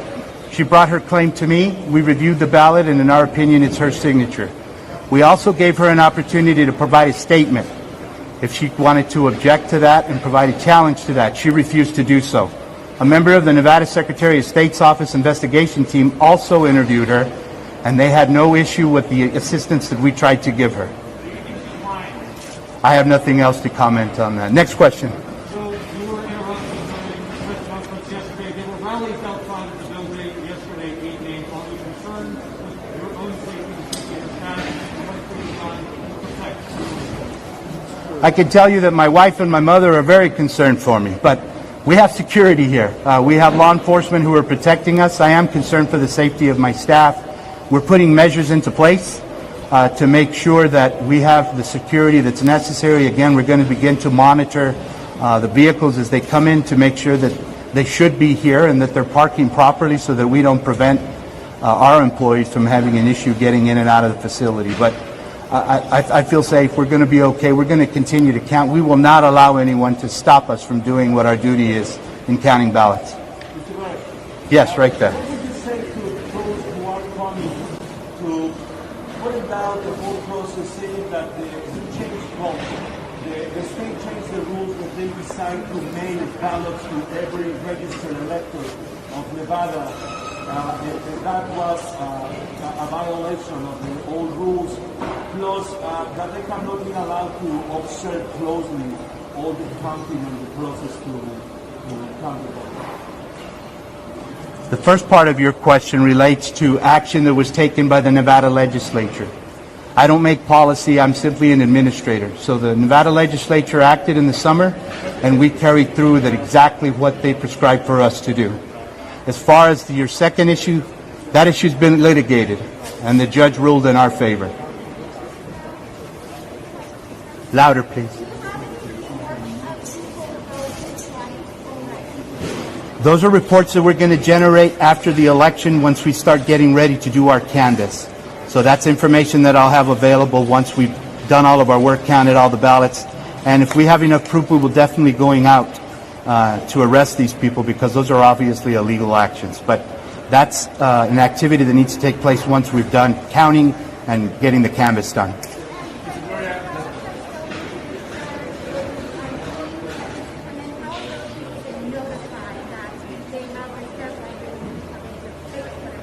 Most of these voters have been notified, and they actually voted because they voted provisionally and were told they didn't have the ID that they needed in order to do that. These are also mail ballot voters who were also notified that they needed to provide an ID on the envelope that's sent out to them, and they failed to do so. So they've been notified, and the deadline is tomorrow at 5 p.m. I know that there are several people who are working to actively reach out to those voters and try to help them get in with that ID. There was a question over here. Yes, right there.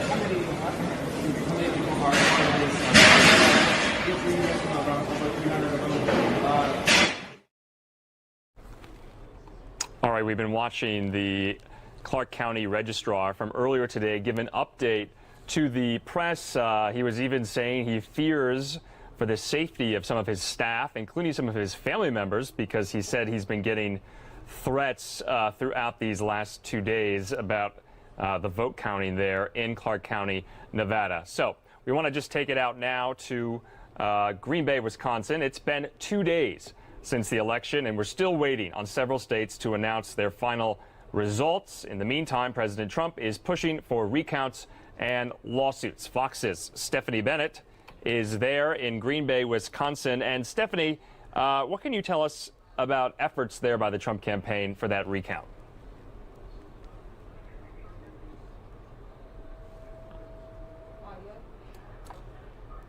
Is pushing for a recount here in Wisconsin. Now, there's a lot of things that go into place before a recount can happen, and it might not be anytime soon.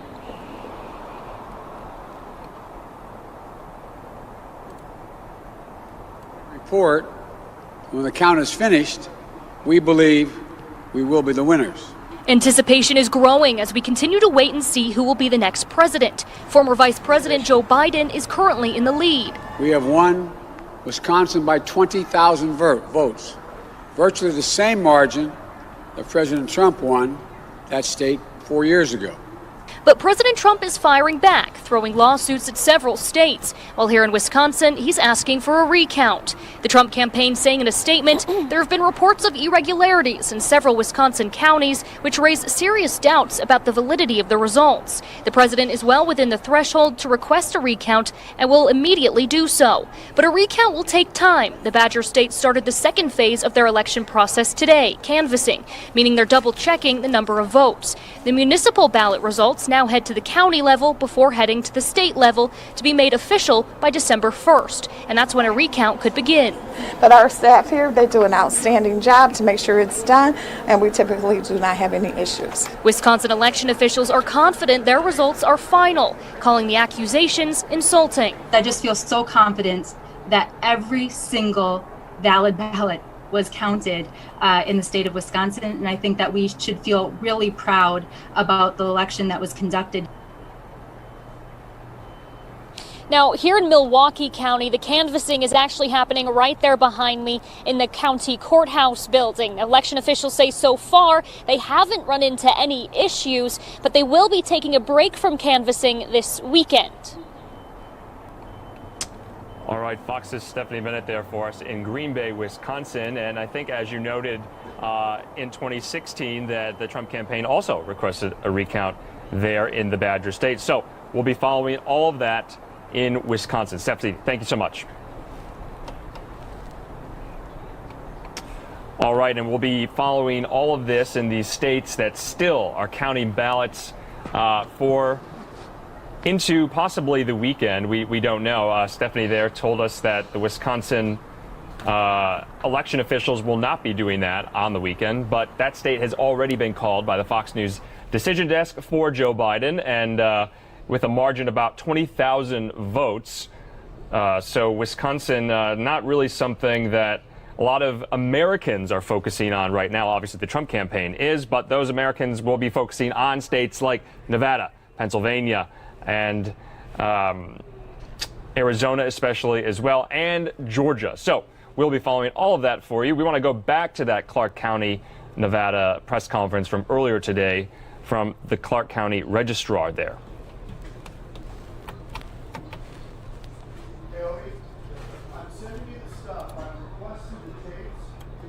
So we work anytime varying from 5 a.m. up to 10 or 11 o'clock at night. We don't run the 24-hour shifts that you see running in other states because the work that comes through on the mail ballot process is very deliberate as it moves forward. And so we complete the work that's done in each stage, and then the next day it carries forward to the next. Again, I emphasize, what I'm trying to report here is that Clark County looks like we'll be able to count the majority of our mail ballots by Saturday or Sunday. However, there are other ballots as a result of statutory requirements that we'll have to continue to read because we have to take ballots until next Tuesday. Mr. Gloria, will you continue to have these briefings on Saturday and Sunday? Absolutely. I will be here at 10 a.m. until we're done. Mr. Gloria, do you expect to announce any results later today, or is the 14,000 it? We're going to coincide with the Secretary of State. I think it's very important that as a state, all 17 of the counties are working to coordinate with the Secretary, who is our Chief Election Officer. So she has reported that she put out today at 9. We followed suit and we reported today. If the Secretary makes a decision not to report from here on out, we are going to have to report. So if we have results to report, we will do it on a daily basis, as I mentioned. We're going to do a 10 a.m. brief to give you all an opportunity to ask questions, and our update should be posted prior to that brief. Right there.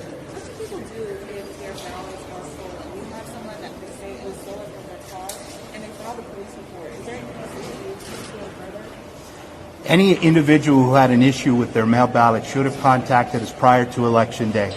We are here to help the voter. I have been on many Zoom interviews, many media interviews, many organizational groups throughout the county, letting them know that if you have an issue with your ballot, whatever it may be, call 455-VOTE. However, they're past that process. The election is over. We're in the process of counting at this point. Right there.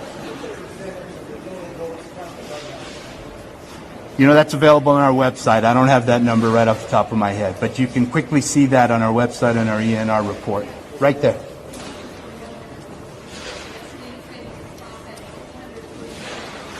I'm sorry, ma'am, I can't hear you. I'm hard of hearing and we're in the warehouse.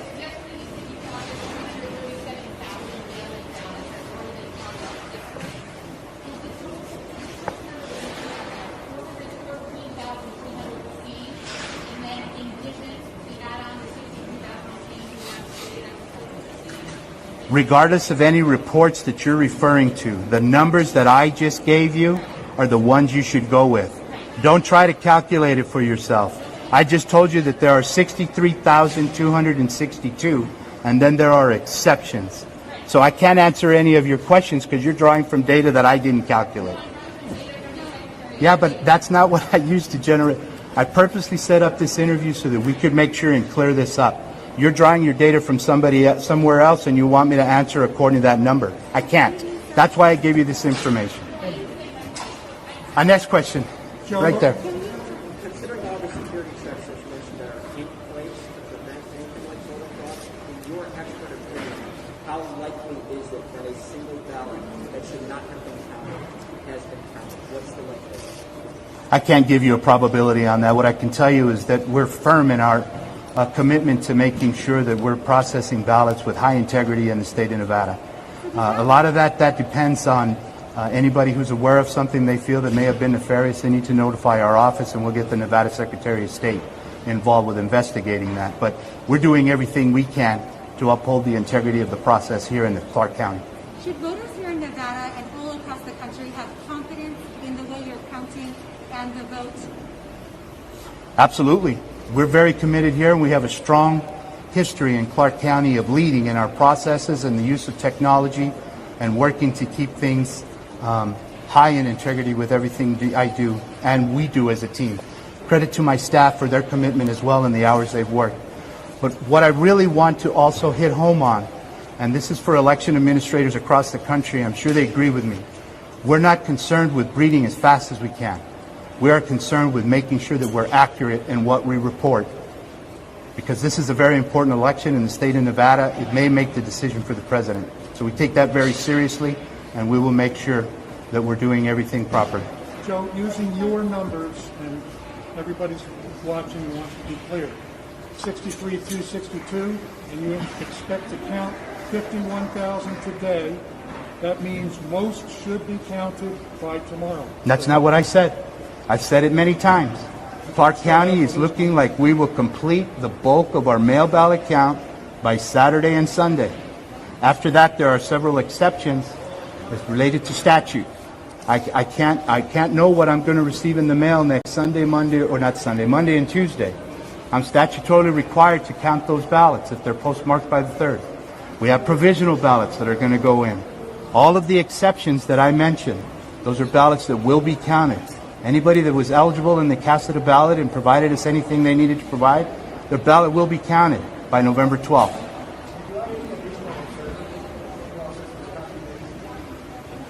I don't have observers. It's the general public that comes in and observes. I don't have observers.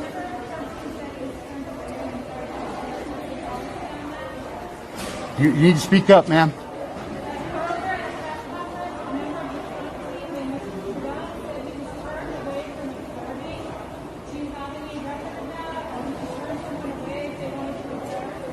Absolutely not. We've been working close with all parties who've been interested in observing our activities. In fact, we've gone above and beyond what the statute calls for us to do. The only thing Clark County needs to do, required by law, is to provide access to anyone who wants to observe us counting. We realized with the engagement by the general public in this election that they were going to be concerned and probably want to see more, so we, as a courtesy, provided more observation opportunities in other rooms. Now, these groups have also been contacted on a regular basis, and they continue to say that we're not communicating with them. We started communicating with them in the month of August and September, and we made clear to them exactly what we would do. We set up a schedule to count, and it's a worst-case scenario, because we want to make sure that we've got all of our bases covered, and that we're going to have staff available to complete each task, each step, every day. Obviously, my staff is getting better at what they do because they've been doing it for over 20 days now. So if we finish before our scheduled time and there's no more work, they're done. And so we have notified observers who come up, there's nothing to observe, and we've even gone so far as to tour them and take them to see the area to confirm that there's nothing going on. Unfortunately, there are some observers that come through that take it upon themselves to go into areas that they're not allowed to view, interact with our workers, what they're not allowed to do. We clearly communicate to them exactly what they can and can't do with observers. So no, we have done everything we possibly can in Clark County to allow observers to participate. Sir, point of clarification, the ballots... One more question. We're going to take one more. Were same day, mail, or both? The ballots reported today. Same Were the day. ballots reported today, same day, mail ballots, or both? What do you mean by same day? Voting, same day voting, voting in person. You mean registration? Voting in person. All of the in-person votes are in the system. So, okay, so ballots reported today were drop-off of vote by mail ballots, is that correct? Some of them, they're grouped in different areas. I can't tell you exactly which ballots went in and got counted. And how come you're not able to say that as the registrar? Well, I would have to go look at the batches and see where they came from. What I'm telling you is exactly what we know we have left. This could be a combination of drop-off ballots, things that were left in the mail. That's all we really have left at this point. But today was not in-person voting. Reporting today was not in-person. Again, in-person voting was reported on election night. That would have been early voting on election day. All of the in-person votes are in the system. Understood. Thank you, sir. Thank you. Thank you very much. We'll see you tomorrow morning. And to limit lasting damage. All right, so we've been showing you all these updates throughout the night on News Now from Fox, and that was one from Clark County, Nevada, and we haven't gotten any indication of any more live events into the next hour from election officials in these crucial states that the votes are still being tabulated. So we wanted to just break up this election 2020 coverage with some of our content from our sister stations and our local Fox affiliates around the country. And we want to just take you now to a interview that our Dallas station, KDFW, did with Matthew McConaughey. Let's listen to that to break up the high pressure, high intensity election drama. Book is really full of stories all about catching the green lights in your life. He talks about his childhood and his movies. He really shares it all. You just gotta keep living, man. Livin. Thank you so much for talking to me today. My pleasure. Love your shirt. Had to wear this shirt, obviously. All right. Some of my favorite stories in the book were about Dazed and Confused. I had no idea that when you said, all right, that was totally ad-libbed. And those were the first words you ever said as an actor in a movie. First 3 words I ever said on film. Yeah, that was the first scene of the first night of the first job I had in the summer of '92 that I didn't know if that was going to be. I was going to work that night and I'd never work in front of the camera again.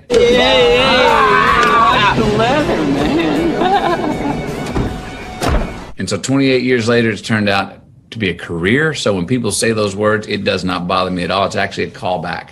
It's sort of an homage that said, oh, this is how I got started.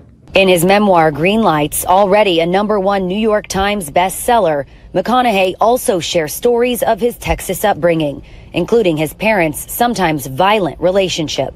You tell a lot of those stories about your mom, about your parents and your upbringing without any judgment, really still in a loving way, accepting of them and how they raised you. If I didn't write those stories how I wrote them, and you just saw the facts of what happened on paper, it'd be your hand would go over your mouth. It'd sound like a horror story. It would sound like call CPS. How much has McConaughey had to get, psychotherapy for 40 years since? No, I haven't. Didn't need it. No, there was a lot of humanity in all of it. And I was not there to judge it. And I don't today. I raised my kids differently than my parents raised me, but I don't dare judge how they raised me. I wouldn't trade in one of those butt whoopings for the values that were instilled in me. He hopes his story will inspire others to think of the green lights in their own life, or how to turn a red light to green. No better example than the times we're living in right now. I would call this, COVID definite red light. But what are the green light assets within it? One's for our family. We're obviously we already eat at home and cook in the kitchen often anyway, but now we do it twice a day for lunch and dinner. My mother, who's 88, is with us. She's being able to be around her grandkids every day now, where it used to be just once every 2 weeks. The kids are doubling down on the creative hobbies that they wouldn't have probably taken time to double down on if they'd have been back in school the entire time. This week, at home with his family in Austin, he's celebrating his 51st birthday. 5-1. Now it is when you get into a decade, you get off the 5-0 or the 4-0 or the 3-0, and you get into, you're like, oh, I'm solidly in this decade now. So yeah, it feels good. Green light. Come on. Just keep, like your shirt. Just keep living.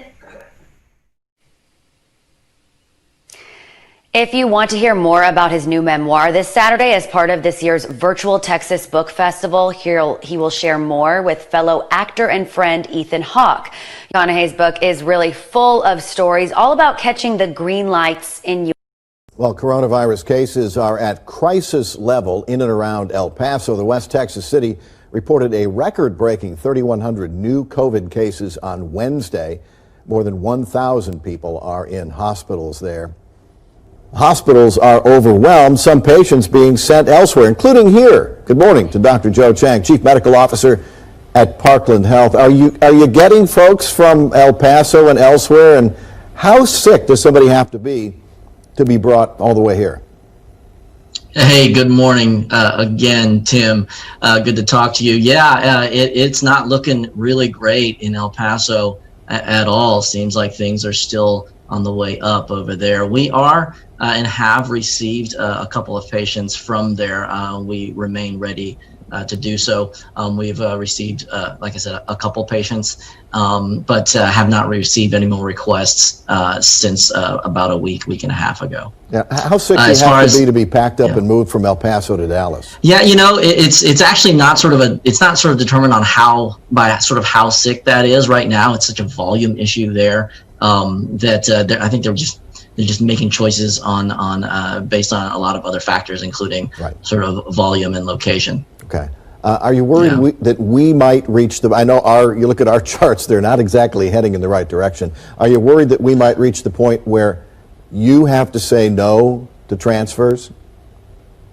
Well, that's always a concern. It's always a concern. We are obviously committed to taking care of Dallas County, which is obviously our mission to do. So we always consider those factors when we're thinking about whether to take patients or not. But Parkland has always been a bastion of light for folks, and we won't stop being that. We've also got some questions about COVID-19 rapid tests, which are being sent to, among other places, public schools here in Texas. Thoughts on these rapid tests? We've heard concerns about their accuracy. Yeah, and I think this is a really important topic, and I really appreciate some time that you're giving me to talk about it. These tests, listen, here's the sort of way to think about these tests, okay? These rapid antigen tests, think of them as a smoke detector, okay, in your home, all right? They are unable to detect the fire itself. It sort of detects sort of the byproducts of the fire. Just like you can have multiple candles in your house, you can be cooking in your house and your smoke detector will not go off. These tests, that is how they work. Recent studies out of the University of Arizona, who have been using thousands of these tests on their student body, have come out with some really interesting results that I think are really, really interesting for our folks to know. Number one, if you are symptomatic, if you have typical COVID symptoms and you get a rapid antigen test, these that can result in 15 or 20 minutes, their accuracy is about 80%, meaning 8 out of 10 times you will catch the disease, and 2 out of 10 times you will actually have a false negative and miss it. However, those numbers change drastically when you don't have symptoms. That number drops to about 30%. What that means, they found, is out of 10 people that did not have symptoms but confirmed on the good test, the PCR test, to actually are carrying around coronavirus, this rapid antigen test only caught 3. Wow. That's less than a coin flip. Okay, so the key message here this morning for everyone to hear, because I've seen this really misused in our community, is that if you do not have symptoms, getting one of these rapid tests should not reassure you. You should continue to quarantine, because again, your chance of having a wrong test is actually 70%.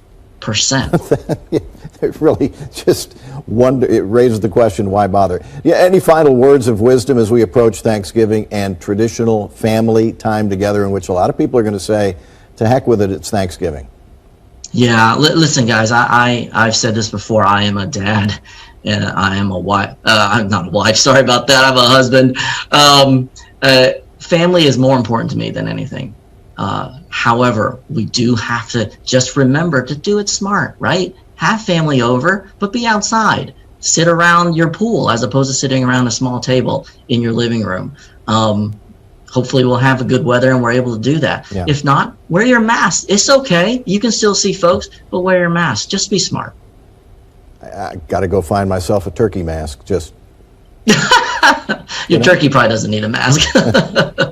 For me. All right, Dr. Joe Chang, as always, thank you so much. We appreciate your wisdom. Well, Corona. Welcome back and congratulations on the win. Thank you so much. All right, so your win, not all that close. The presidential race is much closer. Where do you see the presidential race? And at this point, are you confident to say that Joe Biden's going to be the next president of the United States? I don't think anybody should be opining about what the result of the presidential race is going to be. We have to let the election officials count the ballots. So I'm in no better or worse position than any American to be making those kinds of pronouncements. I do think that I'm encouraged by the fact that Joe Biden has won in different parts and pockets of this country. It's obviously a close race. It reflects, I think, the level of divisiveness and concern in this country and very, very high turnout. So I waited 9 days to win this race in 2018. So I certainly sympathize with both Vice President Biden and President Trump in having to wait for their result. You're a lawyer. What do you make of President Trump's legal arguments here, him challenging this in court? I mean, that's obviously the right of every American. If they want to bring a suit, they can. But I think it sends the wrong signal to the American public who took time off, who took time away from their busy schedules, who went and stood in line at the polls to not allow the ballots to be counted. I think we should trust that process. There are lots of checks in place to make sure that it's fair and accurate. And I think we should understand that a slower count often is because of lots of security procedures that are in place to make sure that only eligible voters are counted, that every ballot is counted accurately. And so I think rushing to the courts preemptively before there's any evidence of any kind of problem is sending the wrong message. And it's somewhat disrespectful, I think, to people on both sides of the aisle who stood in line to cast their ballots. You know, there were some Democrats that were really hopeful that this election would be like a historic repudiation of President Trump and Trumpism, and that a lot of the senators that had enabled him would be taken out. We are not seeing that in massive numbers. We're not seeing a massive blue wave. Even some of your colleagues in Orange County in really tough races and could very well lose. What do you make of that? How do you read where the country is at when so many people on the left view President Trump as an amoral liar who is a criminal, and yet so many millions of Americans just voted for him again? I think it speaks to the divided nature of our country, and I think it's something that no matter who is president, we need to work on. And I hope that either Vice President Biden or President Trump will take that to heart in their next term. I think Vice President Biden is going to win. I think Kamala Harris is going to become our first female vice president. I'm very excited about that. But either person has a duty to help begin to heal some of that division, because ultimately it's very, very destructive. There are a lot of people who don't feel comfortable talking about politics with their family or in their workplace or with their friends because of that divisiveness. With regard to some of these tough races, I think we have to remember in 2018, we won in places like Orange County's 45th district, the district that I'm honored to represent, and I became the first Democrat to represent this patch of land in 70 years. So we had a lot of historic victories in 2018, and obviously it's hard to hang on to all of those seats, but I'm proud of the races that my colleagues ran, and I think as we see the ballots counted, some of them will be declared winners. Yeah, of course, Orange County so historically Republican. Hillary Clinton, the first Democrat to win Orange County since FDR. That's how long it had been a Republican stronghold. All right. So it's looking increasingly like we're going to have divided government. Most likely Joe Biden as the president, most likely a very slim majority for the Republicans in the Senate and a Democratic House. What gets done in that scenario? What's priority one to actually get stuff done? Because there's so much frustration on both sides that Congress hasn't been able to move on very much.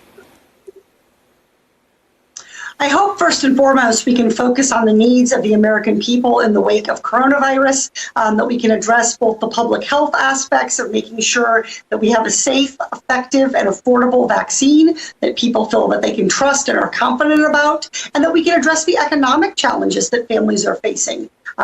People who aren't able to pay rent, who are unable to make ends meet, and very high unemployment like we're seeing here in Southern California. So I think we do not need to wait for that work to begin. I'm ready to go back to Washington and start voting and continue that work to make sure that we're getting help into families' hands. And lastly, you've gone viral often for throwing some shade during some of your congressional hearings and making some of the people that come before you maybe not look super prepared. Who's your next target?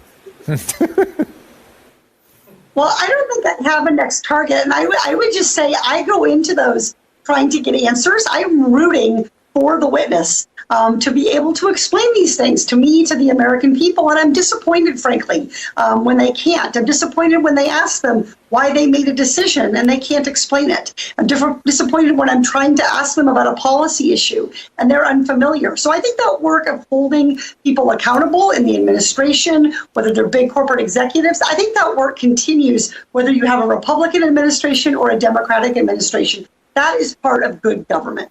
And is it going to be Senator Harris in a little bit? Or Senator? Is it going to be Senator Porter if it becomes Vice President Harris? Yeah, it will be Senator Harris. That was I'm going to take advantage of that one.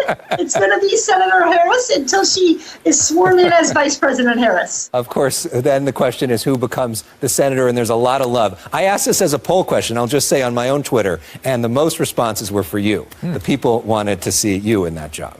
Well, I appreciate people's support and encouragement, and I'm really excited to be serving in another term. And like I said, continuing to address the serious issues that are facing this country. All right, Congresswoman Katie Porter, maybe Senator Katie Porter, who knows? Thank you for the time. We appreciate it. Congrats again on winning re-election. Up next, welcome. All right, that was just some of the content we've been airing today from our sister stations around the country, the O&Os, we call them, the Fox affiliates. That was Fox 11's Alex Michelson interviewing Representative Katie Porter, who won her California congressional seat on Tuesday. So we want to just show you some of these scenes we've been having for you all night here. This is the Maricopa County interior of the elections office there as ballots get counted.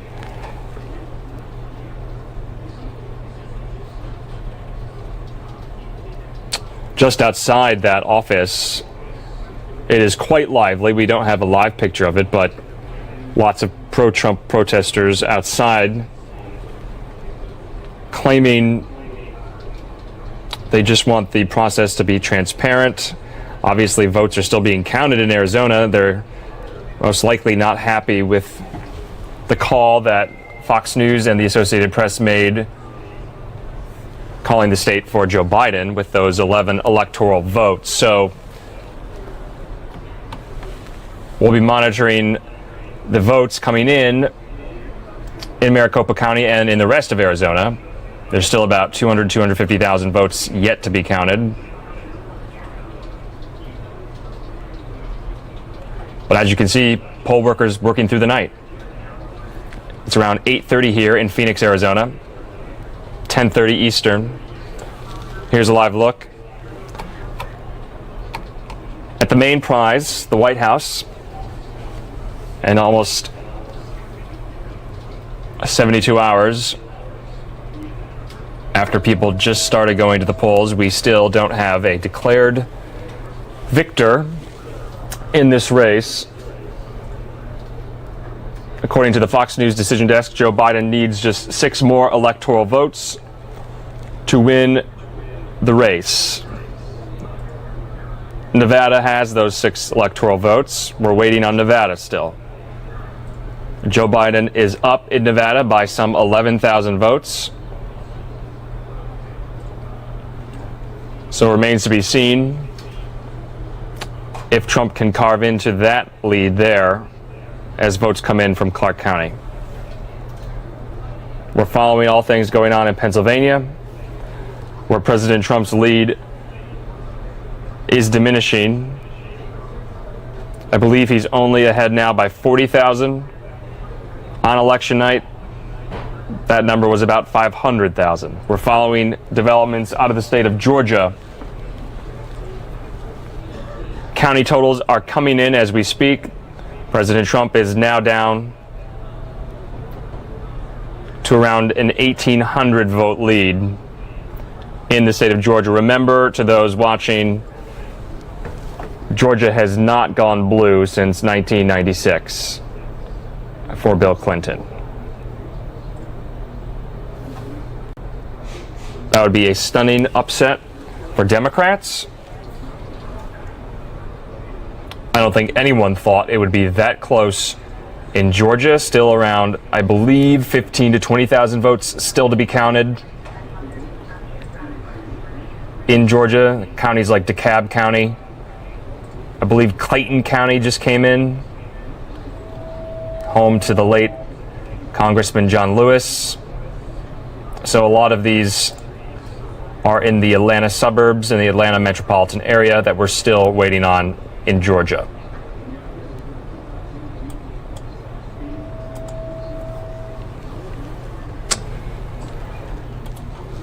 In the meantime, let's play out for you some of these interviews and stories our Fox affiliates have been doing today.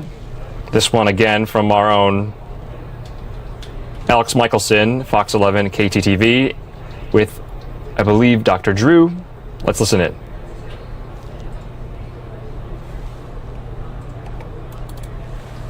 Is the chief counsel for Equal Citizens. He's also incredibly well dressed tonight. Jason, welcome to the show.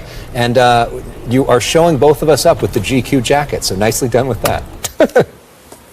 Thank you, Alex. Great to be here. All right, so let's start with this. The president says he wants to go to the Supreme Court. What's the case? So there's 4 cases going on in different states, right? The close states right now are Michigan, Pennsylvania, Wisconsin, and Georgia he recently filed in.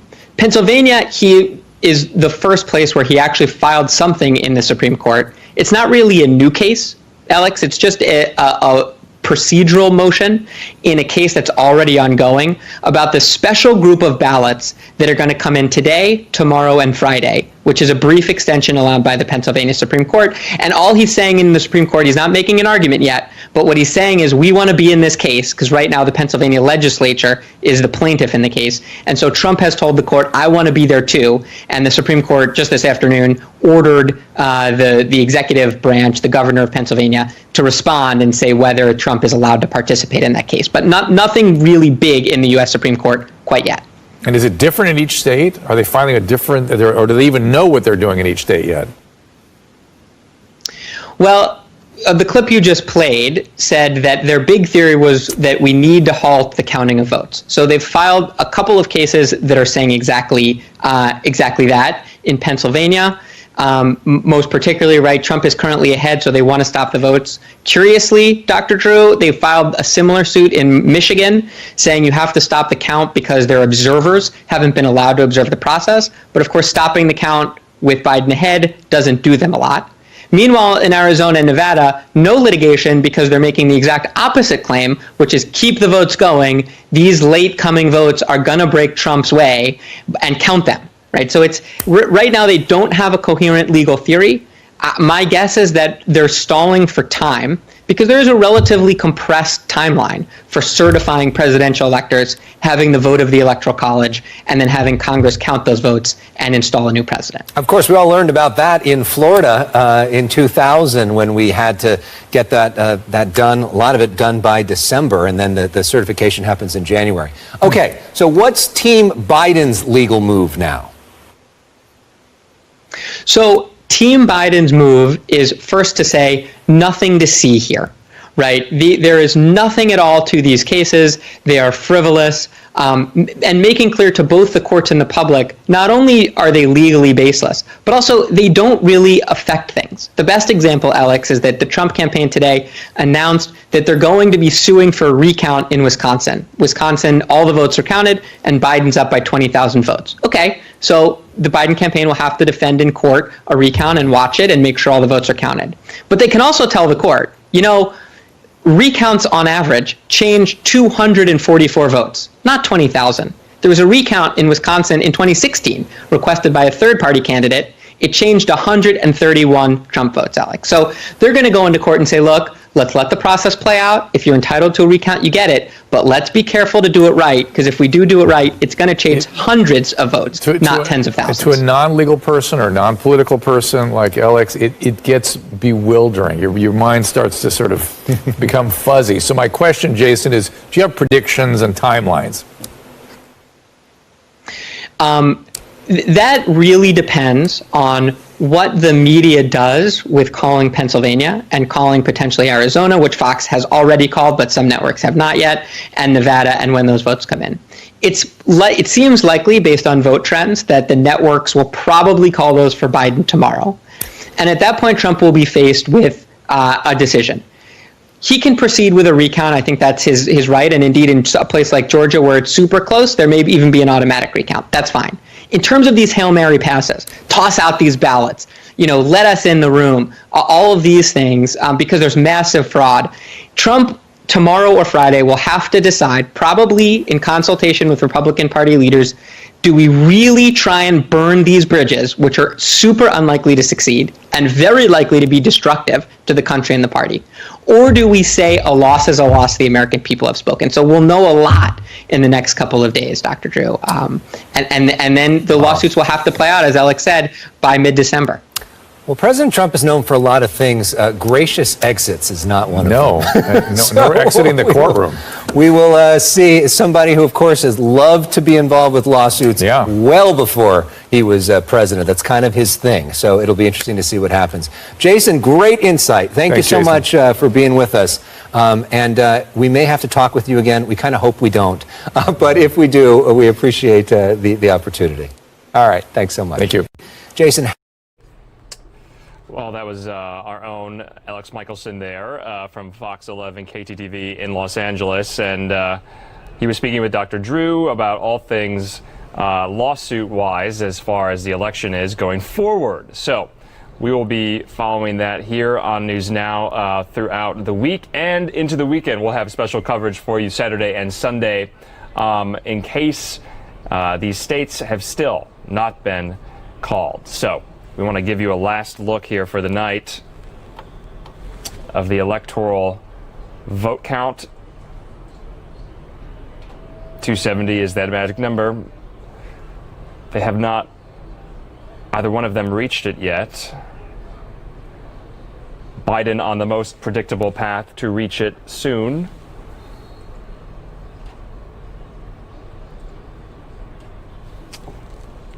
And we want to just give you now a live look, finally, at the White House.